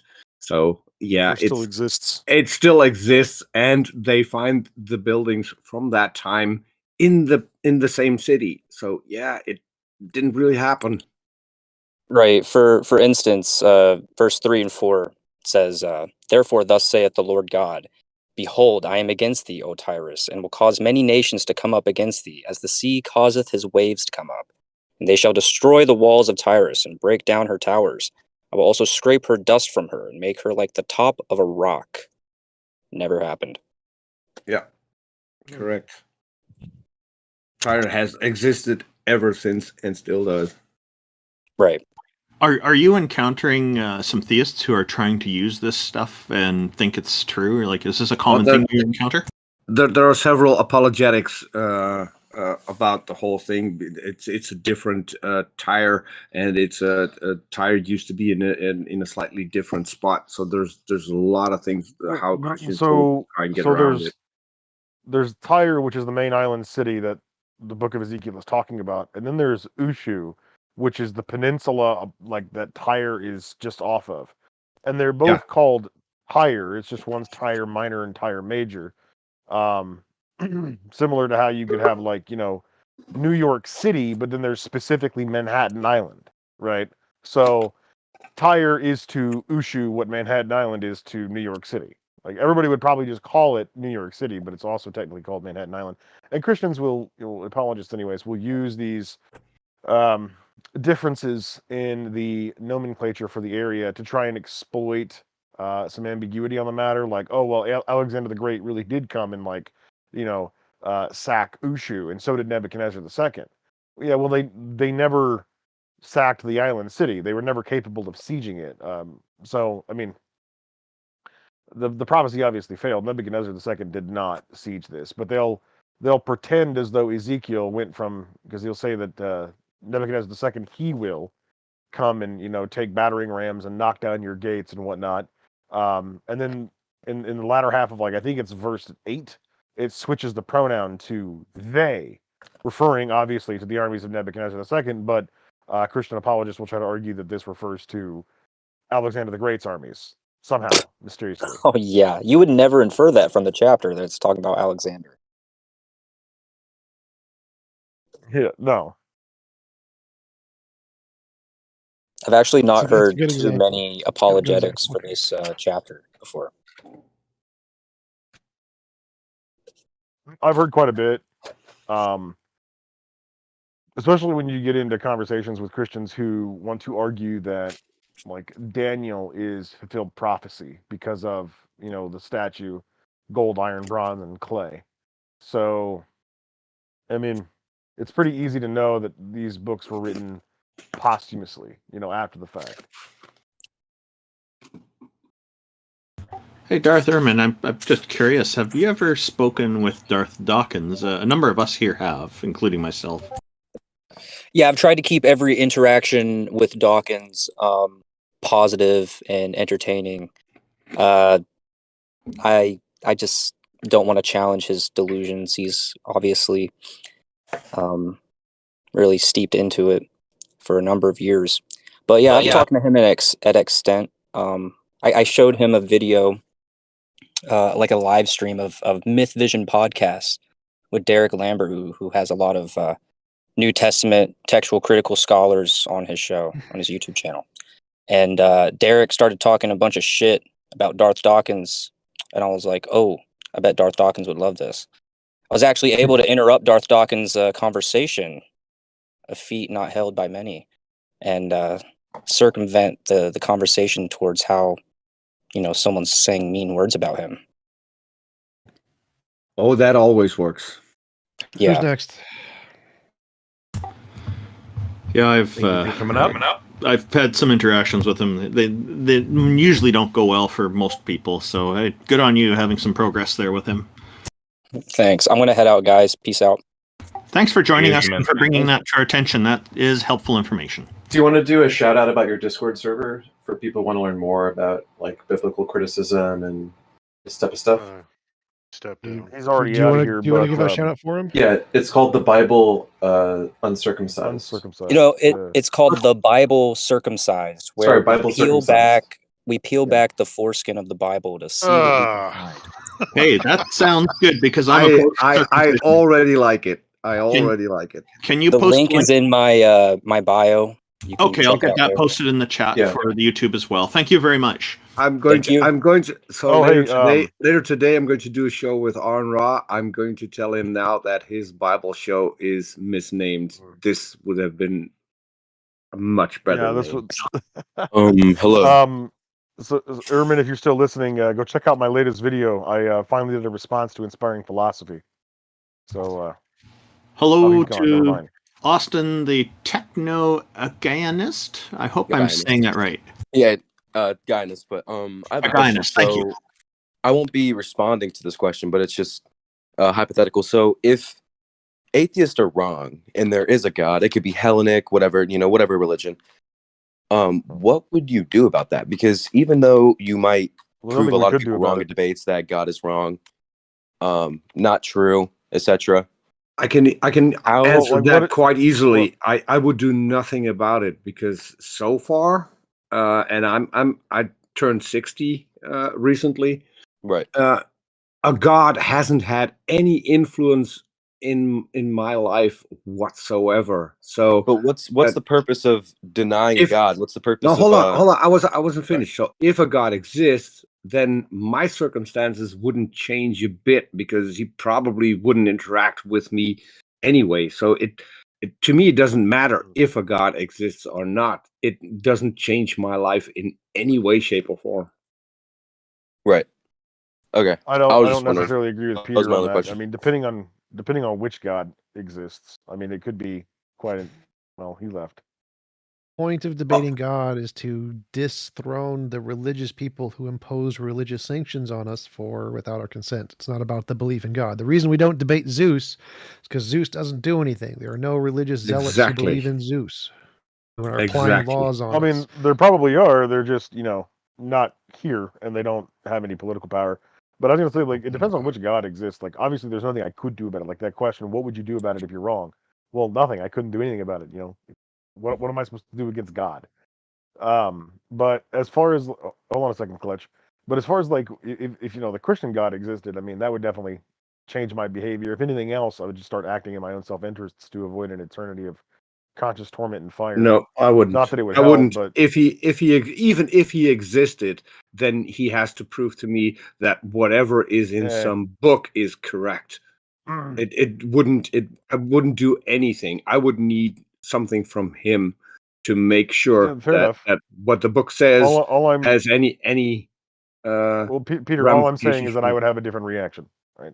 Yeah, go ahead. If I found out, like, with certainty that the Christian God or the Muslim God existed, my behavior would change, right? If anything else, just to avoid eternal conscious torment and fire. No, it wouldn't, because the God hasn't laid down any claim. Your behavior wouldn't, Peter. My behavior would. Please stop arguing with me over what my reaction would be. I agree. Let's continue on to Clutch now. Welcome, Clutch.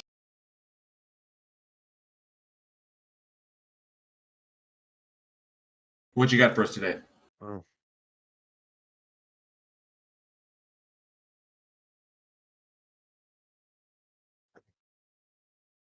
Are you are you part of a particular denomination, or are you just spiritual, or Okay. Why? Why do you believe that?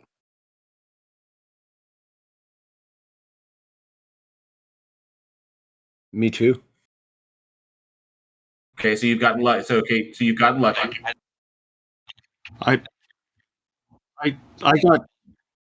I got hit by a car once, and I kicked the door in, and the airbags deployed, and then it was immobilized, and the police were there, and I was okay. I was fortunate. So, but I don't attribute that to God. I attribute that to defending myself against a car.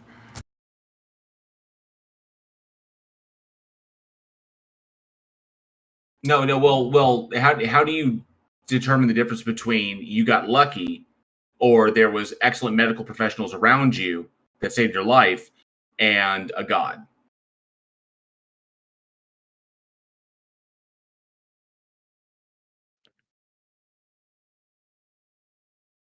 What do you think is more?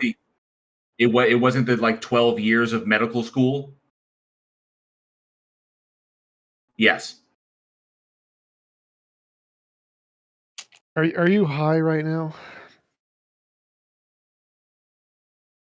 A little bit high right now, are you? It's so condescending. I mean, it's probably true, but still, it's so condescending. Come on. Oh, Randolph, quick tip: you might have to reboot because people in your chat can't hear everyone in here. Yeah, I can tell. Yeah.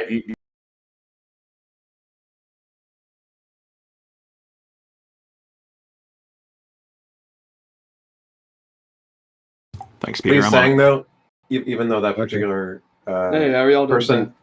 may have had trouble communicating it, is a very, very common thing you hear theists say about why they have faith when they can't like prove by evidence that God exists, but they'll say something similar, like something really important happened to me, and I'm so grateful to be alive, and I just know that God has a plan for me or protected me, etc., etc. Miracles are real because this unlikely thing happened. At the beginning, he was talking about how he's conflicted about whether a God exists, and I was thinking that would go into him wondering if he should continue to be in the religion that he's in, because that's something that comes up quite a bit. People are kind of playing it safe in their view with Pascal's Gambit, also known as Pascal's Wager, but and I was hoping the conversation would get into that. Maybe he'll come back and we can explore further into these topics. Go ahead, Amy, sorry. Just ignores, I agree with everything you said, Randolph. It just ignores that. I lost my train of thought. I'm sorry. So Zatkins, how's it going? What do you got for us today, bud? I got a few things about the Bible I wanted to say. So, can you prove anything about the Bible to be true, or is it just a claim in you guys' ideals? Well, some of the things in the Bible are historically accurate, like the Babylonian incursion of Jerusalem, the reigns of certain kings, the Roman occupation of Israel, so on and so forth. We have Most of the independent major means. claims. most of the major claims, like the Exodus, the global flood, the annihilation of the Canaanites, those sorts of things are manifestly false. I apologize. This is from just a minute ago, but it just because you are lucky doesn't mean that the person next to you didn't get hit by a car, and so that means that it wouldn't be. I guess you are in God's plan, but they weren't in God's plan. I'm sorry. Back to the topic at hand, Xerxes. Yeah, it's okay. I want to add to this. You can prove things in different books. That doesn't mean that the entire book is true. A frequently used analogy is that London exists, so therefore Harry Potter exists because King's Cross Station exists. You can even go there and visit platform 9 3/4. It's there. Or you can do the thing with Spider-Man. New York is a place that exists. Spider-Man is New York, so therefore Spider-Man exists. So, but Xerxes is right. There are the Bible in and of itself is a kind of like biased a biased version of history from the Jewish perspective, from how they interpreted things. There are events that did occur that are historically accurate. There are things that are patently false. There are things that are metaphorical. There are things that are anecdotal. They can't really be supported because of people's interpretation. There's a lot of stuff in there. Now, as far as it goes, like the major claims, like the big claims, like the things that are patently false, like the flood and like the 6-day creation and like the age of things. It's like obviously these things are like patently incorrect. So, where were you going with this? Well, I just wanted to ask, like, from y'all's perspective, like, what can be proven in the Bible and what can't be proven, because like I can use Jesus's like resurrection as an example with history.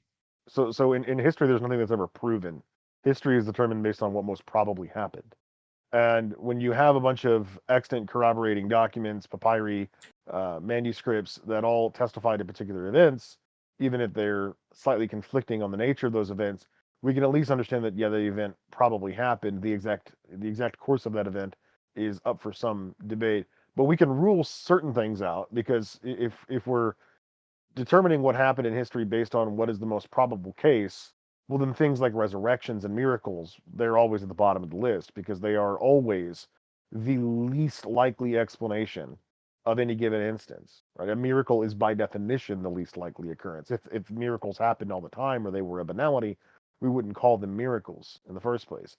So Jesus resurrecting is obviously the least likely explanation for the Gospels, but it is an explanation, and it is the one that Christians obviously believe. Like, I mean, it's requisite to believe in that to be a Christian. So, Anecdotes by themselves. Well, anecdotes by probably themselves. not. No. Yeah, anecdotes by themselves are pretty tough, or like really bad. But like historical anecdotes that entail like a break in the laws of reality, like a suspension in the laws of reality, then yeah, that would be pretty far at the bottom. Also, if you're let me just say, if you're bringing up the resurrection of Jesus as like an example of an event that you think is hard to say didn't happen, which is a very, very common focus for a lot of Christians as their foundation of their belief, and that's a reasonable place to start, and I understand why you'd be convinced about it.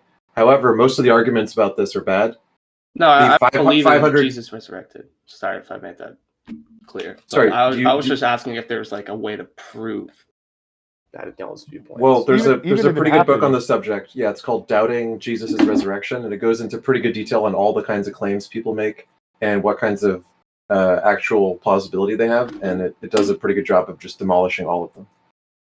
Okay. Well, even if the resurrection happened, no, there would be no way to prove it, right? This is why, I mean, even in the Bible, you have certain passages where it says things like, blessed are you because you believe because you have seen. Blessed are those who believe without seeing, right? Because so the authors of this text knew that people were going to be skeptical or dubious of the claims, and so they incorporate these fail-safes in the doctrine that you are blessed for believing in it even without having any kind of evidence, right? Like, what is the path of salvation in the Bible? If you read Romans 10:9 or Romans 4:5, Ephesians 1:11, so on and so forth, it says outright, if you believe in your heart and confess with your mouth that Jesus is resurrected and is your Savior, then you will be saved. Right? It's all about what you're convinced of. It's not about what you can actually demonstrate is true. Yeah, and also you can't really even put Jesus's like part in that, because some people think Jesus died on the cross. Some people thought Jesus was like not even there. Some people thought another person was on the cross. Like you can't even prove where Jesus was in all this. Well, those are Muslim arguments, right? Because Muslims believe that Jesus was like a divine prophet of God, right? So they can't adopt the more reasonable explanations, which is that he really did die and he was just tossed in a mass grave, or perhaps he wasn't even really who he said he was, and there's just a legend. Like they can't accept the more plausible alternatives, so they have to make up some pretty extraneous ones, because they have to simultaneously believe that A, Jesus was a real person who was a prophet of God, and B, that he did not resurrect from the dead. So they have some weird ideas which are really easily combated by Christian apologists.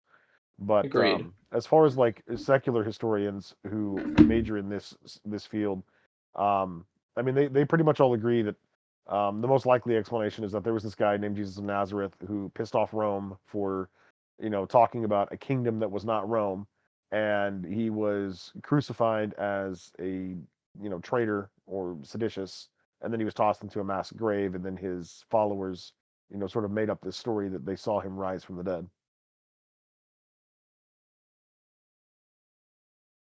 All right. I'm not going to waste any of y'all's time anymore. I think I'm going to take my leave, but I hope you guys have a good rest of your day. Thank you for joining us. Appreciate your question. Yeah, I was just curious. I'm not an atheist. I'm an agnostic. So I was just wondering you guys' viewpoints, and I'm glad I got some understanding. Thank you for joining us. Yeah, no problem. You guys have a good day. Thank you. Next up is Mystery.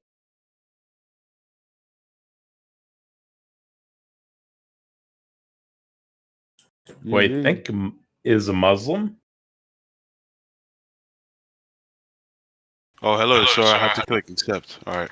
Hello, Mystery. Welcome. Thank you for joining us.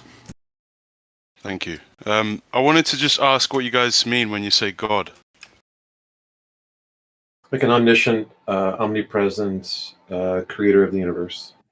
I always go with the definition of the person that I'm talking to, because that avoids strawmanning people. So I don't have a set definition of a God. I usually ask the people that I'm talking to who believe in a God to define theirs. So then at least we can talk about the same concept. Yeah, and I typically use the word deity because it's a sex-neutral term for goddesses and gods. But generally there are some kind of supernatural characteristics about it, such as omniscience and omnipotence and omnipresence and whatnot. I guess the thing is, though, that if we talk broadly, then there's a lot of different definitions for God that can be like... And goddess. Yeah, so there's a lot of different definitions. So I guess for you to believe, if we just say that a God is like an omnipresent force that had some kind of input in the creation of the universe, right? You guys obviously don't believe that God would exist or exists. An intentional input, that one, I don't hold a belief in that for sure, and I think most people in the panel here don't. Can I ask, what is your criteria for proof? Like, what is the evidence that you would need in order to believe in that? Novel testable I don't know, what do you predictions. got? Just about to quote TJump. He's like, TJump, you want to take that? He's right. Novel testable I predictions. would say most of us like and prefer science and empirical evidence and what J.O. Warren and TJump But were science saying, isn't always right, is it? But we're also open to what you got. Science is just man's knowledge, right? That's what science means. It's the best. It is the only reliable source of knowledge that But can we differentiate imagination used to from think reality. that the Earth was flat. Right? Stop. Science is the best, most reliable, only way that can accurately differentiate imagination from reality. There isn't a better way. Everything else can be more wrong than science. Science is the least wrong of everything. Okay, but science is not always correct. Sure. It's the least wrong of everything. And when you say like science, you mean like in what way? Like what would literally the method be of an investigation evidence? by which the method of investigation by which we come to conclusions regarding the natural world. The rigid and strict methodologies by which we determine the difference between what is real and what is imaginary. I guess I know what you're saying, but the thing is that if the concept of God is that he can't be physically manifested, does that mean that you won't believe in him? No, I mean, if you you're can going, have if you're going, indirect observations. well, So, like, regardless, hold on a second, TJump. If you're going to define God in such a way that he shares all the same characteristics as a thing that doesn't exist at all, how am I supposed to distinguish between a thing that doesn't exist and a thing that has the characteristics of something that doesn't exist? Because you can observe the effect of something that exists in order to scientifically determine that it exists. It doesn't need to, like, physically manifest, And right? can you produce something, an effect that you believe is both positively indicative of and exclusively concordant with God as the explanation for it over any other What explanation? about Thomas Aquinas, the evidence, logic, About it. inference, scientific method? About Are the you kind of talking- the idea that things cannot go to infinite regress, that there had to be a beginning to the first, wrong. thing. He's wrong. So first and foremost, he's just But that's wrong. a scientific Secondly, like, method, right? Hold on, no. No. First and No, foremost, he's just Aquinas wrong. was There's nothing not in the using the scientific method. There's nothing in the scientific method that forbids infinite regress, right? The only problem with infinite regress is There that it's is. intuitively No, there's absurd to not. human beings. There is no logical contradiction or mathematical problem with There infinite is. regress. It is There's literally not. just intuitive. Please, So please identify the logical contradiction. in Okay, infinite the regress. logical contradiction is that if everything requires if everything requires actuation from something else, then doesn't. the first thing We don't know that well, it does. Scientifically, it Doesn't. does. Well, no, because you don't. everything, You don't. every, You don't. No, you don't. everything You don't we get to can just make claims observe. like that. Okay, well, Mystery. you're going against I science now. assure you. No. No, I'm not. I assure you, if you want to go down this sort of Kalam style route with asserting that everything requires some sort of antecedent deficient cause, you're going to get in trouble if you're going to start trying to incorporate God into that list because Okay, God can I ask? has an explanation. Hold on. Can you I'm not done. prove to me that Hold on. nothing requires? Hold on. I'm not done. Okay. God as an explanation is always going to violate the rules that you use to get to him in the first place. So if I were to even just grant what you're saying, okay, infinite regress is impossible. Okay, whatever. All right. And everything needs a cause. Okay, all right, whatever. All right. Now we say, okay, so God is the thing that caused everything else, but he exists infinitely and he himself doesn't need a cause. So right out of the gate, we've already violated the very rules that we set forth to get to him. So you're you're jumping already ahead. creating a special pleading fallacy. No. I don't, it doesn't matter if I'm jumping ahead or not.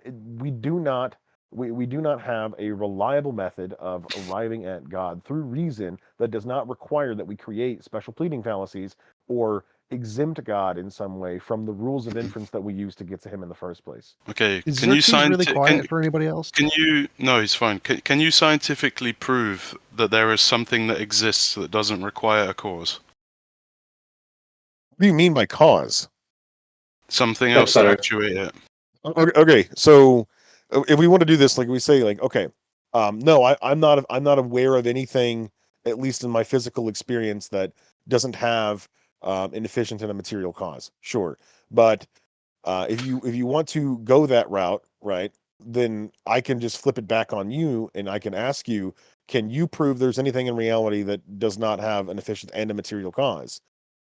Because if you believe in God, you would probably be believing in creation ex nihilo. But the point that I'm making is that according to science, right, everything that we can observe, everything that we can test, right, does require a cause according to logic and all of the properties. Right. Our observations tell us. Our observations tell us that science tells material us things. Okay, that's poorly worded, but things, physical objects, material objects have both a material and an efficient cause. Okay, the universe is a compository of physical objects, and you might say that the universe requires an efficient cause because everything else in the universe also requires an efficient cause. But if you were to make that argument, I would say that it would equally need to require a material cause. And if the universe requires a material cause, well, it can't have been created because the universe is the totality of material. So there can't be How do you know material that? before the existence of material. How Because do you that's the know that? definition of the universe. Okay, so what if there was something outside of the definition of the universe that created the universe? Well, that's just moving the goalpost. Hold on. But there is. Do you There is believe? evidence of that. No, Mystery. Do you believe that material in the has own always question. existed? Mystery has material always existed? I can't prove if it has or hasn't, but Well, okay. Well, I know if it that all has, material hold on. requires a cause, so it can't go to infinite regress. So no. Okay. Well, if your answer is no, then there was a state of affairs wherein there was no material that existed. Okay. Yes. Meaning that when that state of affairs transitioned into a state of affairs wherein there was material, that state of affairs was devoid of a material cause. But everything Yes. we've ever observed tells us that anything that has an efficient cause has a material cause, and vice versa. So if you believe the universe has an efficient cause, you must use the same reasoning consistently to arrive at the conclusion that the universe No, requires because a I do material not believe cause. that God is material. Okay, so Doesn't then you're matter. just cherry picking. You are jettisoning No. jettisoning out this particular aspect. You have no No. evidence that no.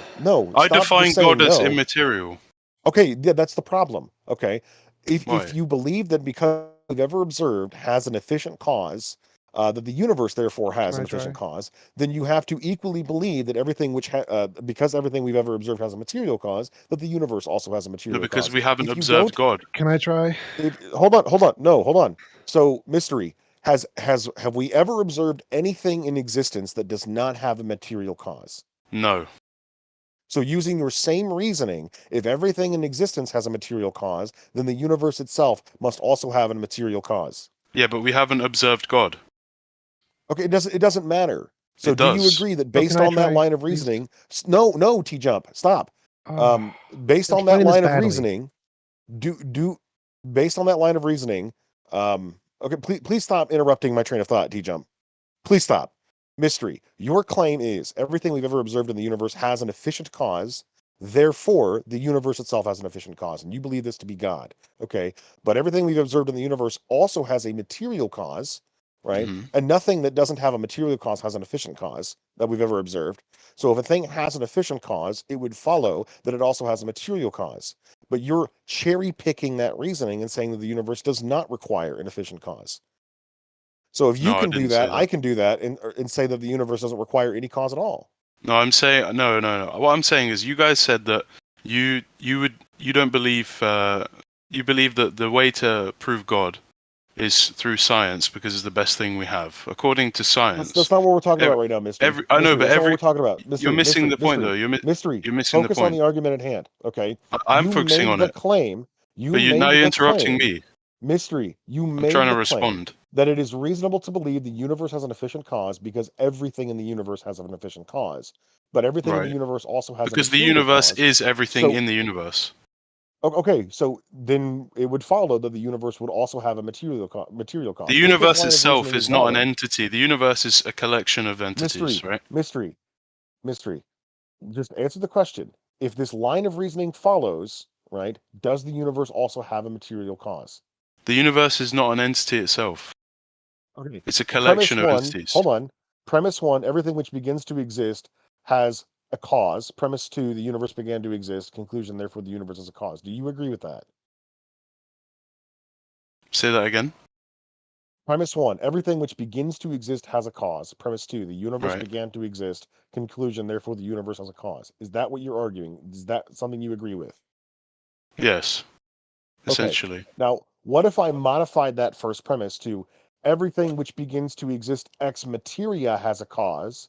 The universe began to exist ex nihilo. Therefore, the universe has a cause. Is that a valid argument? Explain what you mean by ex nihilo and the other thing you said. Ex materia meaning coming from something other, like some other materials. So everything we've ever observed in the universe that begins to exist came from some pre-existing material. So you, Yeah, me, correct. rocks, trees, guitars, all of that stuff is Yep. composed of material that was assembled into that object. But it didn't Yep. just pop into existence out of nothing. Yeah, According to right. theism, God created the entire universe out of nothing. There was no thing for him to Right. affect or interact with, and he somehow facilitated the Yep. transition of existence for material objects. Okay, Yep. so theists believe in creatio ex nihilo, right, which is that the Right. universe came into existence out of nothing. This is not a process that we've ever observed. It's pure speculation. We Yeah. don't know the rules of this Can I process. please All we try? know the rules of. Please. logically Hold on. inferred. Hold on. All we know the rules of is ex materia causation. We know that things which have a material cause or things that begin to exist, from material require an efficient cause as well. This Okay. we can justify intuitively and observationally, but we Yeah. cannot justify that anything which begins to exist out of nothingness requires an efficient cause. But the problem with lacking something that creates ex nihilo, right, is that there's an infinite regress of requirement of material. which isn't possible logically. If there is an infinite requirement, then nothing would exist. Mystery, you're not paying attention. Mystery, you're I not am paying attention. I'm responding No, to you're exactly not. what you just said. No, you're not. Yes, I am. If all we're going by are the rules of the inference that you have presented in this. Yeah, but you're this creating a conversation. system where there's No, an infinite Mystery, requirement. Ignore that for a minute. Just quit That's my trying whole to point. skip ahead of yourself. It doesn't fucking matter. You don't understand the subject as nearly as well I as do you understand think what you you're do. saying. And what I'm trying to illustrate to you here is just a complete breakdown of the argument itself. The rules don't work. Even if you arrive at God, God himself is infinite. God himself is an infinite regress. He's a conscious thinking agent with an infinite series of past mental states. So you still arrive. I at know an you're infinite adding regress more no matter what you properties to do. God, but we haven't even agreed on the first premise, which is that there is a requirement for something that creates without causation. Otherwise, there's an No, infinite there's requirement. not a requirement for that. There is. Can I please have a There turn now? literally is. Can you're not making progress? May I please try to explain this? Go ahead, whatever. Okay, so all of the natural things in the world we see, they are all contingent. We all see them made. There's no infinites to them, right? Right. But what about things we don't know about? Could there be unknown parts of the material world we don't know about? Yes. And they could be infinite because we don't have any evidence for them, right? True. All right, and we don't have any evidence for God, right? He could be infinite. We don't have evidence of him either, right? I don't know what you mean by evidence. The same kind, like the evidence we see about the material world, we can see it and interact with it. We Yeah, don't but God have isn't that. material, so Right. So we don't have any of that for God, and we don't have any of that for the unknown material stuff, right? I don't know. I believe that we have evidence for God based on this premise that there has No, to I don't be care. some kind So of original the physical cause. stuff that we see. So we see Okay. the We material can't put world. God in a test tube. I don't Correct. care. I don't care. That's not what I'm saying. So the material stuff we see, all of the stuff we see, all of the evidence we have of the material world, whatever means we use to do that, we don't have any of that for God, right? We can't touch, hear, smell, see God. This No. is a yes or no question. We don't have any of the sensory stuff for material for God. Yes, It's all we this. don't. Okay. So we have nothing of the sensory stuff that tells us anything about the unknown material stuff. We don't know anything about the unknown material stuff, and we don't know anything about God from this means, right? Right. So there's an equal % chance that in the unknown material stuff, there could be an infinite material, just like there's a % chance of the unknown God stuff, there could be an infinite. Okay. So that means that there could be an infinite material, just like there could be an infinite God. And there could be God, right? So why are you an atheist? Because there's no evidence of God and there's lots of evidence of material. But there's an evidence that there's a requirement for an initial cause. No. There is, though. No. What is that? Because everything requires to be actuated by something else. So there's either an infinite requirement, or there's something that did not. There's something or some things that do not fit the properties so of either, requiring a cause. So they're infinite. Either there was an infinite thing or there was an infinite past. Both of those are possibilities, and both of those could be not God. And they could be God. Sure. If you define God as something infinite that didn't require a cause, that led to the cause of everything else, then God must Define exist. God as my cat, all of a sudden he exists. No, but Right, yeah, so okay, I yeah, define- if you do, that's true. But I but we're define God talking as about a this- mind that created all non-created things, and I think no such thing exists. But why? Wait, Mystery, are you essentially arguing that the only thing there could be an infinite regress for is God, because there cannot be an infinite regress for anything else? I'm saying that no. What I'm saying is that there has to be something that doesn't require causation. Well, so there's two things there I wanted to bring up. One is that your definition of a God seems to not entail a mind. Are you saying the universe, quantum fields could be God? I'm saying that no. I'm just talking about one of the properties of God. Okay, He so could have you- a mind. He could not in this theoretical example. Right, so I'm just quantum talking about fields something is that the doesn't quantum field require could be the causation. necessary thing, right? The quantum fields could be the foundation of all reality. That's the ultimate beginning, and you don't need a God for that. If they fit the properties then of not requiring a cause, and they've existed Sure. before the start of the universe, then potentially. Sure. So that's one possibility. There's another possibility where there is no such thing and there is an infinite regression. Now that's the thing you seem to be arguing against. Why do you think there can't be an infinite regression? Because it's logically impossible. What's the Like, logical if they- contradiction? Okay, so if you have like a line of dominoes and they got knocked over, there has to be a beginning force that caused the dominoes to knock over. Nothing would happen if it has infinite requirement. Well, You that's can't go only, into an wait, wait, infinite wait, chain wait, of wait. requirements. So that's only the case if the domino that's knocked over can only be knocked over by the previous domino. Suppose there's a stick and the stick falls in the middle of the dominoes. Now, even though there's infinitely Yeah, many but some dominoes force had before to it, cause the stick to fall. yes, and that's fine. It's not one of the dominoes. So if there could be other forces other than time that can cause present moments, right? And if there are, then they can knock over a bunch of different dominoes. There can be many different present moments. So And then the of those stick is present your god. moments, no, because it doesn't have a mind, but it Doesn't does have to. exist. That's fine. So if you want to define God as just the foundational nature of reality, which is infinite past, you can do that. But I don't believe in infinite past. That's fine. It's Then you not a don't believe logical in God. contradiction. You can't prove that infinite past exists. I can So prove why do you it's believe not it? logically impossible. So all I have to do is prove it's Either not logically impossible. either you have an infinite series of past events, or you have an infinite God. Either way, you are stuck with infinity. Okay, so if there's a requirement for an initial cause that is infinite, that seems to indicate to me that there is a god. Okay, mystery. Let's break this down for a second. Let's say there's a state of affairs, okay, wherein the universe does not exist yet, and it's just God. God exists in this state of affairs. There's nothing for him to interact with, nothing for him to affect. It's just him. Okay. Now let's also suppose that he has the magical powers to affect nothing at all and somehow generate an effect, ignoring Right. the obvious logical contradiction that causes. Okay. What facilitates God's action to transition those two states of affairs? It's that God has properties that nothing else has, right? Otherwise, so the material what- world that we observe is only created Mystery, because of mystery, the powers mystery. that God possesses. God went from a state of affairs of no universe to a state of affairs of universe. Yeah. How? What did he do? He used his power. Okay. And why did he use his power? I don't know, but now we're going into the why question, which is a bit harder to talk about. Stop. Okay. Because he willed to. Hold on. So he willed to. So he made the choice to do this. Yeah. So there was a state of affairs prior to God making the choice to create the universe. Okay. What do you mean there was a state of affairs? There was a state of affairs when the universe did not exist. You believe the universe came into existence at some point.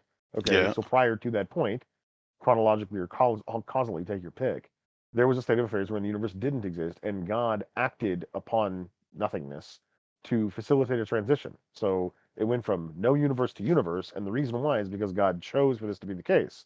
Yeah. All right. So at what point did he desire to make that choice? I don't know. We can't even estimate that. Regardless of the case, you have now trapped yourself into another infinite regress, because God now has an infinite series of mental thoughts leading up to the choice to create the universe. Yeah, but God is the only thing. The whole what I define God as is something that doesn't require anything else, right? I'm not talking about whether God needed a cause. Stop trying to predict. Why are you where my saying that argument God is going has and an just listen infinite to it. regress? Because he's a conscious thinking agent, and he had an infinite series of mental thoughts leading up to the point where he created the universe, or decided to create the universe. What if God exists outside of time? Infinite doesn't matter.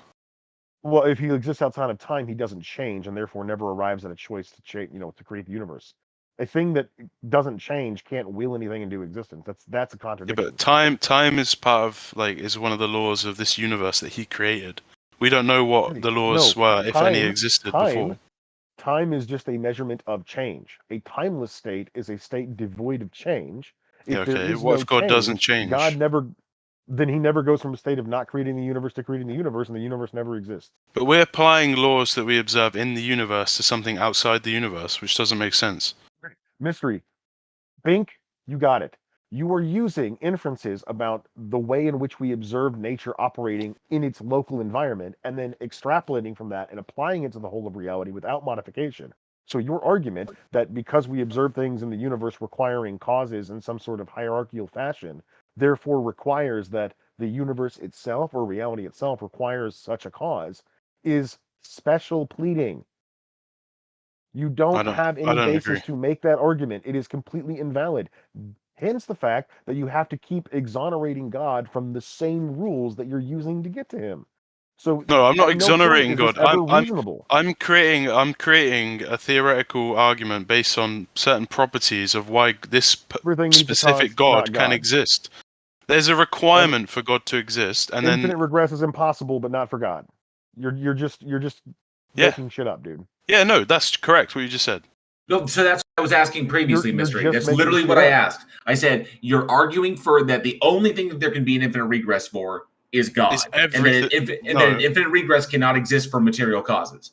Yeah, that's based on science. Okay. Well, here's the question that I think TJump and Xerxes, a number of people, we've asked other people before who've come up on the stage.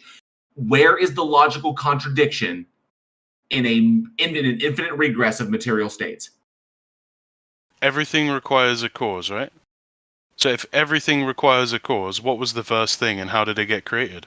It also means Mystery, God that would very require a question- cause. That very question is But incoherent. God, that's the whole explanation. The explanation is, if everything requires a cause, either we have an infinite requirement, which is not logical, or there was something at the beginning that didn't require. No, mystery.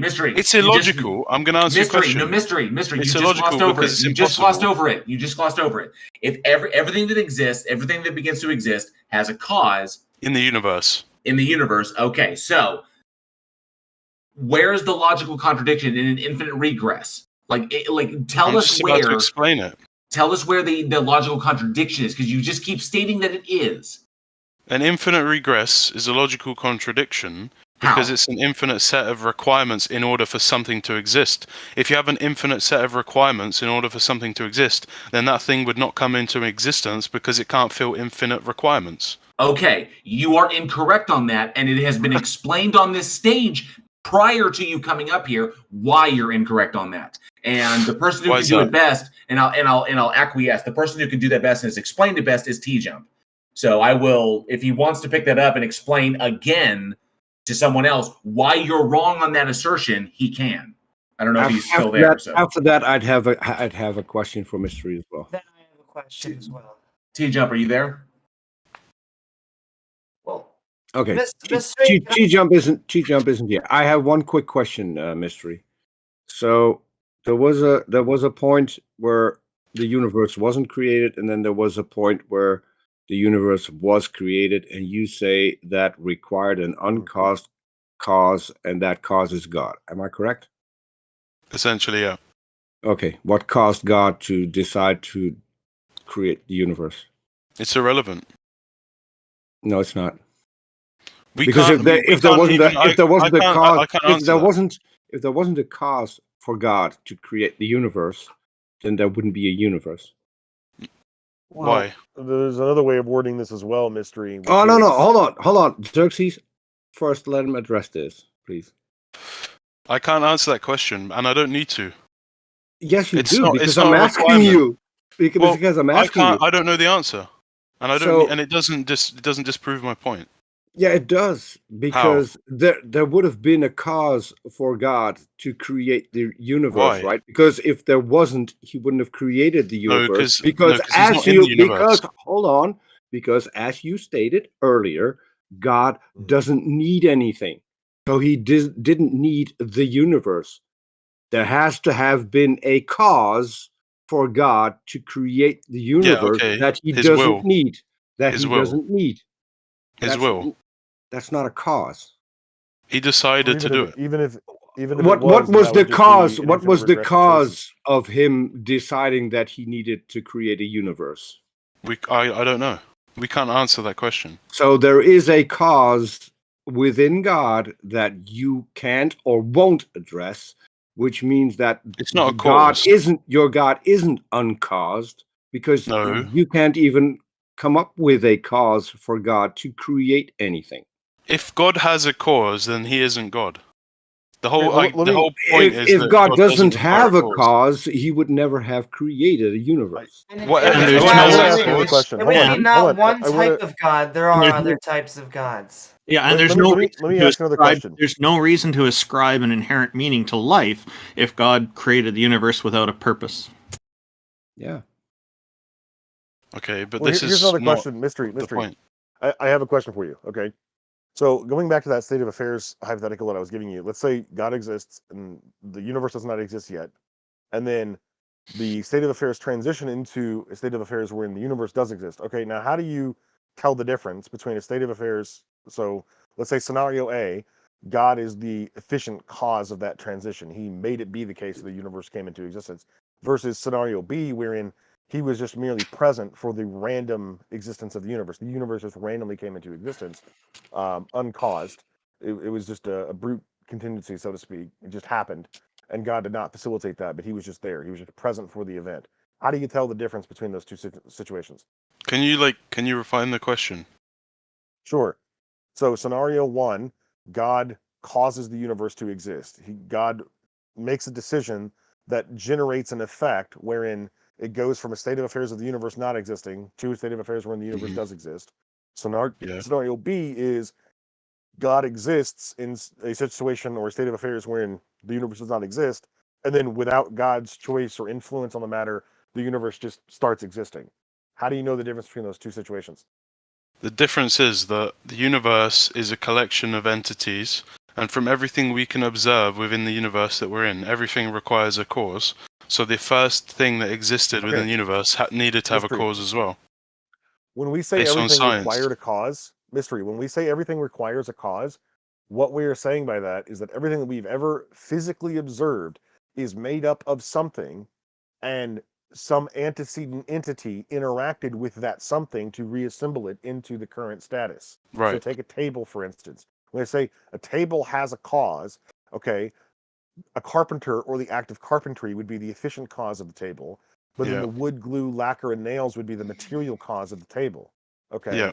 And so what the carpenter did was he took the wood, glue, lacquer, and nails and he reassembled them to become the table. Do you agree Yeah. with that? Yeah. Okay. But the carpenter did not do anything to the table prior to its existence. You can't affect a thing that doesn't exist. That is a logical contradiction. Right. Things that don't exist can't be interacted with.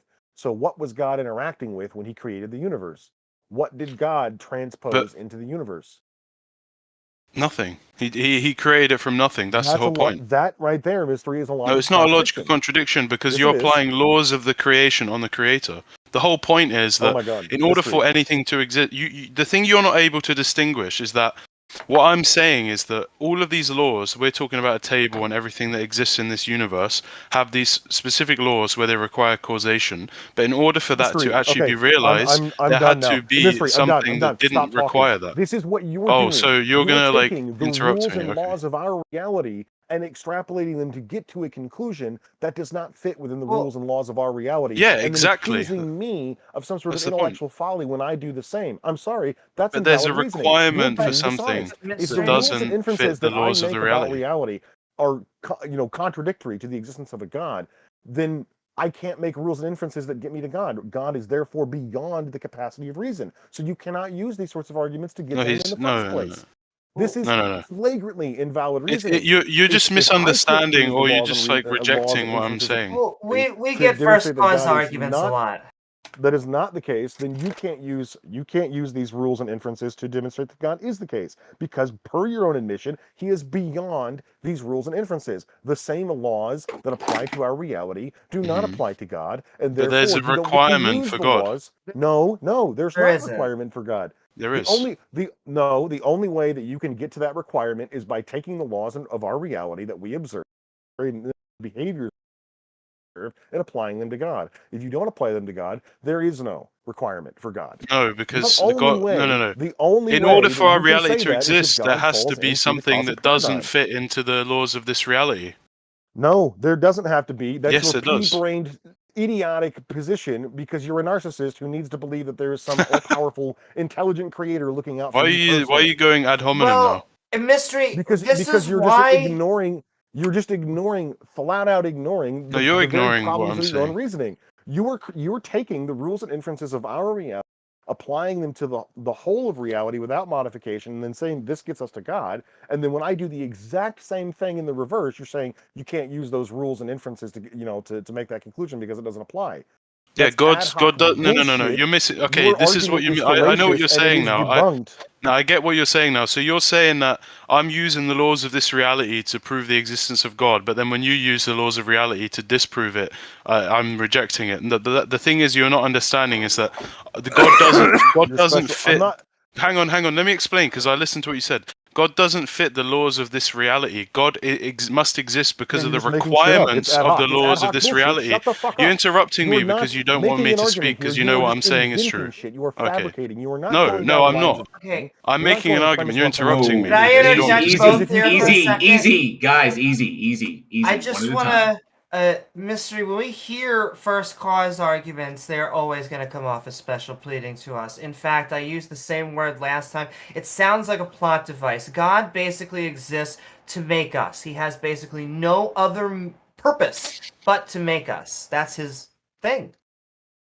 This wild, incredibly but arrogant you position. guys But are mystery. you guys are I missing got the a point. point. No mystery. Stop. At And this then point after right that, I'd now, like a series of questions. Amy is correct. She nailed it on the friggin' head. Okay, it's literally we hear first cause arguments all the time. But you don't listen to them. But there's a problem with this. There's really a major thing that this issue that you have is that you stated that the laws of reality, okay, by which this universe, by which we understand this universe operates, don't apply to God.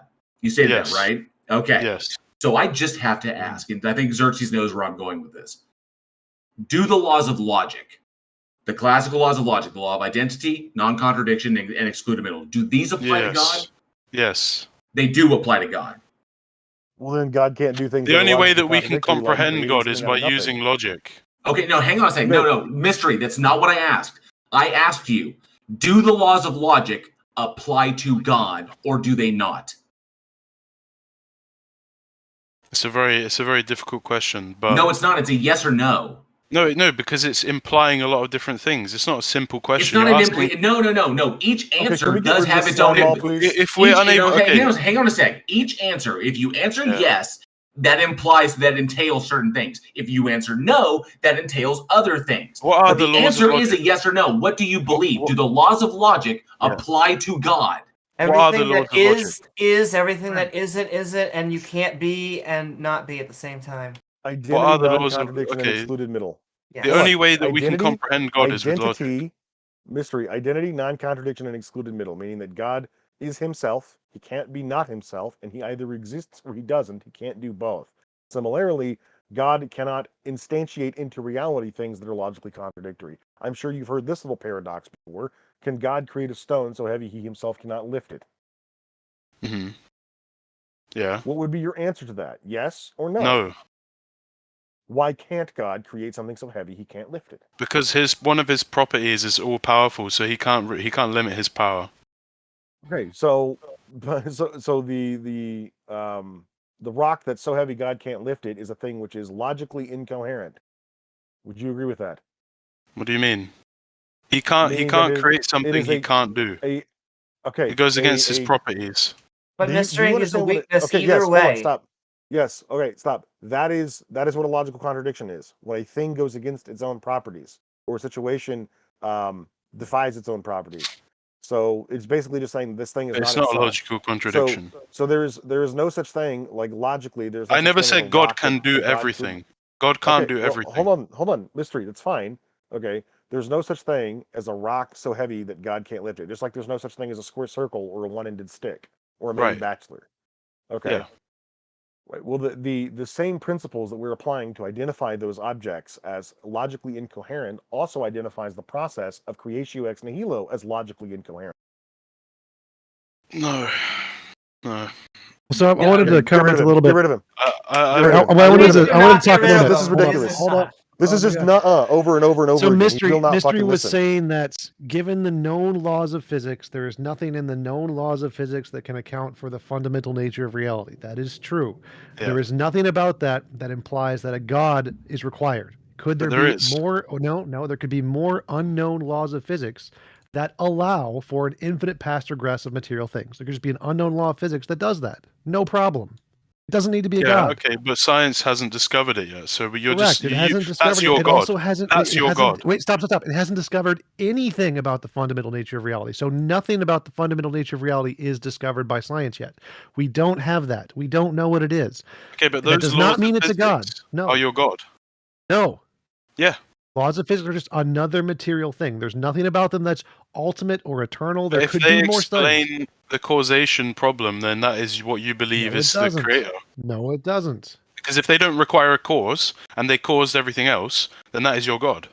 No, it doesn't. So It again, does. there's multiple solutions. That is wrong. There could be things that are uncreated that didn't create anything else. They just affect things, like a law of gravity or something. It could be All there. It Mystery is didn't doing is create saying it. that he's just going to arbitrarily assign the label God to anything that happens to be the antecedent efficient. That's what we defined God as in the beginning. I defined it in this whole theoretical scenario Does as God have a something that mind? doesn't require a That cause. was one of my questions. That's. I mean, I did bring this up like half an hour ago. That's what was the point. But we can definitely move on now. So we've gotten to the point where no, that's not God. And can I ask you, Mystery? So you said that God made things out of nothing. What's the difference between that and magic? What do you mean? You said that God created the universe out of nothing. There was no universe, and then he created the universe out of nothing. Ex nihilo, as Xerxes said. Yeah. How is that different from magic? What do you mean by magic? That's such a abstract word. Like, poof, I don't know how to do it, so we're just gonna say that it was just magical, mystical. You could define it in that way, but it's a very abstract word. Oh, I agree. But you're pulling things out of nothing, or apparently God is.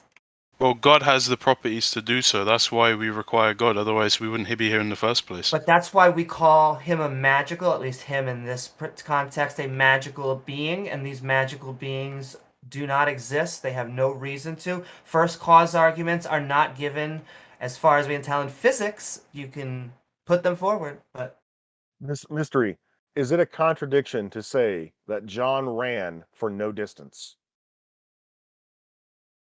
Yeah, Okay. Why is that a contradiction? because running is a state of movement which requires travel, right? Yeah. I So would if you argue go that causation is a state of affectation. There needs to be an interaction, a relationship between two or more extant things. If God in any state of affairs is the only thing that exists, causation cannot occur because God does not have anything to interact with to generate an effect.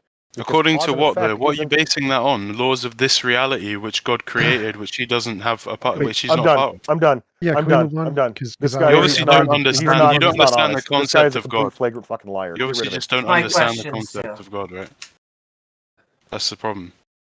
I No, mean, like all you do is go ahead, Amy. I'm sorry. Go ahead. You're trying to I'm force sorry. I God just into wish the we laws could of learn. reality. Yeah, all he's doing is nut-eyeing everything he's hearing. And like I said, if he'd been listening before on the stage, TJump did an excellent explanation before as to why an infinite rate, there's no logical contradiction imposed by an infinite regress of material states. Xerxes has gone through this a number of times trying to do it. All of us have taken a stab at this. First cause arguments are nothing new to us. Okay, we've been down this road a lot, and we were trying to give you the leeway on that. But you don't rebut with evidence. You simply say nuh-uh. Like if T-Jump explained to you, mystery, if T-Jump sat there and explained to you exactly why we know an infinite regress entails no logical contradiction, the expectation would be you would have evidence to counter his explanation, but you don't have that. You just nuh-uh him. Yes, I do. We can move on now. We can move on. We're going to move on. Let's get rid of him, please. What a All right. fucking idiot. Thank you for coming up. We've got Guv'nor up next. He's been in queue for quite a while. Oh, this is going to be hilarious. No, Guv'nor. I was gonna do the exact same thing. Great minds. Hello, Governor. So my greatest argument is the cosmological principle. What about Do it? you guys believe in the cosmological principle? You mean What is the cosmological principle? Which one? This is what you guys do. This is What why. is? Can you maybe true explain reason what why you the? act. Can you explain what the cosmological principle is? Because I don't understand what you mean, and there's probably people in the audience who would like to know as well. Yeah, so when you think about the largest scales of the universe, you make two fundamental assumptions. One is the homogeneity of the universe, and the second is the isotropy. So this is, on the largest of scales, that the universe has the same physical properties everywhere, i.e. mass, density, expansion rate, visible versus dark matter. And the second assumption is that the universe looks exactly the same in any direction you look at it. Do you guys believe in this principle? No, but that's not the cosmological principle. That's the cosmological principle.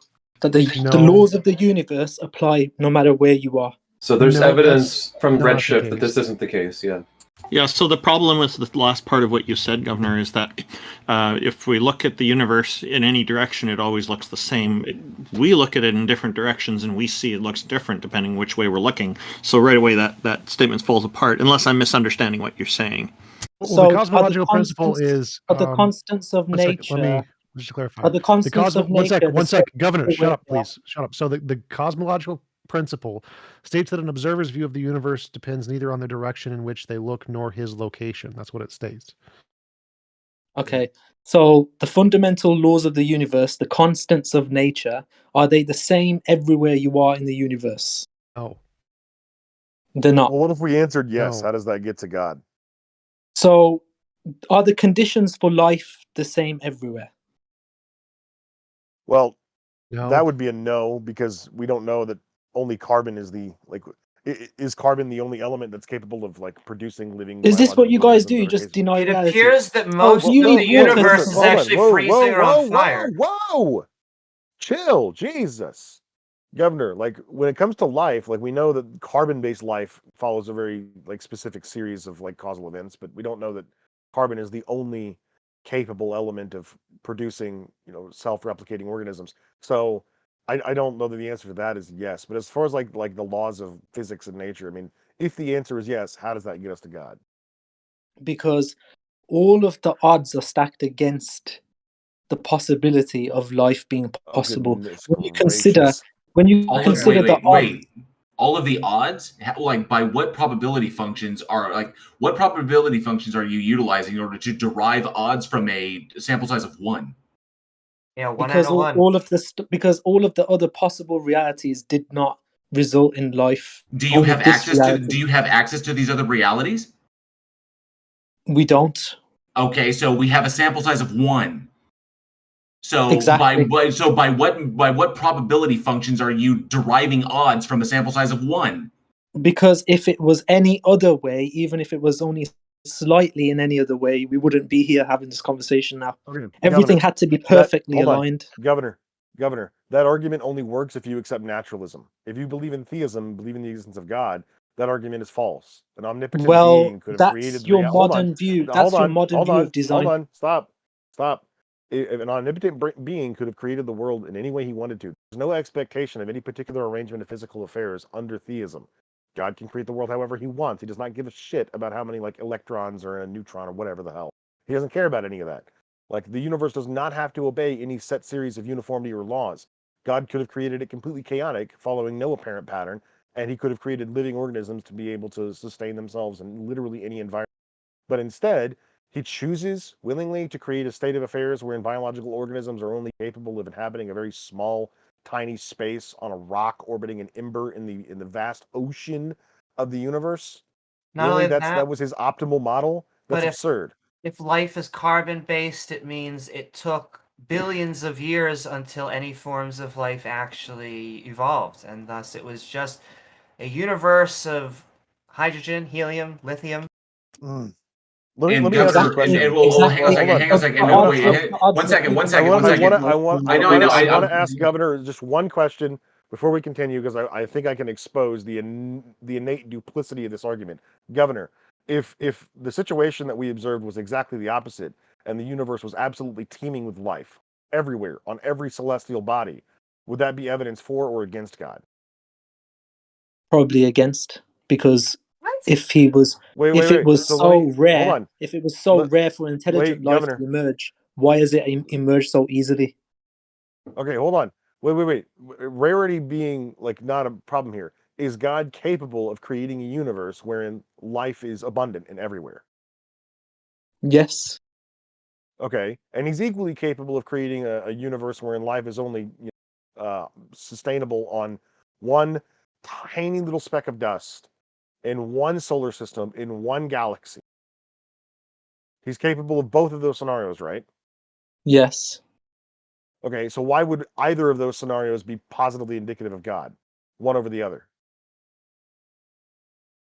Because if it follows that the properties for intelligent life to emerge are so rare, and the fact that they've emerged in this specific point in space and time can only be indicative of the fact that its rareness has to exist for a reason. Okay, the rarity of an occurrence does not in any way hearken to intent or will behind it. Rare things happen all the time. As a matter of fact, you could go outside and watch a leaf fall from your tree and see it hit the ground.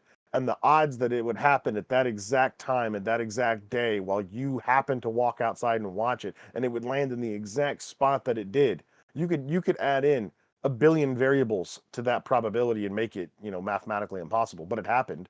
Do you think God is behind leaves falling from trees? Rarity That's is your not a adoption of the modern design concept. However, there is hold a on, Governor. Does pragmatic God view of personally religion as well. does God personally influence every statistically improbable thing that happens? Yes. Okay, so God personally influences a leaf randomly falling from a tree. Yes. Could God also personally influence every statistically probable thing that will happen? Yes. Well, I mean, if we're being consistent here, if God exists, then the prior probability of anything happening is 100% because God can just do whatever He wants. So this would be a method. This would be a matter of underdeterminism. Let me just ask. I just want to ask: how does something improbable evidence of God did it?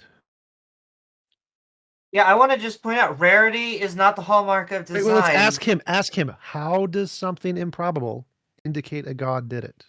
It's not. It's the fact that when you're debating against people and you're thinking about the probabilities of things happening, the odds are very stacked against you. You can't derive those odds, Governor. Governor, I've already I want an explained. answer. I want an answer. I want an answer. How does something being improbable indicate it was done by a God?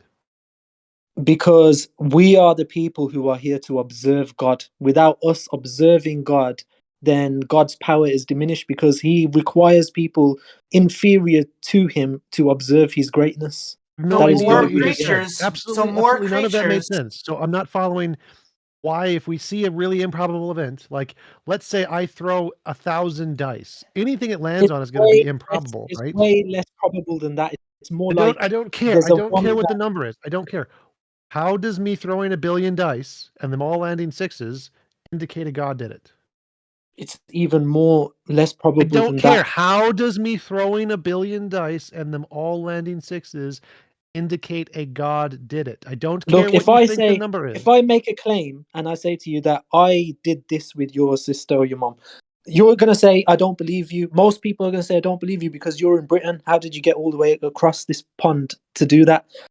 There's a probability of it not happening. So people look at the probability of it not happening, and there's a consensus agreement that we all believe that Just this doesn't show happen. TJump the causal link between him So- rolling a billion But it's dice not. roll It's the landing fact that when there means is God. an entire society that requires ethics to survive, and they this all is agree fucking with This is a completely different argument. Stop. So It's okay, Taco, I'm moving on. can you I'm mute him? moving on because Taco, you mute guys him for a lost that second. Completely argument. different argument. Taco.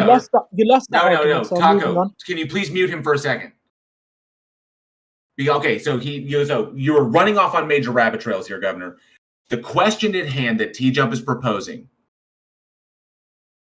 if he rolls 1 billion dice all at once, and every one of those dice come up 6, is that a possible thing that can occur? Yes or no? Yes. Okay. So, if it is possible that he could do this, roll 1 billion dice, even though the odds are very, very small, How do you get from that, the possibility that it could just happen, how do you get from that to God? Because even though the odds are so small, how do you get from that to God? So it's an argument that I have for the existence of God. It's not just one argument, it's multiple arguments. That's just one thing that I've brought up.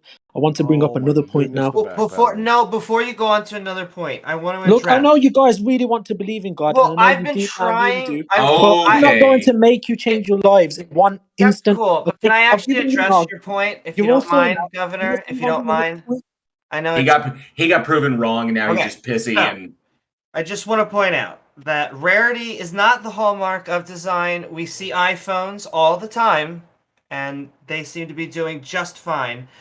It would also go then towards Xerxes' point if you are saying that our minds are here to be for his glory or whatever the hell he's got going on, then a creator would want more life. By definition, then, more life, more to give to him. And so what you are making is a giant puddle argument. You are making a giant, wow, we're here, and isn't it so neat? It must be for a reason, because why else? And so it is. We're here because of carbon and liquid water. We're here because we are in the circumstellar habitable zone. There are numerous biological, chemistry, and physics reasons to why life did not just arrive by random chance, but it actually arose because carbon, liquid water, and not being on fire or freezing tends to be good for life. Governor, just one quick point. You're saying that we all want to believe in God. I have no interest in believing in God. I'm more interested in believing in a goddess, but I still just am not convinced in either case.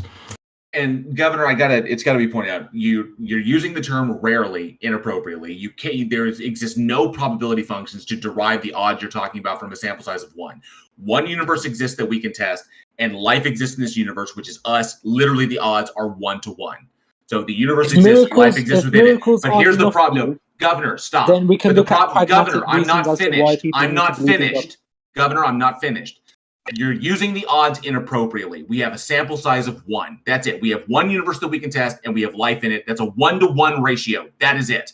Okay, How do you now, know that there's one universe? How do you know Governor, that there's one? Hang on. How do you know that there's one universe? I said there's one Have you universe seen that we can other universe? test. Governor, I said there's one that we can test. We're not going to derive tests on universes that we can't observe and are not accessible.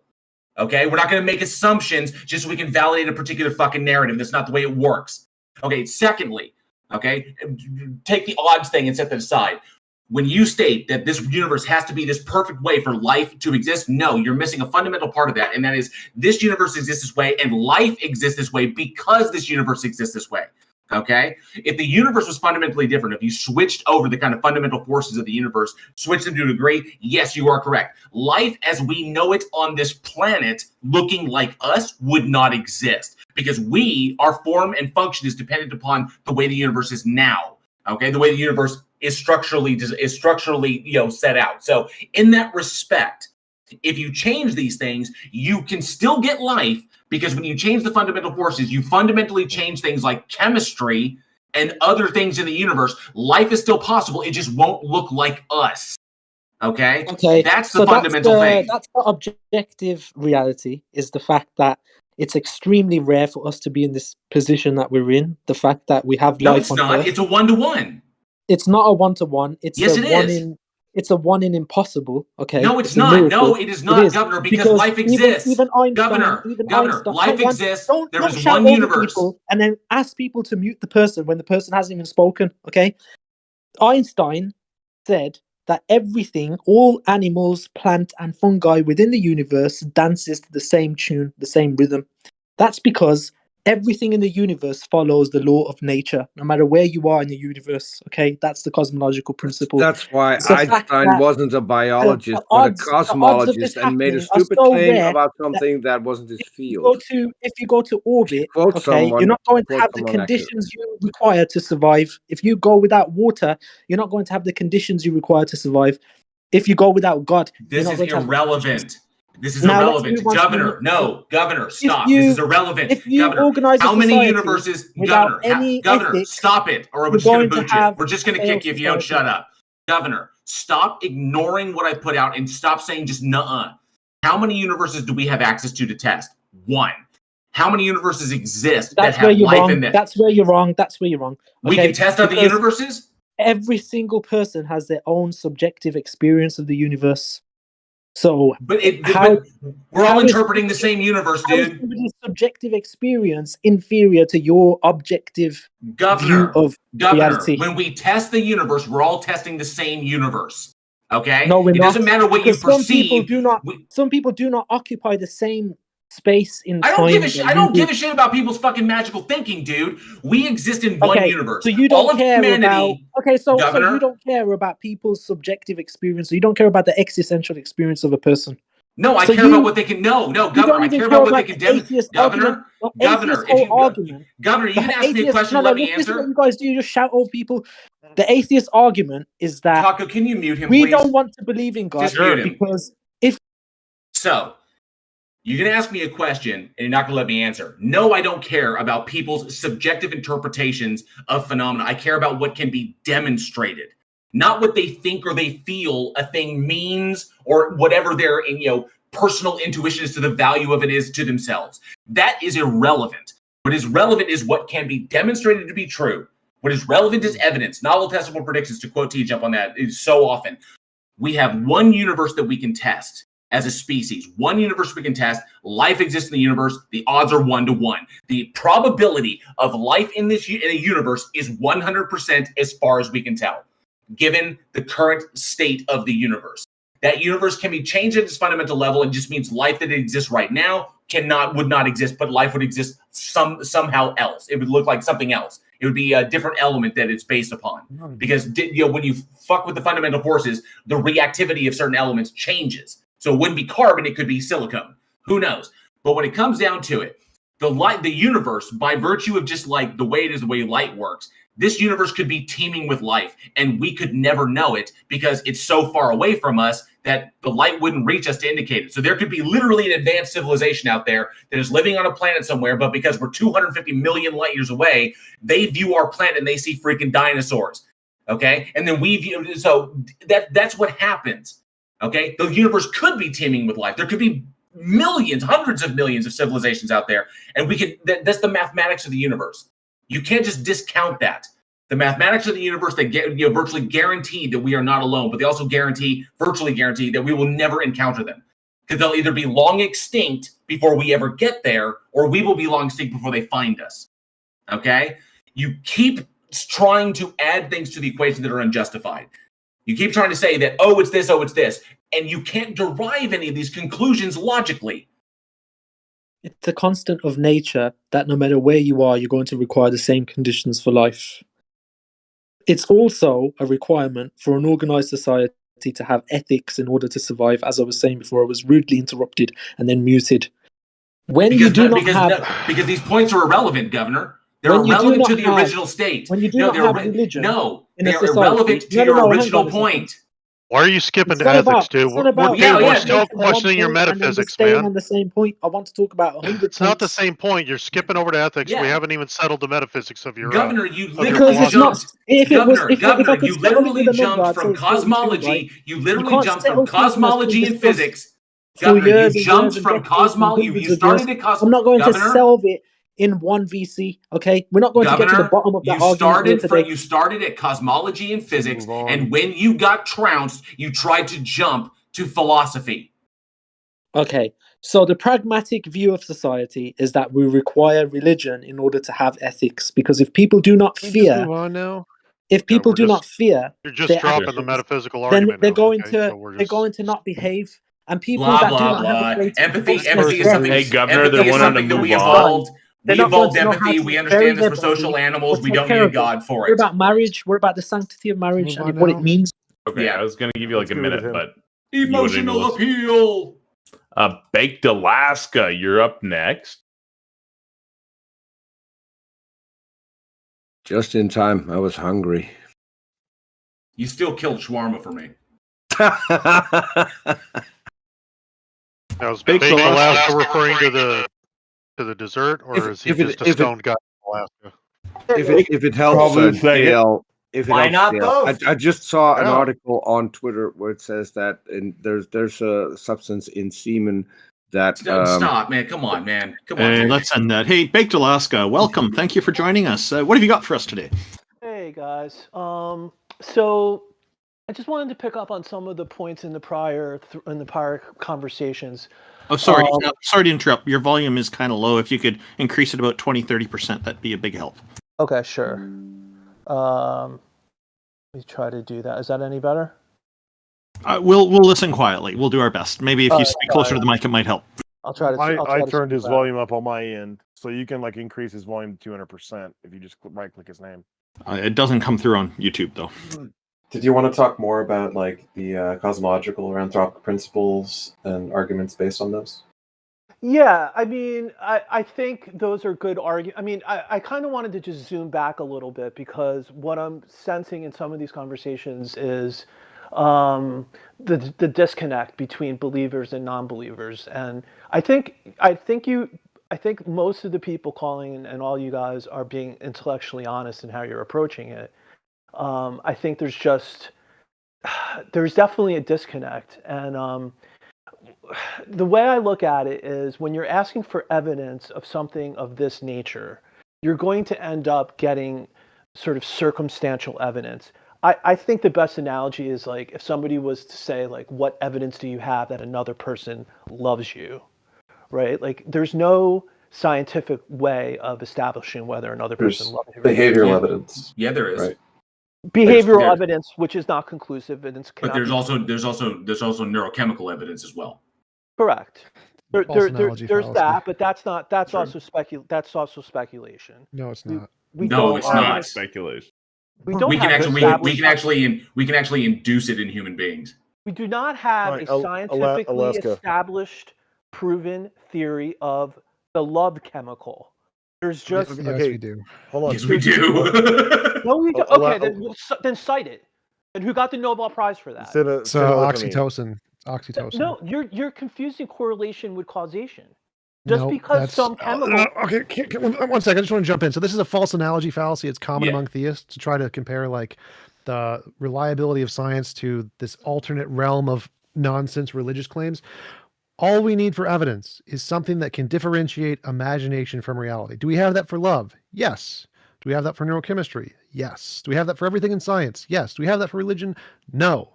So I don't want any false analogies between science or scientific claims or anything about empirical reality because we already have ways to show those are real. We don't have any of that for a God. Zero of that. Okay, I disagree because I disagree with your ontology. Okay, you're trying basically what you just said with imagination is you're basically arguing that there's an ontology to love and ethics and behavioral things that we put these labels on. You have no basis Well, to see just that. to clarify, that's not the claim. So the claim here is that those have a methodological basis to show that they are not imaginary. Whether or not you accept that methodological basis, I don't care. The difference is that you don't have a methodological basis for God. That's the claim. Is that there's a different. Okay, I get it. Right. I got the claim, but I would say that's false because there's abductive reasoning that the same abductive reasoning that is used in science can be used to draw a metaphysical hypothesis that God exists. Well, it's not just abductive reasoning. So you only have abductive reasoning, which is affirming the consequent fallacy, by the way, for God, whereas science has abductive reasoning of empirically verifiable testable predictions. So we have the abductive reasoning, the philosophy part, plus actual real hard evidence, and you have just the abduction part, and you're trying to equate those two. But you only have those for things that are subject to the scientific method. Is that a little bit better, Skooma? So Skooma. So there are truths that are not subject to the scientific method. You have logical truths, ethical truths, aesthetic truths that you can't use the scientific method and abductive reasoning to prove are true. Right? And the consensus in pretty much every academic field is those are not true. What are not? There's no objective beauty. There's no objective aesthetics. Those are subjective opinion statements. That's the consensus among biology, psychology, neurology, cognitive science, et cetera, et cetera. So those things that you're asserting are things that have not been accepted are real. Okay. In any academic sense. But then I feel like you're pushing it off into whether it's something subjective cannot be true, and I don't think something subjective cannot be objectively true. Okay, but my point is that it doesn't need to be objectively true to be true. What do you mean by true? Something that comports with reality. Right. So it's a value that you hold. Hold on. That doesn't make it true. I want to clarify. If something is subjectively true, that means it's true based on your opinion. So if you want to say God exists truly based on an opinion, I would agree, just like Harry Potter does. No, what I'm saying is there are certain truths that have a basis in so for example, if I was like, it's my opinion that 2 + 2 = 6, that just because I subjectively have that opinion doesn't make it true. Sure. Then there's other claims where, like, because you just said some of these things, like there's no consensus that these things are objective. No, there's consensus that they're not. There is a consensus they are not objective. Right. So exactly. And what I meant by the subjective truth was that in relation to some of those claims, that it's not like 2 + 2 = 6, and I'm like, subjectively I think 2 + 2 = 6, and therefore it's true. It's in another category. And I think what you're saying is that the person who would say that this value they hold is of supreme value to them is accurately reflecting what value they hold, not that it's universally true for everybody that would agree the same way. No, I think you're just saying that a person has like privileged access to their own thoughts and opinions and what they value. No, I was responding to Tom's point that there's consensus that certain truths are not objective. So you think that like all people who like pineapple on pizza are either right or wrong? No. Okay. What I'm saying, I guess what I'm saying is, yeah. I mean, I guess what very I'm saying specifically they're wrong. Just teasing. Hey, let me ask you. Hold on, Alaska. Let me ask you a question. Here's a proposition. Starry Night by Vincent van Gogh is the painting in the world. Is that a truth proposition? Is a what? It cut out. I'm sorry. What'd you say? Starry Night by Vincent van Gogh is the best painting in the world. Is that a truth proposition? No, I don't think that's a truth. I don't think that is a truth proposition. Okay. Can you give me an example of what you think is a truth proposition that is not, or like that's in this sort of abstract category that you're describing that is not something that we can evaluate using the scientific method? Whether I love someone. Okay, so if I were to say I love my sister, you believe that's a truth proposition? Yes. Okay. And so how would we determine whether or not it comports to reality that I love my sister? I'm not sure how we could determine something. I mean, I'm not sure how you could objectively determine something like that. That's my whole point. Well, what do we mean by love then? Like, what's the definition of love? What does it mean to love somebody? I think we have a common understanding of what that means, right? It might be difficult to define, but it means sort of that you care about them at a certain requisite level that goes beyond, mere affection. So it's a stronger. So, well, okay. So when people care about certain things or they intensely value them, that's coupled with certain behaviors that we can predict. So we have predictions. If I love my sister, then I will do certain things on behalf of my sister that I would not do for other people. And we can measure whether or not I consistently behave in a way that would comport with, having a feeling of love for my sister or my brother or my father or anybody. There's going to be counterexamples where people act inconsistently with how they really feel. That's the problem. Like, sure, maybe 8 out of 10 times. There won't be. So like, if I were to say, I love my sister, and then, or let me say a different one. Let's say I love my girlfriend, but then I routinely beat the shit out of my girlfriend, right? This sort of behavior would demonstrate that I do not, in fact, love my girlfriend. That whatever affectation I feel for her cannot be qualified as love because love would preclude this sort of behavior by definition. So unless you want to create like a sloppy, inconsistent definition of love that doesn't immediately mitigate acts like, physically harming the people that you love maliciously, then I don't I mean, I just wouldn't use that definition of love. No, I don't think. Sure, I agree with what you just said, but what I'm saying is that I don't think you could reduce it behaviorally because there's going to be cases where somebody acts inconsistent. Murder is not like a good example, but what I'm saying It's is not a that they perfect act. science, my guy. I'm just saying that there is a predictive method to determine whether or not the statement "I love X person" is truthful, right? We can approximate the truth of that. Does it comport with reality? If I say I love my girlfriend and I beat her to death because she burned my food, most people are going to extrapolate from that I did not in fact love my girlfriend. Right, but this is missing the forest for the trees. Like, the issue isn't whether we could use the tools of science to draw inferences that will point us in the right direction, right? Like, I'm a poker player, so poker is So am where I. you have. Oh, you are? Yeah. You play Been no limit semi-pro for hold'em? about 8 years. You've been No a limit pro for hold'em 8. and PLO. Oh, Yeah. wow. Semi-pro for about 8 years. Yeah. Oh, then I actually admire you even more now. But like, so take poker as an example. Like, there's game theory optimal, right? Like, people play GTO and then people play exploitative styles of poker. Just because you have that doesn't mean that there's some objectively right way to play. It's not like chess, where in chess, like, there's an objectively right move, but in poker, there's no necessary. It's not that it's objectively right or objectively wrong, but there are plays that are objectively better and objectively worse. Like, it's an objectively worse play to call a cold 4-bet with 6-4 offsuit, right? Sure. Like, that's an objectively worse play than folding. Correct. Like, But there's the certain. reason there is no objectively right or wrong plays is because, you can get results oriented in poker. Like, you flop a full house with 6-4 offsuit, all of a sudden you're a genius, right?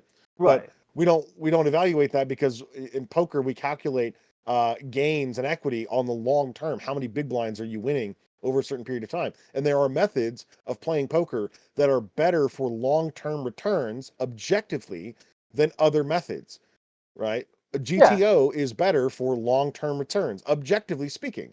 Just because, like, in a given instance, it may be, suspicious whether or not you want to call with a particular hand or raise with a particular hand, that's a matter of debate. But if you apply a consistent method that returns consistent results, even though, like, the actual objectivity of the matter is in question, as whether there's right or wrong, like, those are, like, kind of silly words to use in a chance context anyway. Well, I guess what I'm saying is, sure, like, in certain spots there are moves that, or else you wouldn't have game theory, like, you wouldn't have those decision trees. But there's also, like, exploitative play, and there's many spots where there isn't you can't just put it. I guess what I'm saying is, like, chess is something that there's chess engines, and you could run those moves play through a that chess too. engine. Oh, you do? Yeah. Yeah, I mean, like, they're great strategy games. So yeah, I got to get your username so we could play some chess. It's just Xerxes. Just add me as a friend. We'll play some chess. Oh, okay, cool. On You play on chess.com, right? Lichess or chess.com? Chess.com. I play on Lichess. He's a heretic. Get him off the channel. Just kidding.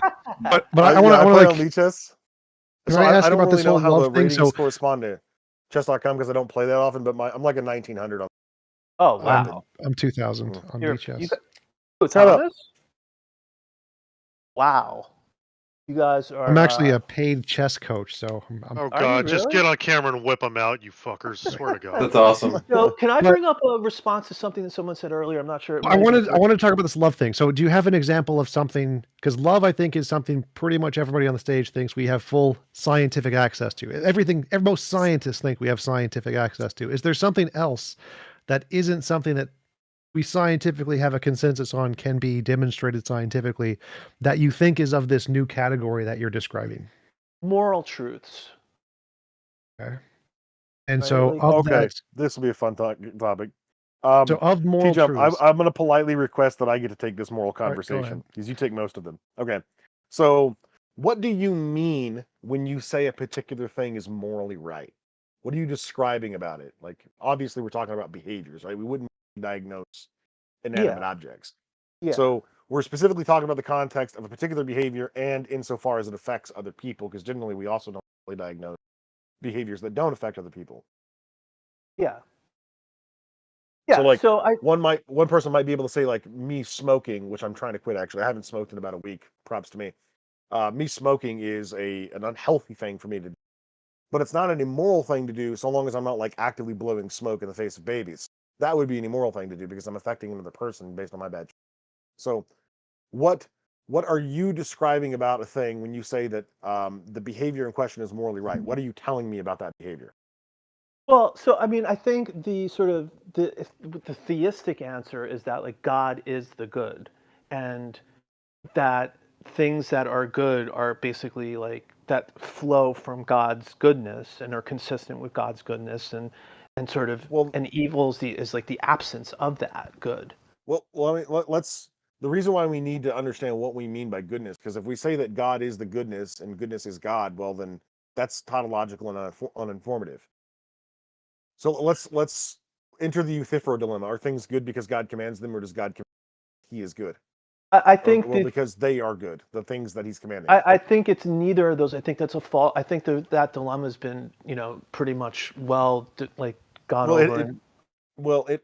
So it hasn't been. So my suspicion is that you're going to try and create the third option, which is that, like what similar to what you said earlier, that God's nature is goodness. Correct. But that's not informative. So like, let's take honesty for instance. Do you believe that God is honest?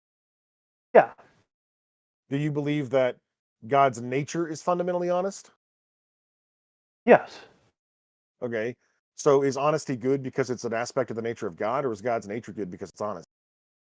No, I think I think basically what it is, and maybe you're, and I understand like why you're trying to get like a deeper explanation for it, but I think at a certain point, like you can't get beyond a certain description of something that's fundamental. Like you just reach that point where you can't. It would be like me saying like what is energy, or like what is a quark or So, something. Baked, if we don't hash this out, then the model of morality proposing is going to be functionally useless, right? It might So be, but it's the ontology is what I'm concerned about. let me try to put this into other terms. Like if I were to say that murder is immoral, okay, and what is murder? Murder is the act of non-consensually terminating the life of another being outside the context of things like war, the death penalty, or self-defense. Okay, so those would be the only exceptions to the rule. So if I just wantonly, stab my neighbor in the chest because I don't, like how high they built their fence, right? That would be immoral. Why I would consider that immoral is because my definition of immoral is a particular action or behavior which promotes unnecessary suffering or harm or diminishes human well-being, health, or happiness. Now, if your definition of immoral is that which does not conform to the nature of God, well, we hit a little bit of a snag there. Depending on which God you believe, perfectly conformable with the nature of God, kill people just irritating you. Yeah, no, I mean, look, but that's why we have like I think that's like there's moral epistemology and moral ontology, and I think how we come to know what is moral like is a very complex thing, and we have society and we have this system in democratic societies, where we could reach consensus Do you believe in the on. Christian God? Yeah. Okay. Let's go through a syllogism. Premise one, you tell me where you disagree. Premise one, morality is that which conforms with the nature of God. I agree. Premise two, God's actions always conform with his nature. I agree. Premise three, from 1 and 2, God's actions are always moral. Yes. Premise 4, God killed 42 children for making fun of baldness. I'm not familiar with that fact. Okay. Let's go a different route then.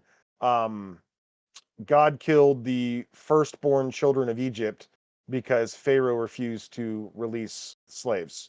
Okay. Okay. So, conclusion, therefore, it is moral to kill children of a particular nation whose leader refuses to release slaves. No, I wouldn't draw the conclusion that way. I would say that God must have had morally justifiable reasons to do that. Whoa. That doesn't work. Hold on. That doesn't work. Because if God has morally justifiable reasons, then he's appealing to some external source than his own nature, right? But based on the nature argument, whatever God does is de facto good by definition, right? So if for any reason God can morally do something that we can't do, well, it then necessarily follows that what's moral for us to do to one another is not Right. predicated on God's nature. But what I guess what I'm saying is we might not be able to see, like, it would be like saying like pain is bad, but it's like no, but some pain is good. Like if you go to the dentist and you experience pain, in that context, pain is actually good for you, and it's clear to us because we know we can understand. Like this is a dentist visit. If you noticed my definition of morality earlier, it incorporated unnecessary suffering. And if a God exists, then by definition, all suffering is unnecessary because God could have done otherwise. He's not compelled to behave any particular way. So God could have, released the Israelites from slavery without killing innocent children. God could have quelled the wickedness of Sodom and Gomorrah without destroying every person who inhabited the city. God could have found a different way to keep his chosen people, the Israelites, from complaining without, opening up the ground and swallowing those who protested or allowing the camp to be infested by venomous snakes to kill tens of thousands of them. So there's plenty of ways God could have gone about doing certain things that would have been optimal. I mean, he's omnipotent. So unless you're going to argue that it's logically impossible for God to have released the slaves from Israel or the Israelite slaves from Egypt without slaughtering the firstborn children of every household in Egypt, from the lowest of servants to the highest of lords, that's a pretty heavy burden, my friend.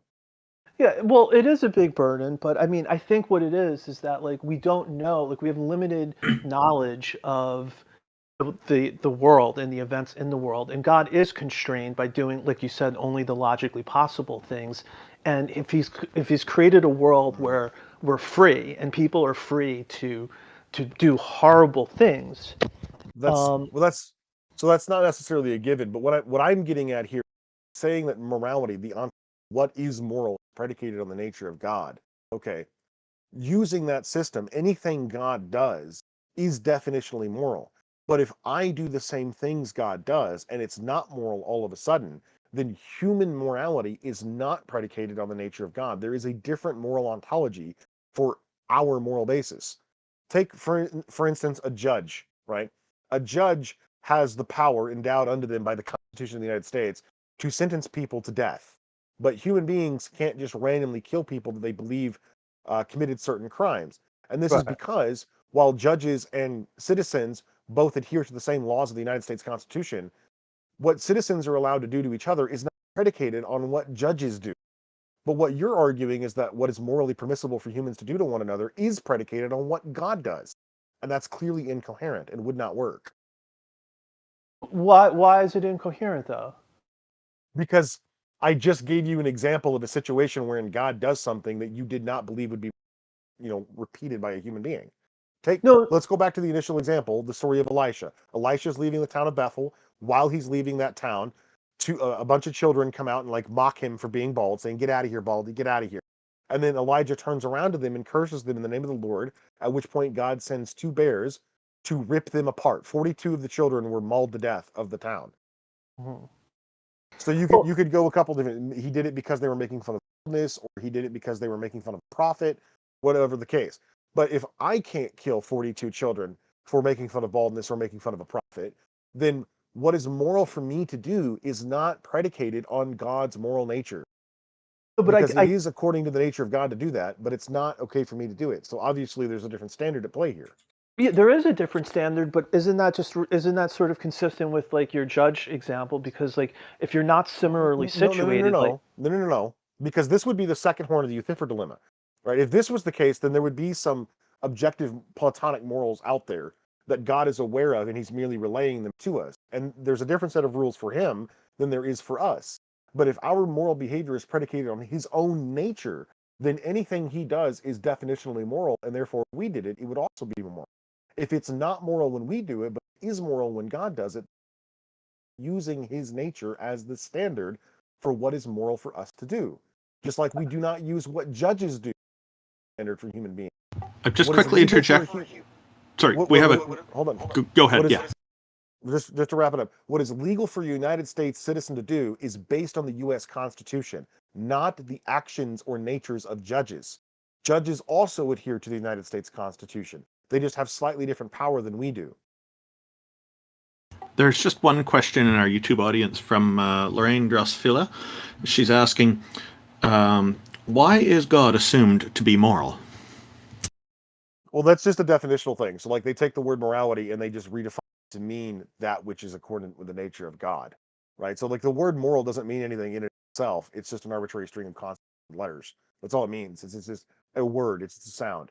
And then we attach a concept to that sound. When I say a particular thing is moral, what I mean by that is it promotes human well-being, health, or happiness, or diminishes.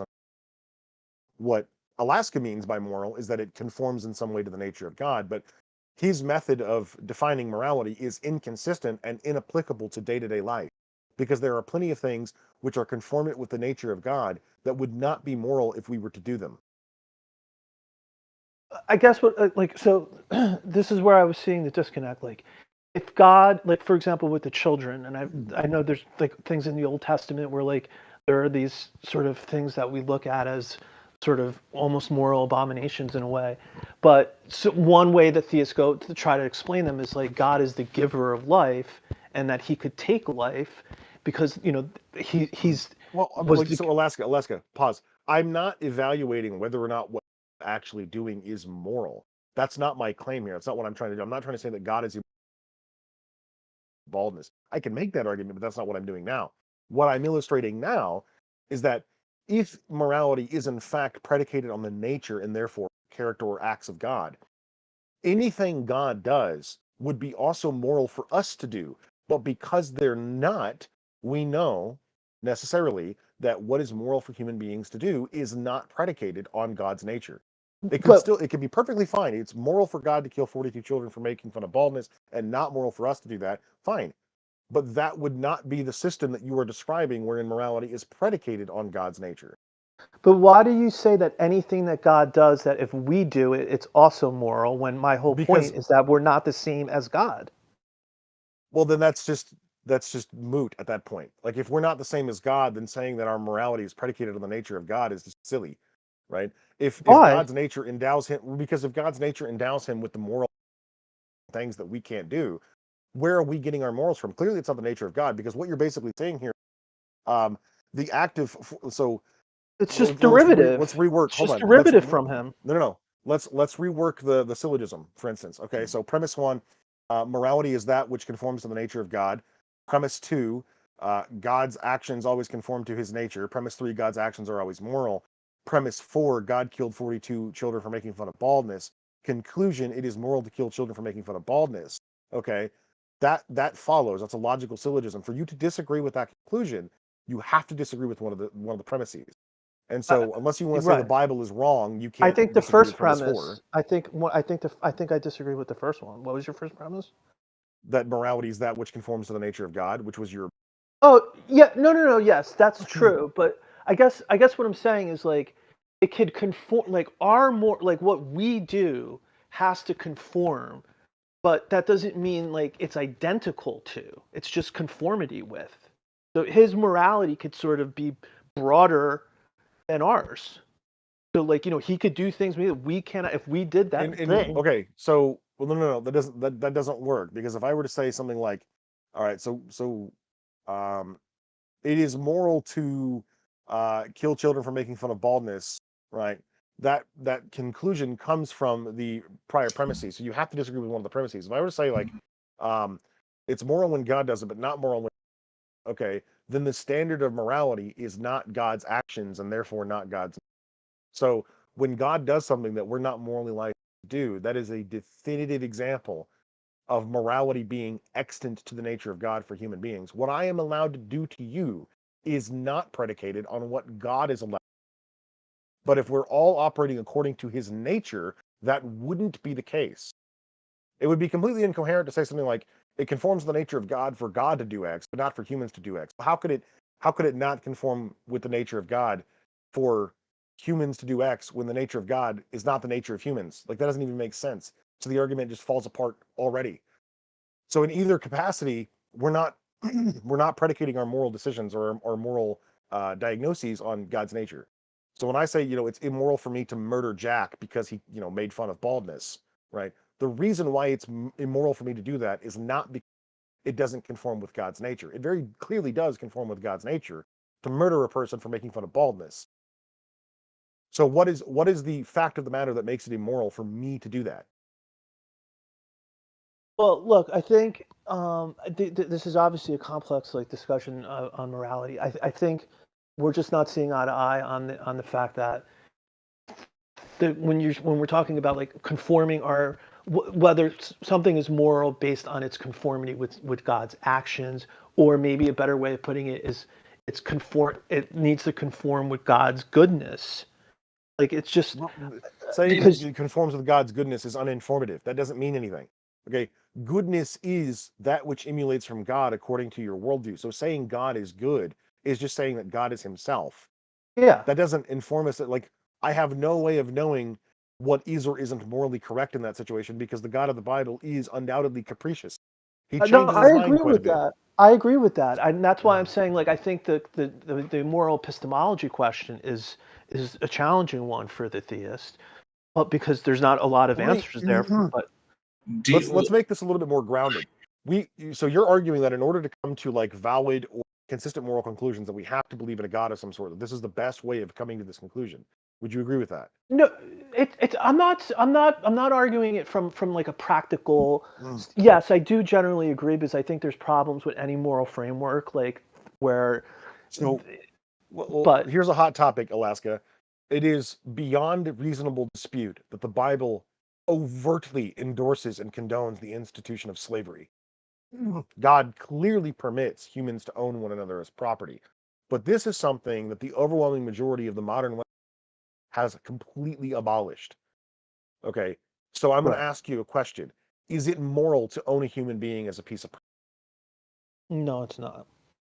Okay, God clearly allows for this and even commands the Israelites to participate in this institution in certain instances, like in Leviticus and Deuteronomy.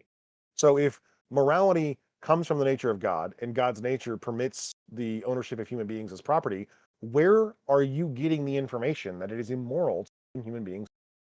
Clearly, it's not from God or the Bible. That this is actually an area of I'm not very well versed in the Bible, but this is an area that I was planning on getting more familiar with, because I think there is debate in terms of what was really sanctioned there in the Bible. Was it really more like an indentured servitude type thing? No. So there's two different kinds of slavery that are listed in the Bible. There is indentured servitude, right? That is one of the types of slavery. But there's also chattel slavery, just like what we saw in the antebellum. Okay, Leviticus 25:44 through 46 explicitly states, in juxtaposition to how you're allowed to treat Hebrew servants, like the antecedent passage 39 through 43 says, you're not allowed to keep the Israelites as slaves. They are my servants whom I brought out of Egypt. You will not treat them as slaves. But then the very next verse, 44 in Leviticus 25, says, as for the male and female slaves whom you may have, they are to be bought from the nations around you. From them you may purchase male and female slaves, and you may treat them as your property. You may bequeath them to your children as inheritable possessions, and you may make them slaves for life. But over your fellow Israelites you will not rule over harshly this way. Deuteronomy 20:10 through 18 gives a much more harsher example of this, where it says, when you draw near to a city to fight against it, first offer them terms of peace, and if they accept and surrender and open their gates to you, then all the people therein will serve you as forced laborers. They will become your slaves. If they do not accept your terms of peace, then you will lay siege and you will put every male to the sword. You will kill every man, and you will take the women, the children, the livestock, and everything else in the city as plunder, and you may enjoy the spoils of your enemy. Right. Like this is completely indistinct from any of the other barbaric Canaanite war gods that were predominant in the region, right? You're allowed to treat these other people this way, but you're not allowed to treat each other this way. This is just basic tribal in-group 101. The God of the Bible very clearly allows for the Israelites to own human beings as property and even slaughter faraway nations, because that passage from Deuteronomy is referring to faraway nations. The nations that are close to you within the promised land, you will not let anything that breathes remain alive. You will annihilate them. The Jebusites and the Perizzites, the Hivites and the Hittites, the Amorites and the Canaanites, Philistines, all of them. You will purge them from the land. Everything, the livestock, the children, the women, the men, everybody. So the people who got to be slaves were the ones from faraway nations. So these Israelites are not acting in self-defense. This is not some self-defense war style. They are actively going out to other nations, other cities, conquering them and taking the women and children and men in slaves, or killing the men if they fight back. So there are no prisoner of war slaves. And the only type of indentured servitude that's allowed is when a Hebrew becomes so poor that they have to sell themselves into servitude. And there's even a loophole to keep them slaves, right? If it says in Exodus 21, if a man comes in by himself, he goes out by himself. If he comes in without a wife and his master gives him a wife, she bears him sons or daughters, then the wife and the children, the woman and the children will remain the master's property, and he shall go out by himself. So not only were children born into the institution of slavery, but the only way that a Hebrew indentured servant could remain with his family is if he became a permanent chattel slave of his master, at which point his ear would be pierced in front of the priests, and he would have to devote himself to his master for the rest of his life. That's the only way he could stay with his family. So even like the minor protections that the Hebrew indentured servants received was not that great. This was not distinct in any way from slavery or even Roman slavery or any of the other slavery of the ancient Near East. So your intuition, for whatever reason, that slavery is immoral, very clearly does not come from God or the Bible. Well, it doesn't come from the Bible because I'm not well versed in the Bible. I mean, look, I would say a couple of things. Number one, there may be interpretive ways of reading those provisions, those texts, in a way that sort of squares the circle. I don't know. I'm not making that claim. The other point I would raise is that something that I've heard. Again, I'm not a historian, but like Why do you assume that though? Wait a minute, Alaska. Why do you assume that there's some other way of reading that so that it doesn't come off sounding as atrocious as just a plain reading of the text? Well, because like for example, and it was going to lead into my next point, which was like many of the people who fought in the Civil War in our country were Christians, so they must have. I mean, yes, some of them were in the South, but some of them were in the North as well. So, the slave laws of the South, like take the Louisiana slave laws, were literally word for word from the Bible. You take a passage like Exodus 21:20, where it says that if a man beats his male or female slave with a rod and he dies at his hand, then the slave master will be fined or punished. And if he doesn't die and gets up after a day or two, then no punishment because the slave is his property. Louisiana Articles of Slavery, Article 173 from the 1847 slavery laws, states exactly the same thing. A slave is completely subject to the will of his master, who may discipline or chastise him, though not through unusual rigor, nor so as to maim him or cause his death.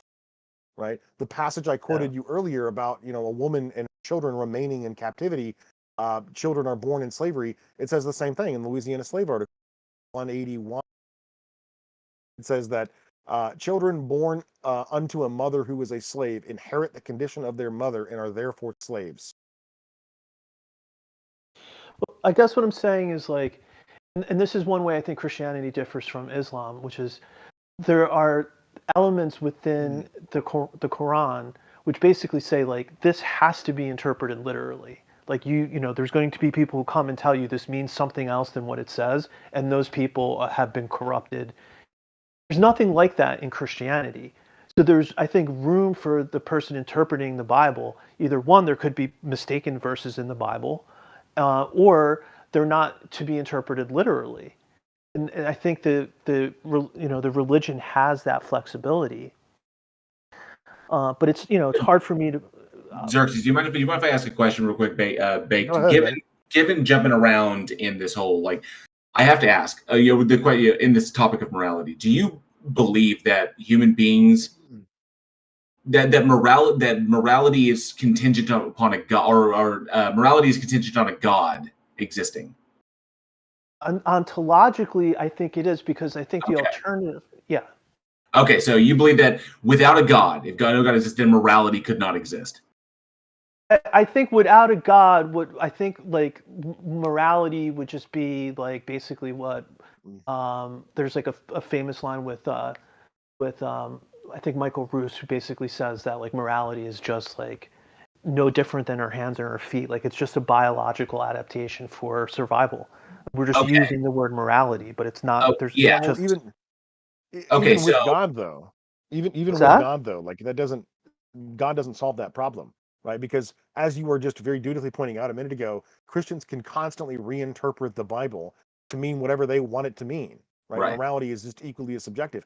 I have had personal conversations recorded on my YouTube channel of Christians saying things to me like, it is moral to have sex with children as long as you're married to them, or God allows little children to be raped because he's punishing them for sin, right? So clearly Christians can come to some extremely depraved moral understandings, right? There's also like the issue of homosexuality. I would argue that a lot of modern Christians don't have a problem with that, but there are still some who do, and they reinterpret the Bible to accommodate their lack of a problem. Things like, well, Leviticus actually refers to pederasty, very clearly doesn't, or that Corinthians refers to pederasty, again it does not. So they'll reinterpret the Bible not to condemn homosexuality, but rather to condemn something that they already morally condemn themselves. What they're doing is shoehorning the Bible into their own moral codex, which I think is what you're doing, because you think that there's some way of harmonizing the Bible so it doesn't support the institution of slavery, because you personally don't support the institution of slavery, and you have created a moral system of morals in your mind that you think if a God exists, he would have to emulate these moral beliefs. That's putting the cart before the horse, my friend. Yeah, no, I mean, on some level, practically speaking, I might be doing that. I mean, I'm just looking at it more philosophically. Like when we say that that something is, I think we experience morals. I know some people don't even think we do, but I think we experience them, and we have a sense that something is wrong. That's where I was going with that, Big. Sorry to interrupt, but to kind of finish the point that I was getting to is like, so human beings can make moral determinations. All right. So we know that we can make moral determinations, and we have an evidence-backed foundation for why we are able to do that. Okay. So human beings ourselves, we have the capacity for empathy. So now it's varied because the traits, the alleles that allow for the trait of empathy to be expressed by the brain is different for everybody. It's a very wide spectrum. Some people have a whole lot of empathy. Some people have very little empathy. Some people have none.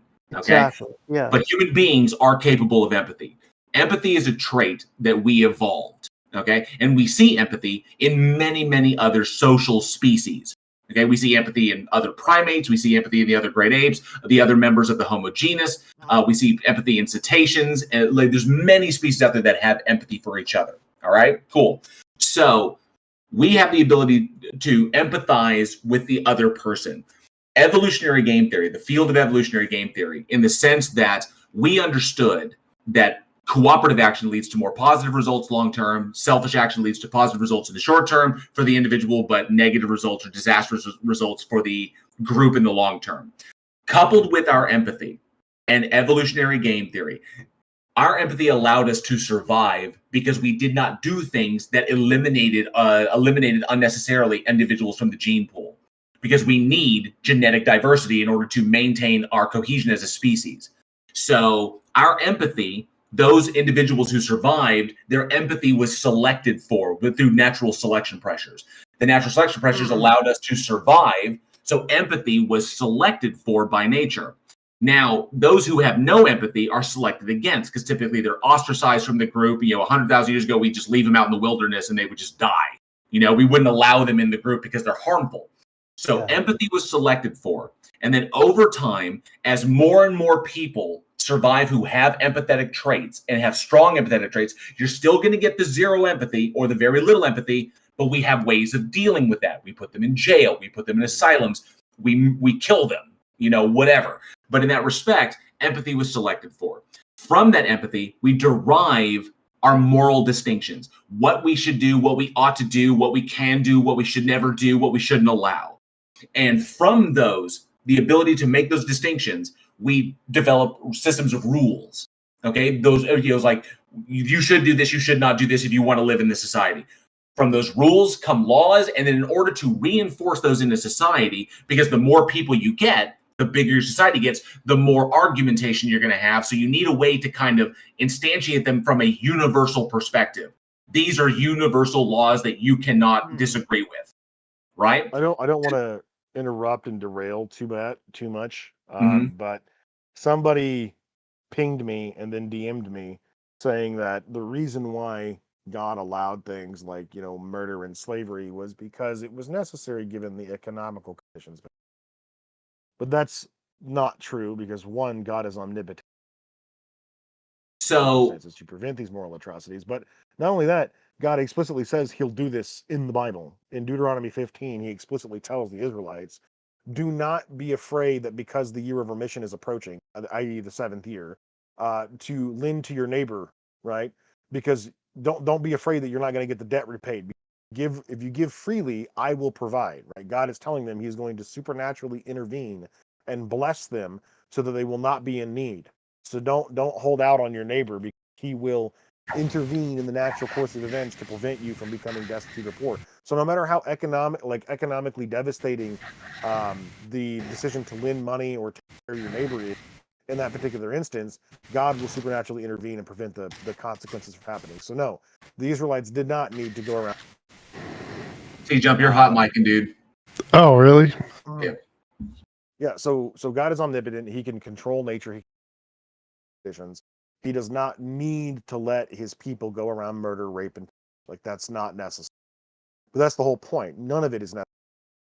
All suffering which occurs is unnecessary if an omnipotent God exists. And so, by that understanding, God imposes unnecessary suffering on us needlessly, and would, by any definition of that, be immoral. So, given that we have evidence that can back up why we can make moral determinations, we have a preponderance of evidence that backs this up. We understand this from an evolutionary perspective, evolutionary biology, from a genetics perspective. Why do we need God other than to kind of reinforce things as a concept, but we don't need it for an ontology? We understand that the ontology of morality, of being able to make moral distinctions, even though those distinctions are subjective, okay, they're just subjective to the individual, to the group, to the community, to the nation, to the planet. The hard part is finding a middle ground up the middle of that, up through all of that. But we don't need a God to do that because we have an ontology for morality, and that is our evolution. Well, but I guess I kind of wonder if empathy is broad enough to serve as that foundation. I mean, so many moral things are not related to your empathy, right? Well, it's rooted in our survival, is what it is. That's it. Just like organisms have a drive to survive, a survival imperative. So that empathy was a trait selected for that improved our survival odds and improved and increased the odds of us passing our genes on to the next generation. Those who had no empathy were selected against because they were ostracized from the society, and their odds of passing their genes on were reduced. And this is like millions of years ago. So the unempathetic, or you could describe them poetically as the evil that is born, those who have no empathy or cannot empathize with others, or the mentally broken, or whatever you want to put it, these individuals were selected against. They still pop up because there is no set framework for this is what morality is and everybody's got it. Okay? Morality is a function of the brain, but no two brains are identical, so you're not going to get identical empathy amongst everybody. So in that respect, we select against nature. So nature selects against it because our choice of who we ostracize is an evolutionary pressure in and of itself. So as we move along, now we don't just kick them out in the wilderness and let them die. Now we put them in jails and we put them in asylums, and they don't get to pass their genes on, and so on and so forth. So it's still there. We still get unempathetic people, but the vast majority of the population are capable of empathy, which allows our survival. So it's rooted in our survival mechanism. And that's why it was selected for, because it improved our odds. That's your ontology. That is where the basis, the foundation for our moral determinations comes from. Evidence-backed. So with the evidence-backed, do we still need God to explain morality? Well, no, I think there's an explanation that is based on evolution, like you said. I mean, that certainly is an alternative explanation. Well, it's not alternative, it's the evidence-based. And it requires no God. So if I've got the evidence that supports the conclusion, how is it that human beings can make moral determinations? We look to our evolution and it explains this, what was positively selected for. Great. we have an explanation. We have an ontological explanation as to why human beings have the capacity to make moral distinctions. Because it's rooted in our empathy, which is rooted in our survival, which is positively selected for by evolution. So there you go. I don't need a God in order to make these determinations. Or I don't need to conjure a God, or maybe I do, to kind of justify how I want to behave. Right? So what's more likely? That a God arbitrarily set up the system where we can derive these things without a necessity for it? Or human beings created gods to justify how they wanted to operate in their group and in relationship to other groups that are outside of them? Okay, but I just want to make sure that we're clear with the implications of what you're saying. Mm-hmm. What you're saying is morality is just a tool for survival. Yes. It is nothing more than that. So if it's either it has some sort of adaptive benefit to us. Yes, it absolutely does. There really is no objective good and evil then. There are exactly. Well, I would say as far as objective goes, no. Yeah. The determinations we make as to what are good and evil are subjectively determined by like ourselves, individually, our groups, our nations, so on and so forth. So our moral frame, even if God exists, and that doesn't feel inconsistent to you with like no, because our moral frame because all you have to do is look at human history. Look at the moral frameworks of varying groups when we were still small and there was only 100 million people on the planet. Look at the moral frameworks of Genghis Khan's army and everybody else outside of Genghis Khan's army. There were rules and laws within Genghis Khan's group that applied to them only, but didn't apply to anybody else. But those groups also had laws and rules that applied to them, but didn't apply to Genghis Khan's group. So we've always consistently throughout life have made moral determinations for the groups that we're a part of. Our leaders bring them down, or we'll have councils that put them down, or we'll have shamans do the ooga booga and say, this is what this entity says. But what it all comes down to, we all subjectively determine this for ourselves, depending upon the situation. And we are, depending upon how we feel and our empathy and our upbringing and what we've learned and our, all these external factors. And then when we come together as a group, we collectively agree upon what we determine to be evil and what we determine to be good. So it's arbitrary what they are. I might offer some consolation here, Alaska. Do you desire a happy, healthy, cooperative society? Yes. Okay. Well, what produces that outcome is objective. And it's objectively the case that not murdering people is better for the actualization of a happy, healthy, cooperative. All right. Whether or not a person values that outcome is entirely subjective. A thing is not valuable independent of being, and value is intrinsically subjective. So it just so happens to be the case that human beings overwhelmingly value the outcome of society. We desire to improve our circumstances. Whenever we encounter individuals in the society who do not desire that outcome, those are the kind of people who get killed or locked in the concrete box, right? There doesn't have to be objective to work, like as far as like whether or not we adhere to it. It's like the definition of morality that we agree upon is subjective. Why we ought not subjective. Whether or not those behaviors achieve a particular outcome is objective. Yeah, no, I agree with that. I guess what I'm saying is like when you get into the nuances, like sure, like something like about murder, like it's much easier to fit that in the paradigm. But let's say, who was it, JL, that was speaking a moment ago? When you were referencing those earlier societies, if I were to ask you, like, if we were to compare their moral code and their moral framework to ours in 2023, I would feel, now if I were to ask you, like, which one was better, I feel like you would say ours is preferable to theirs. Right? Well, that's also a subjective determination, because I would say the one that we have now is better because I subjectively value the well-being of others. And I kind of define well-being, or I define well-being the same as Xerxes does. So I have this particular, but the way I determine like what well-being is, like the well-being of others, is informed by my empathy, by my parents, the way they raised me, and by the society that I live in. So yeah, I would say that the system that we live in now is better than the system that Genghis Khan's people lived in. But then again, in Genghis Khan's world, rape, we don't even need to go to Genghis Khan. No, I'm we just have saying. modern examples of people who behave in a way that's like take Al Qaeda or ISIS. Okay, their desired outcome is not a happy, healthy cooperative. At least not in the way that we mean it. Their desired outcome is an Islamic theocratic caliphate.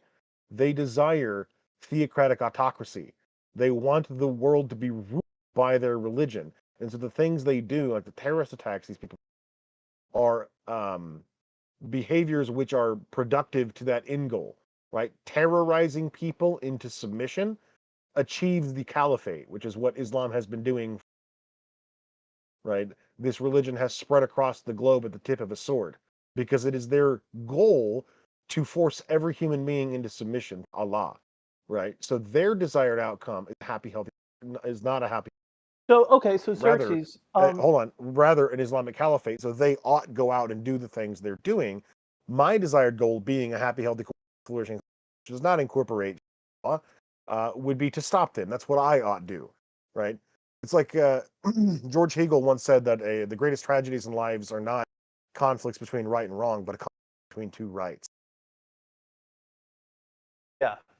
And Baked Alaska sub, but before you jump in there, just someone brought up in my live chat, Alien X Gaming brought up that there are tribes of human beings on this planet that that are virtually uncontacted, that developed and in their languages have no concept of a god, and they still are able to make moral determinations. They can make moral determinations that are very similar to the moral determinations that the rest of the world makes. But they have no concept of a god. They have no word for it in their language. And when they were introduced to the concept of a god, they had no idea what that was. There's like they deconverted the missionaries that came to them, who were linguists, who were trying to translate the Bible into their language, because in their language they have an epistemological root in every statement, which includes a source. And so, because all the sentences from the Bible were unattributed to sources, when they asked questions like, well, who said that, or who saw that, or so on and so forth, it just sounded like all these were baseless assertions to them. So yeah, they're called the Piraha. So we know that like in a godless environment where there is no concept of God that it exists, we know that morality can come up. Now looking at it, we have the evidentiary basis. We can independently verify that it exists with no concept of God, that no knowledge of God exists. So we don't need it. It's eliminated from, we don't need it as an explanatory method. So I'm just kind of curious, given that, why would we still appeal to God when we know that we have it ourselves, right? Well, no, I wouldn't concede all those points. I mean, I think there is explanatory power to the hypothesis, and something I wanted to mention to Xerxes, like, because just to illustrate my point, the example that the way you described it as a happy, a happy, healthy, cooperative society, is that what it was? Cooperative, flourishing society, but yeah. Okay, so like Brave New World, for example, I'm sure you read the book. They were all happy. Wait, what world? Brave New World, but by Huxley. Oh, yeah, Brave New World, yeah. Right. So they had maximum happiness in their society, and yet, as the reader of the book, like you realize, like that just a pure happiness, absent the right constraints, cannot be the end goal. But I think the challenge is that hold on, whoa. What the hell is heaven then? Heaven is being reunited with God. Okay, and is that a place of, or a state of affairs of eternal, unwavering bliss? Yes. Is there suffering in heaven? No. Okay, so then utopia is still the end goal, even in Christianity. That's so seductive.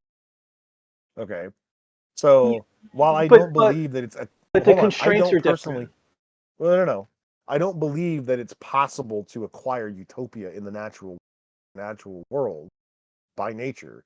Prohibits the complete reduction of suffering and anguish. Like there's going to be some suffering and anguish, but an omnipotent God could create a state of affairs when there is not. If you play the game honestly, and you were to compare what would we expect to see in a world run by an omnipotent, omnibenevolent, perfect God versus a world which is not run by that, you would expect certain things. You would expect, first and foremost, that in the aforementioned world, the former, wherein there is this omnipotent, morally perfect God who created the universe and desires to have a personal relationship with every human being on the planet, that we would just know that This would be like an intrinsically knowable thing to every person in the world, and we wouldn't even be having this conversation. There's no explanation as to why God is playing peekaboo with the universe in the theistic framework, at least when you're a Christian anyway.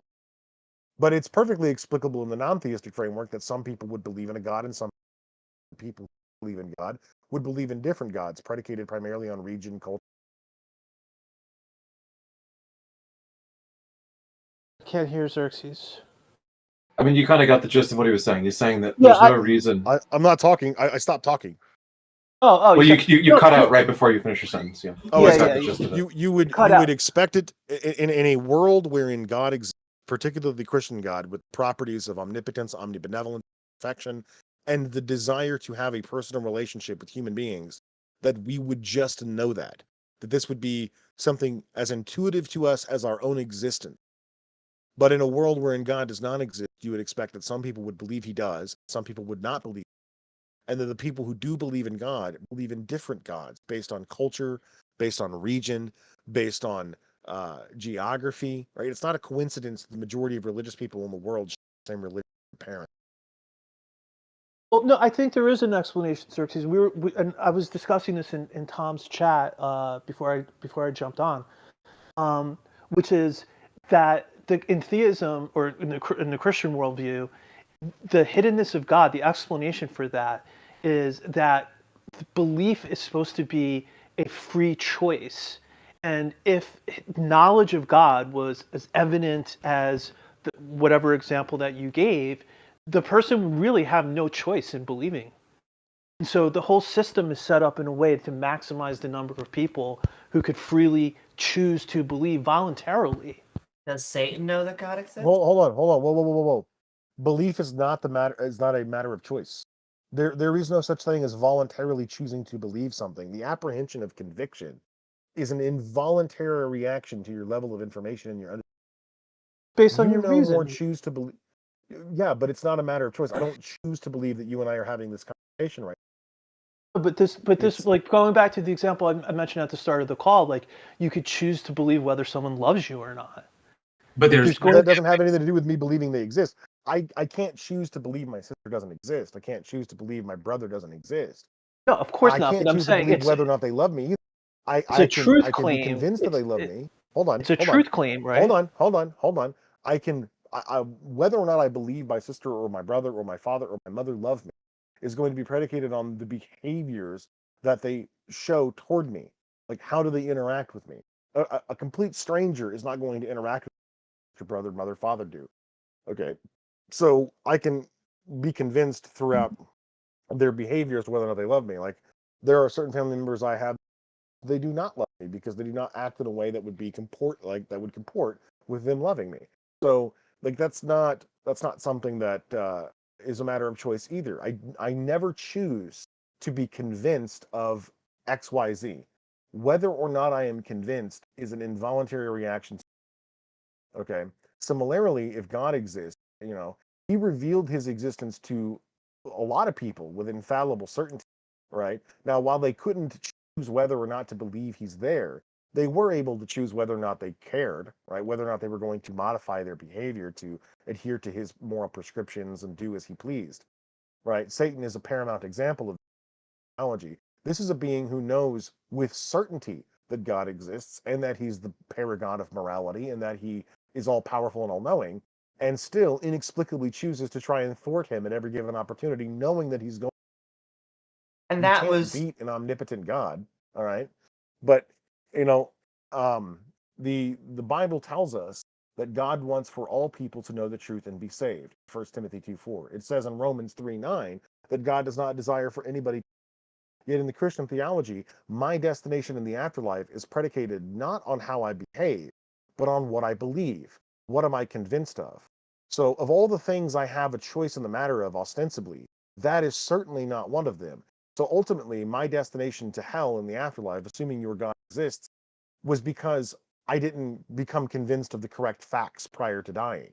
Not because I made any wrong choices in the long run, because if I did that Jesus Christ was my Lord and Savior, and I confessed that with my mouth and believed it in my heart, it wouldn't matter how I behaved, right? I could be Jeffrey fucking Dahmer, and I'm still going to heaven so long as I. forgiveness from Well, Jesus.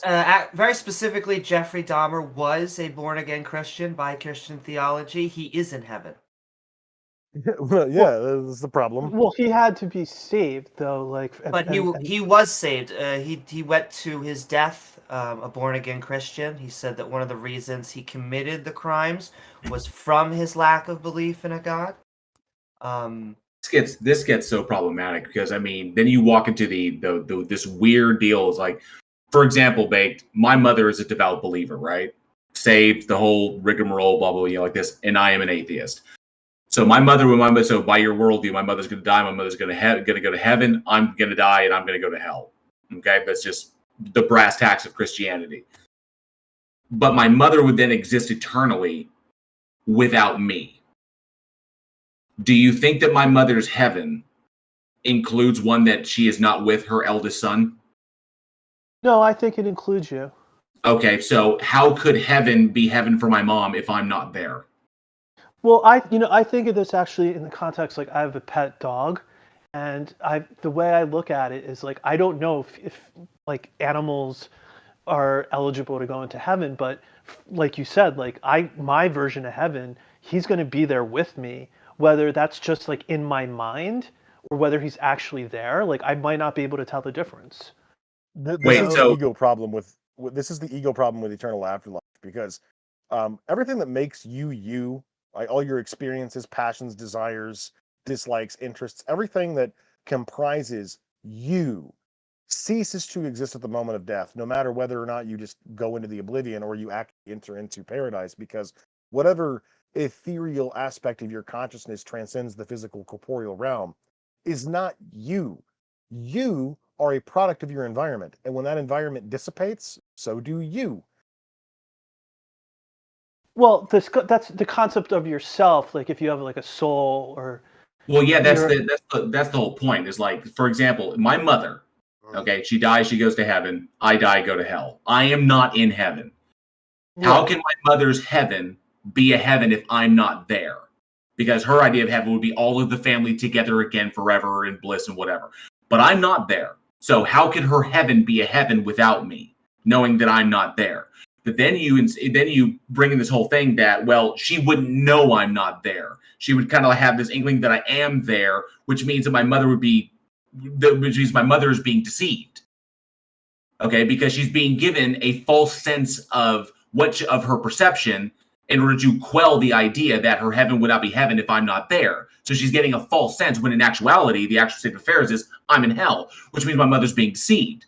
Or the aspect of my mother that recognizes me and loves me, it does not survive to go to heaven, and it's something else entirely, which means it's not my mother in heaven, but it also entails the other side, which means it's not me that goes to hell. So there's problems there in that. It's like, how can a heaven exist if your loved ones are in hell? How can heaven be heaven for me if the people that I love and respect are not there to enjoy it's a good question. It's a good question. I honestly haven't thought about that. But beyond my dog, I kind of assume like everyone else would be in heaven with me. But it is a good. I mean, it's a good point that you raised. I mean, it could be something like in our. I always pictured it kind of like the way we dream. Like heaven was some variation of that level of awareness or consciousness, and if something happens in your dream, is that objectively true or not true? It becomes like very hard to answer that question. Can I ask actually, does that mean in heaven there is a possibility that your mother actually is burning in hell, but they've created a version of her to placate you or at least feel good and have your version of heaven? You mean for JL? No, I mean for you. I mean, like, so it seems like you let's just take your dog analogy. You're saying that the dog could either not exist, but it doesn't have to, right? We could take it to humans. Let's say your version of heaven includes your mom. And so it turns out that she actually didn't believe in a God. She was just saying that, or even the wrong denomination. She was the Second Baptist Church instead of the First Baptist. And so she is now in hell.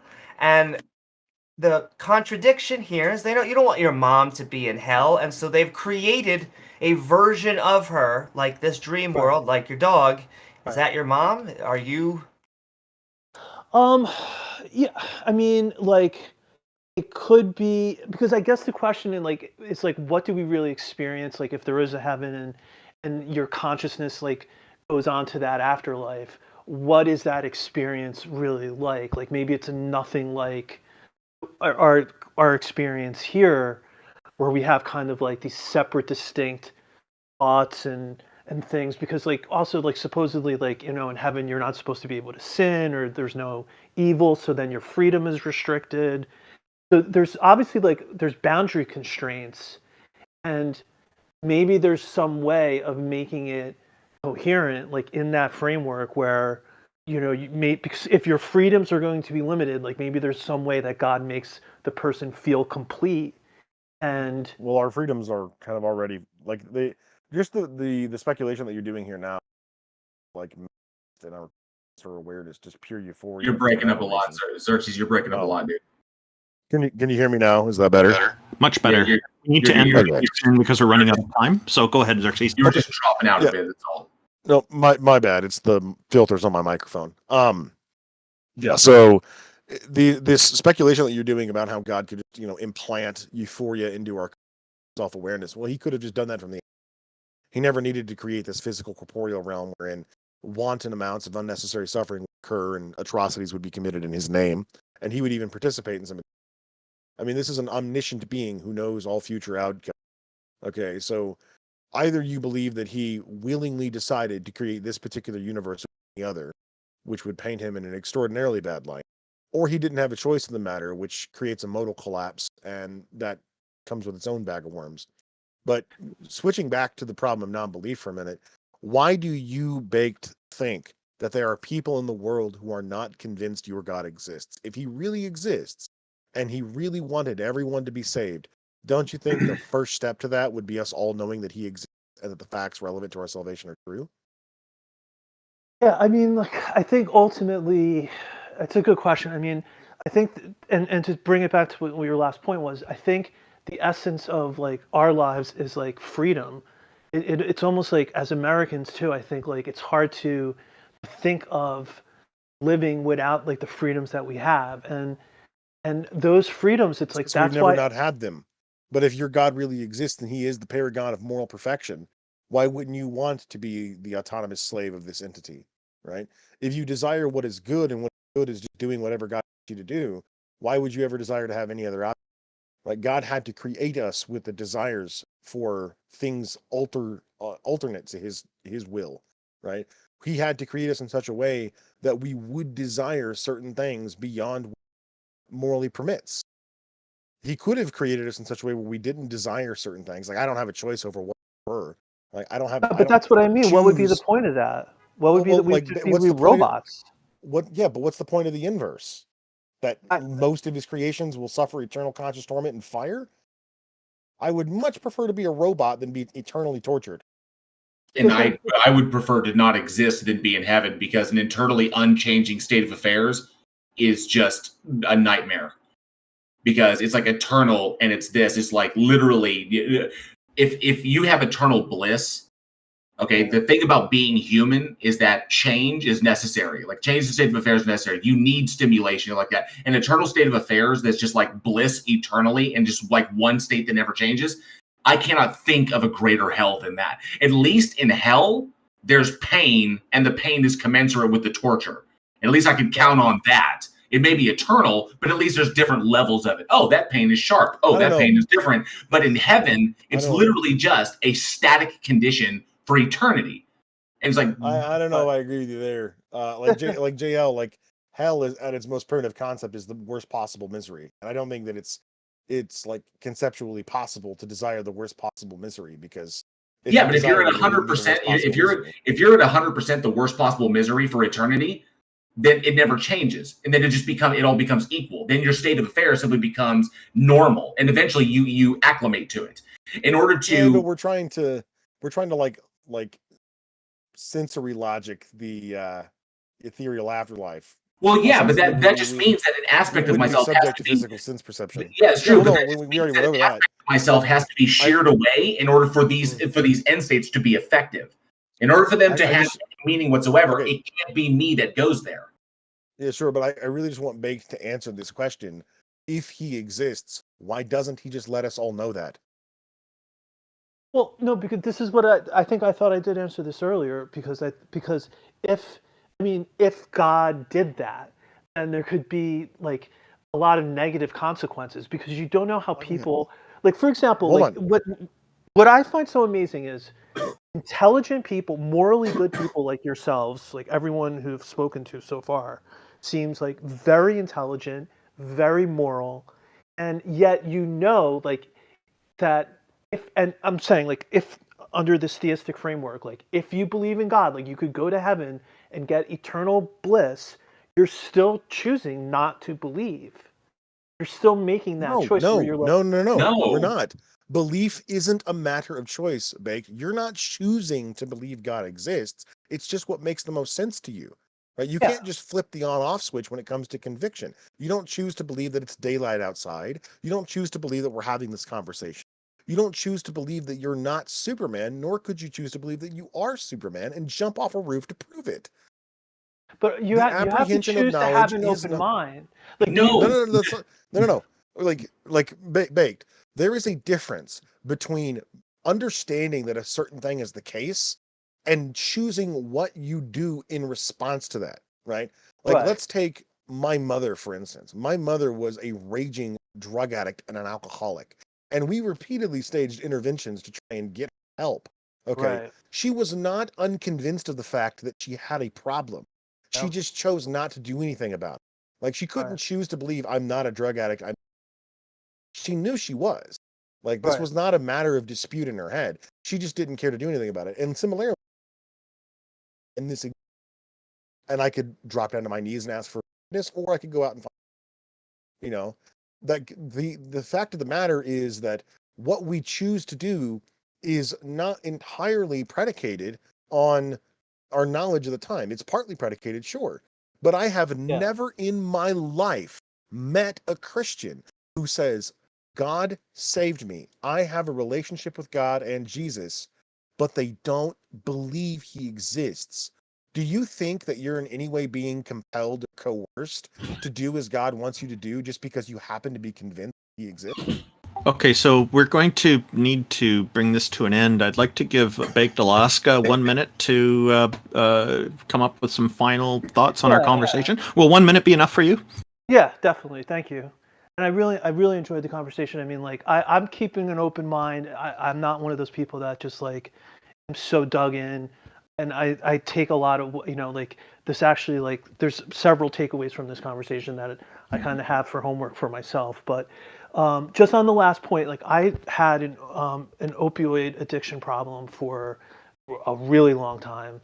And so I'm so familiar with that because I knew had a problem. I saw that like how much money I was spending on it, the damage it was causing in my life, and yet every day, like you just live day to day, and with like you have a problem, but you like to then take the step to actually fix the problem is like an entirely different issue, and like how that eventually came about.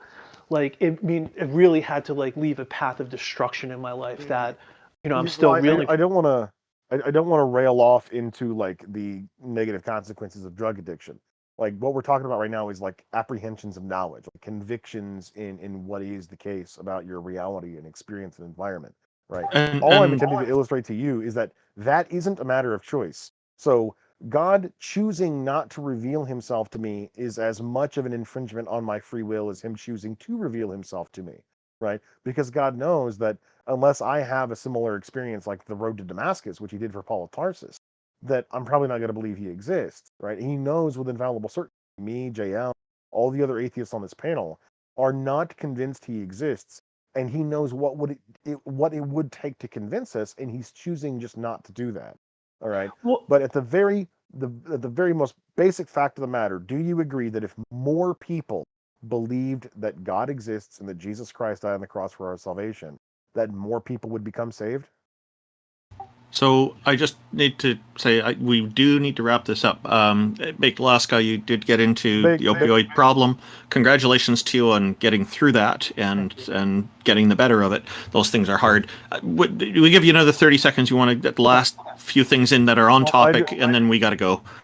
If you want to continue this conversation, just hop down to the atheist room when the stage is over, and we'll keep talking. Yeah, or join us at a future Fortnite session here. So both are options. Yeah.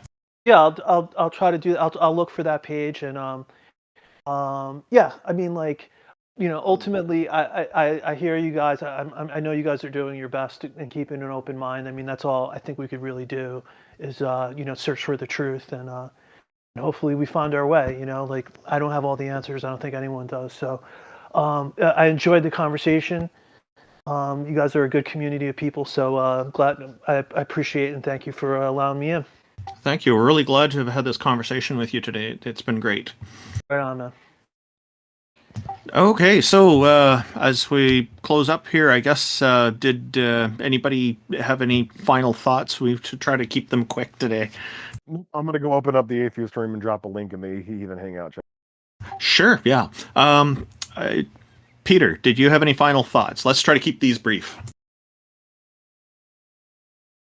Oops, I was muted. No, I as usual, I had a lot of fun, and I think we had some good conversations. I was kind of hoping that the guy who was here before the stage started would come back, but he was in the audience for a while. But I'd love to continue that conversation.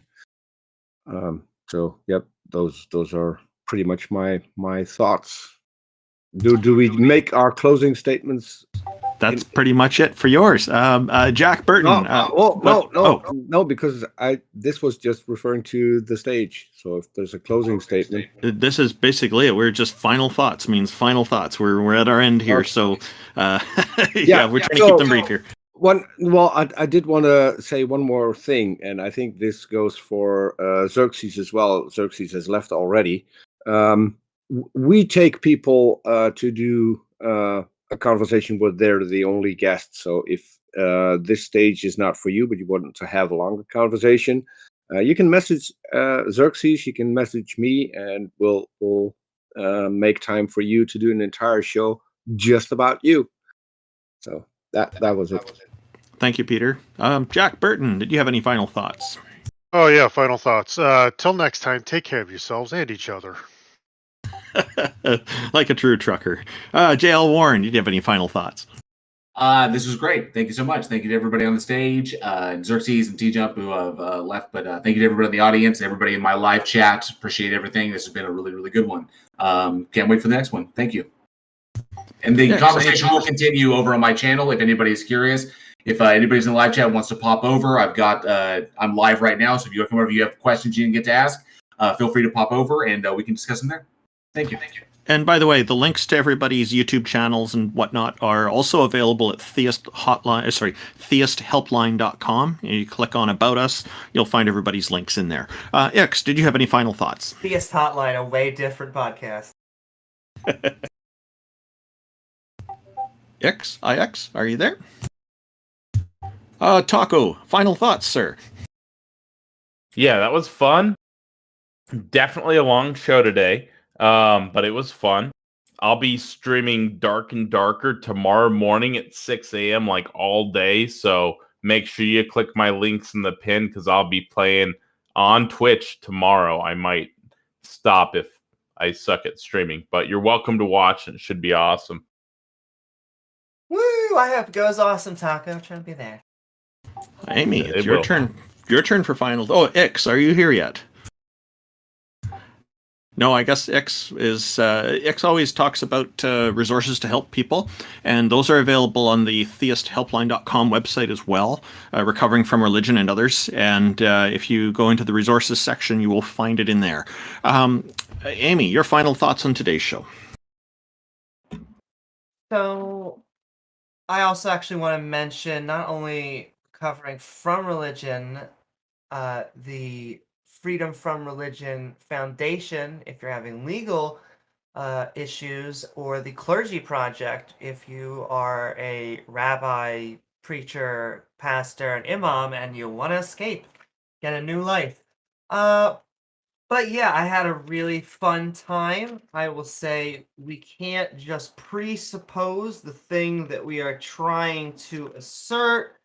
It is really cool that we live here. Like it is a one-to-one, and it's but it is truly amazing, and we are one of the most amazing chemical reactions in the universe. Cosmological arguments aren't accepted in physics departments. Open-minded, we can just go back to the Big Bang right now, and Planck time, and if there is a multiverse, well, it will, once again, it's the physicist. I also find it interesting, Xerxes got to him to at least one of our bake to mention that God can't just explain to us that we can't just tell us that he'd exist. And the Satan thing is just so relevant into my mind. It's just no one knows without 100% with 100% evidence that God exists than Satan. And so it's just odd to me that him, demons, other entities can know, and yet we have to play this like game. Though he did seem open-minded, and I feel like he took a lot of the criticisms, and so I thought we had a lot of good conversations. What I'm trying to say is, if you're looking for even more skeptical fun, I know that Xerxes and JL are about to be hitting their after shows. I have my own YouTube channel at youtube.com/Amy Newman, where I do skeptic comedy and fun with my co-host James W. However, I really want to thank Ix and Jack Burton and JL Warren and Peter DeTukker and Randolf Richardson, Taco, Xerxes, Jefferson Spatchcock,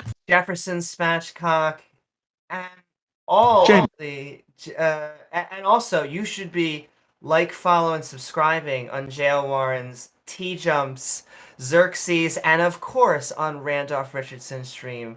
I'm sending love. Another amazing episode. Thank you very much, Amy. And thank you to everybody in our audience who's tuned into our shows today, our different channels. We really greatly appreciate it. And also for people who you did not get onto our show today, we regret that, and we will be on again in a fortnight from now. If you are interested in our fortnightly schedule, take a look at www.theisthelpline.com. There's a schedule option right in the menu bar at the top that'll show you the schedule for the whole year. And a special thanks goes to our sponsors. The main one here is the Politics Discord for making this stage available and hosting an audience here for us, making all this possible, and also to Canadian Atheists for helping with some of the costs with the website. So again, I appreciate all that. What Amy had to say was great. I think I'll just leave it at that. And Taco, you want to close things up? That will be fantastic. Thank you, everyone. We'll see you in a fortnight. Thank you, Thanks for having us. Bye. Oh, hey, Ix, message me, dude, because I have a theoretical physicist in my live chat, and I was curious, the whole the argument you were proposing earlier about something from nothing. Well, what is that called? Yeah, the paper. We can talk to your friend about it. That'd be great. Yeah, if you can link that to me, that'd be fantastic. Have a great one.